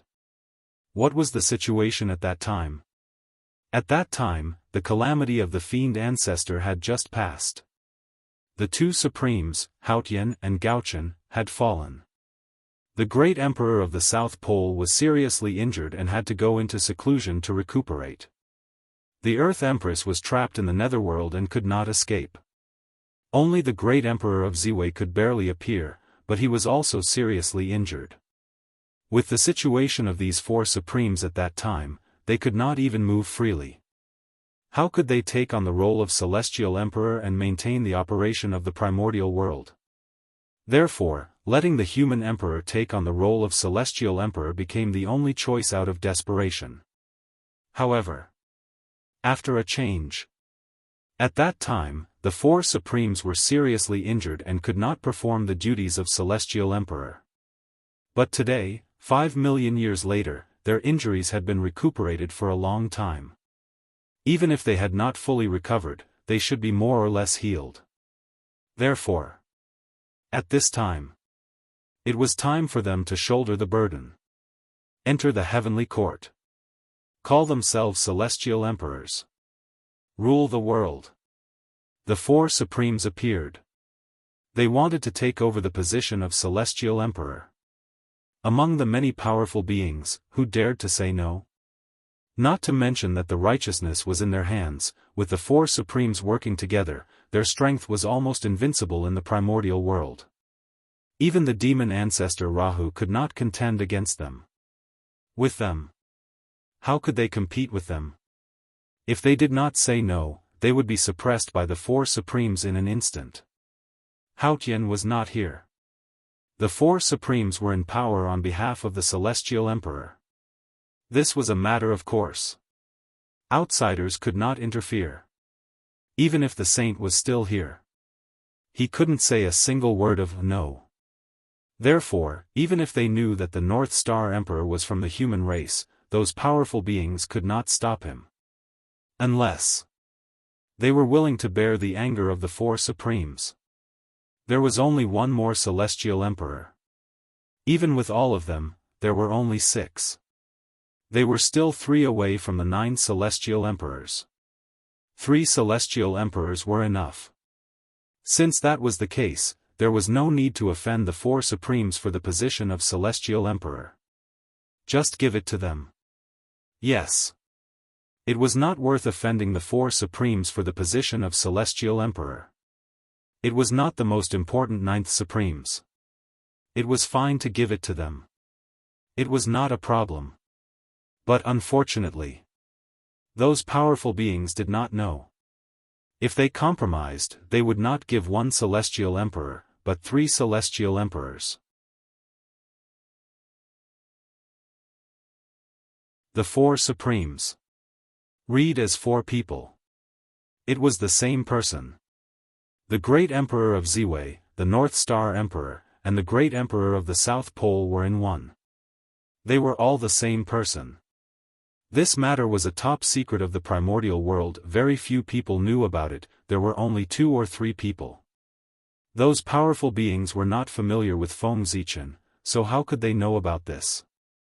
Therefore, if the plan went smoothly, the powerful beings of the primordial world, he was afraid that Feng Zichen would set him up badly. When the 4 supremes finished their rotation, there would not be 5 celestial emperors of the human race, but 8.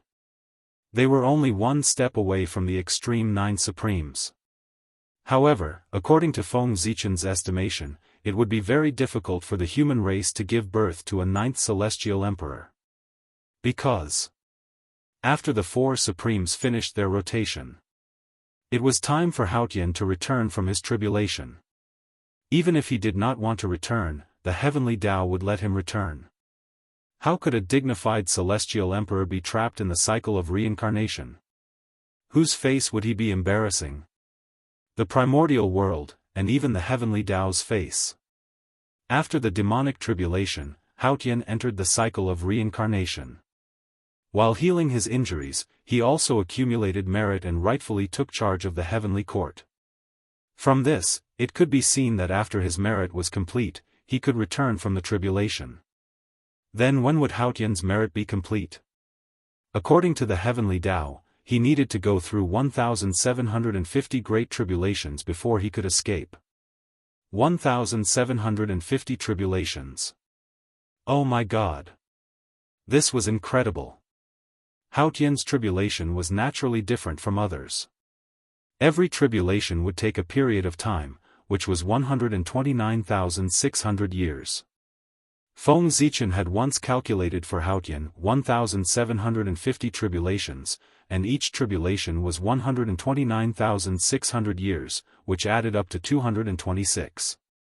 8 million years. Hiss. 220 million years. It was really a long time. One had to know that the history of the entire human race was not that long. In that case, it might not be obvious. Then from another perspective. From the fall of Haotian until now, it had only been more than 4 million years. TSK, more than 4 million years. Compared to the time that Haotian had to go through, it was not even a fraction of its time. From this, it could be seen. 220 million years was a very long time. At first, when Feng Zichen learned about Haotian's situation from the heavenly Tao, he thought that he would not be able to return. 200 million years had passed. Even if he came back, what could he do? The daylily would be cold. However, on second thought, he felt that something was wrong. How could the heavenly Tao let Haotian experience the tribulation for more than 220 million years? Wasn't this destroying his future in disguise? Among them, there must be an unknown plan that could help Haotian return from the tribulation in advance.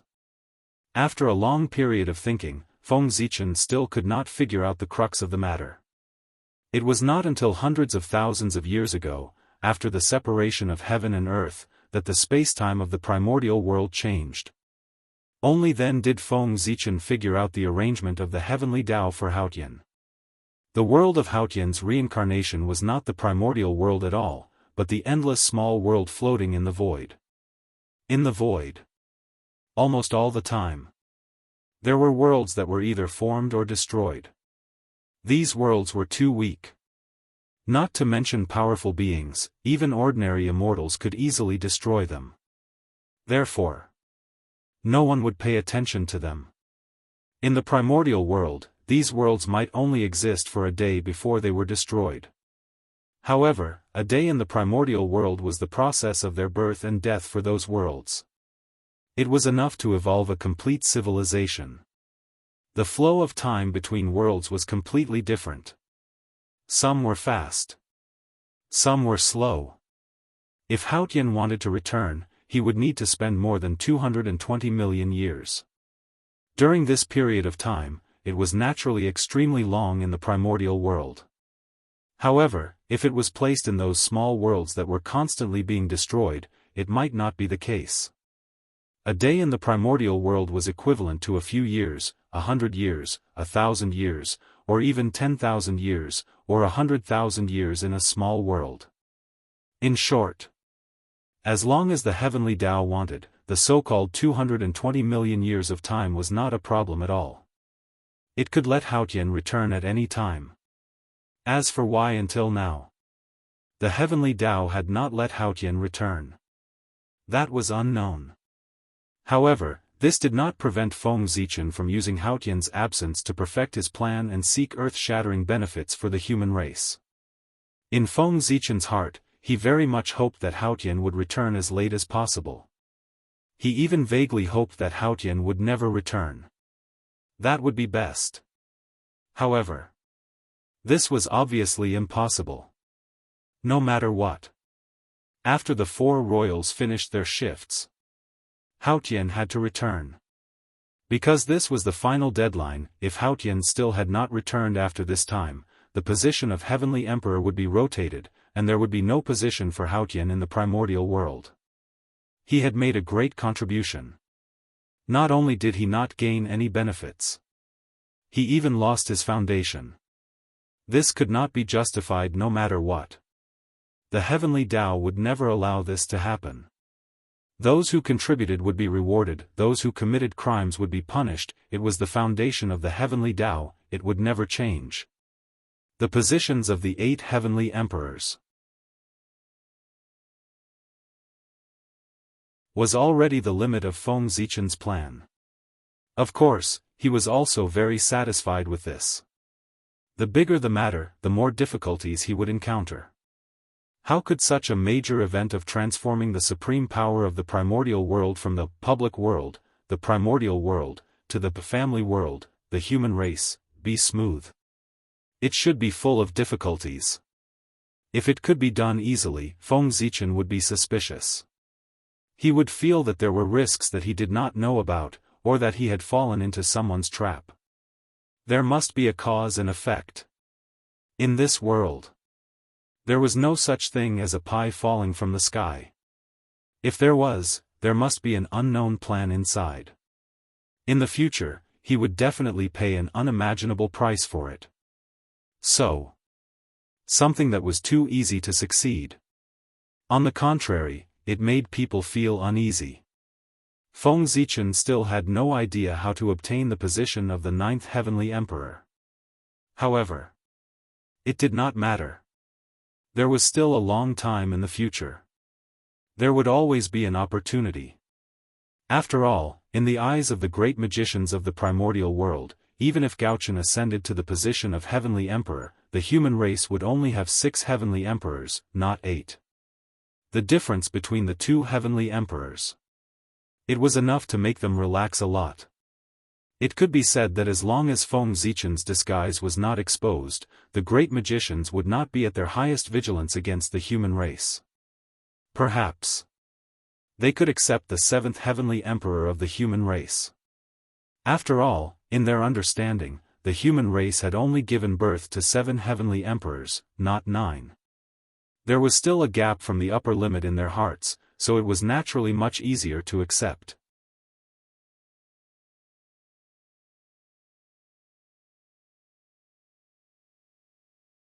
Chapter 651. On the contrary, if Feng Zichen's disguise was exposed, the impact of that would undoubtedly be huge. Not to mention how everyone would look at Feng Zichen. After this matter was exposed, they would definitely keep an eye on the human race and would definitely not give them the possibility of a celestial emperor appearing.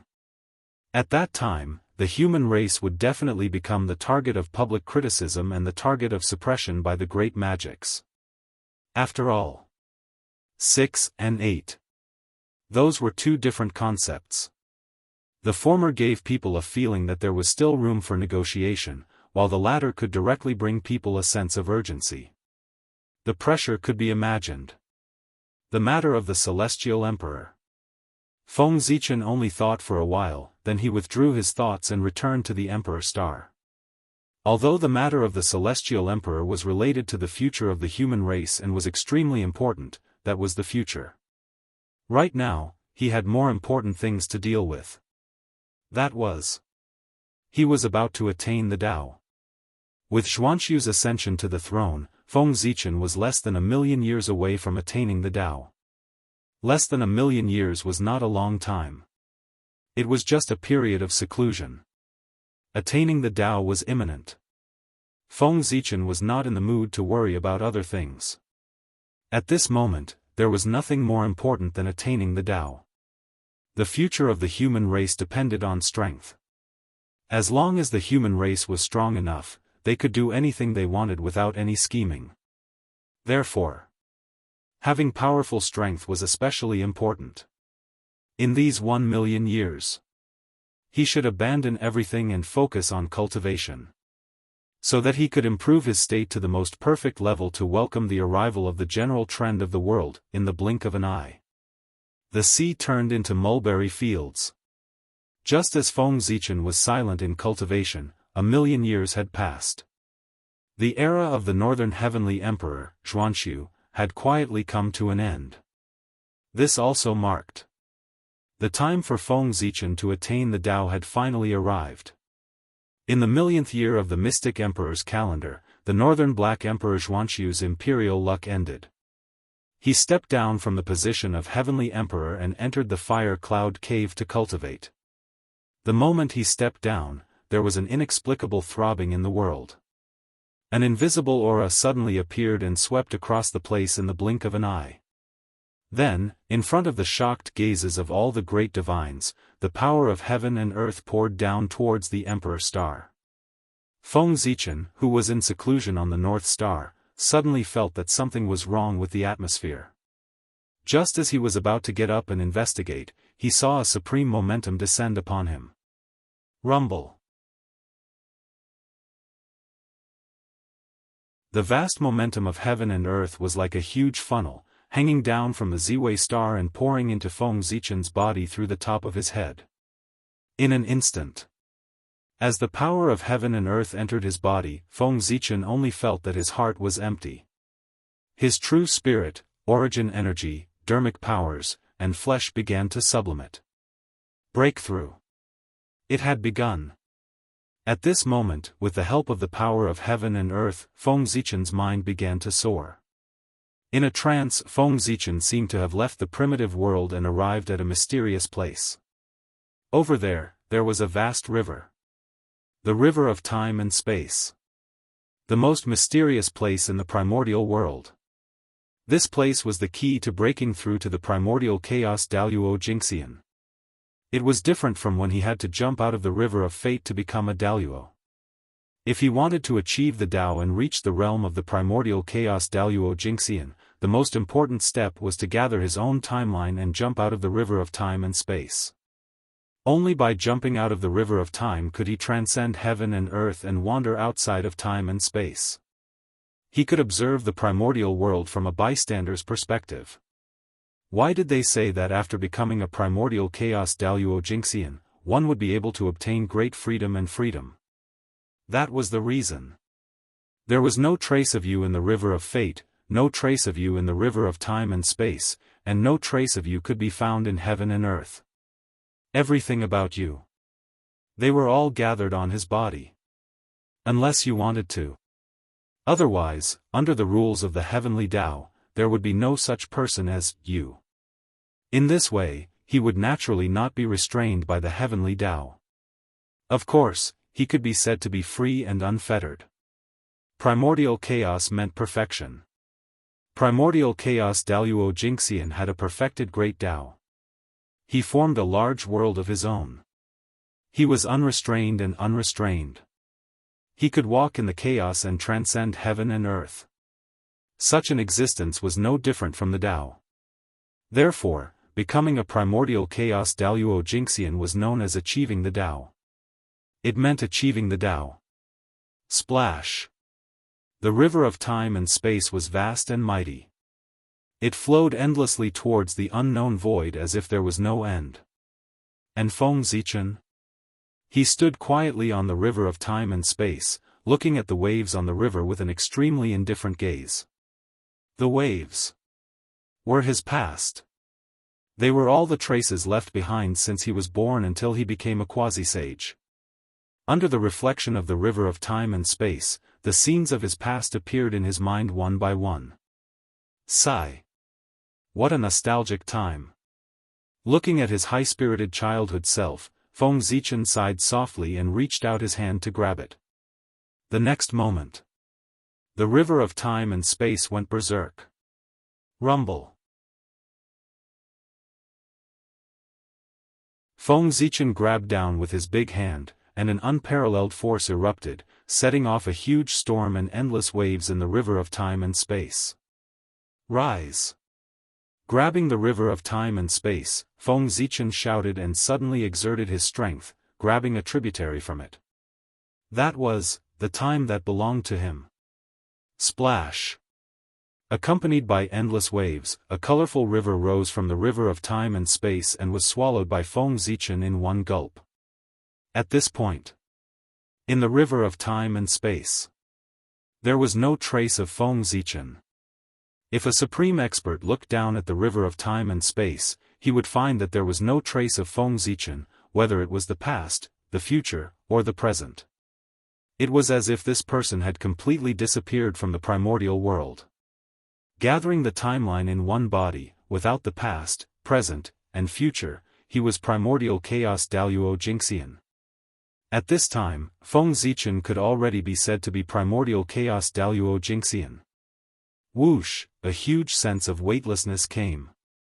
Feng Zichen could not help but be absent-minded for a moment. When he came back to his senses and looked back, he found that he had already returned to the Ziwei star. Is it done? After carefully sensing it, Feng Zichen found that his body had undergone an earth-shattering change. Whether it was his origin, his physical body, or his mana, they were undoubtedly much stronger than before. It could be said that, the current him, it would have been easy for him to crush his former self. Achieving the Tao, to him, it was so simple. It was so simple that Feng Zichen thought it was a dream. It was not until a long while later that he was sure that it was true. He had really achieved the Tao. That was right. His situation was different from others. In order to achieve the Tao, he had really prepared too much. Not to mention his identity as the great Taoist priests, just the vast power of heaven and earth was enough for him to achieve the Tao easily. With such conditions, it was normal for him to achieve the Tao easily. On the contrary, it would be abnormal if the path to achieving the Tao was filled with difficulties. Who asked Feng Zichen to have the advantage? Was it too much? The great Taoist priests, the ancestor of the innate sword Tao, the four gods, the boundless starry sky, first level of the primordial chaos? After sensing his own state, Feng Zichen confirmed his realm. He had barely reached the peak of the first level of the primordial chaos, far from what he had imagined. But it didn't matter. Because his foundation had begun to exert force. The power of the stars, come. The power of the innate sword Tao, come. The power of the Pangu God, come. Taking advantage of the fact that the power of heaven and earth had not left, Feng Zichen no longer held back and completely released the restrictions in his body. Immediately, all kinds of supreme powers appeared. They poured into Feng Zichen's body to help him break through his limits and cultivate to a higher realm. Even the power of the great Taoist priests, which was buried deep in his bloodline, was still gushing out. It cultivated his bloodline to speed up his transformation. Whoosh! Without a sound, the Pangu God appeared. No. It was not the Pangu God in the boundless starry sky, but the projection of the Pangu that was formed from the entire primordial world. Just as Feng Zichen was breaking through, he appeared to help Feng Zichen. Rumble. A mysterious and great power appeared and poured into Feng Zichen's body. It constantly baptized his bloodline and body, causing it to constantly move closer to the Pangu Tao body. Apart from that, there was also the power of the Khanate sword Tao, the power of Zhouxing, the power of the Emperor on the Ziwei star, and more supreme powers. They surged from all over the primordial world to help Feng Zichen transform. Each of these powers was no less than the power of the primordial chaos level. Some of them even reached the level of the late-stage primordial chaos level. Think about it. With so many different attributes but abnormally powerful powers gathered together, once a conflict broke out, what good would happen to Feng Zichen, who was at the center of these powers? He would probably be torn into pieces on the spot. Even if he had already cultivated to the realm of the primordial chaos Daluo Jingxian, he was no exception. Therefore, facing these powers that swarmed over, Feng Zichen was really afraid.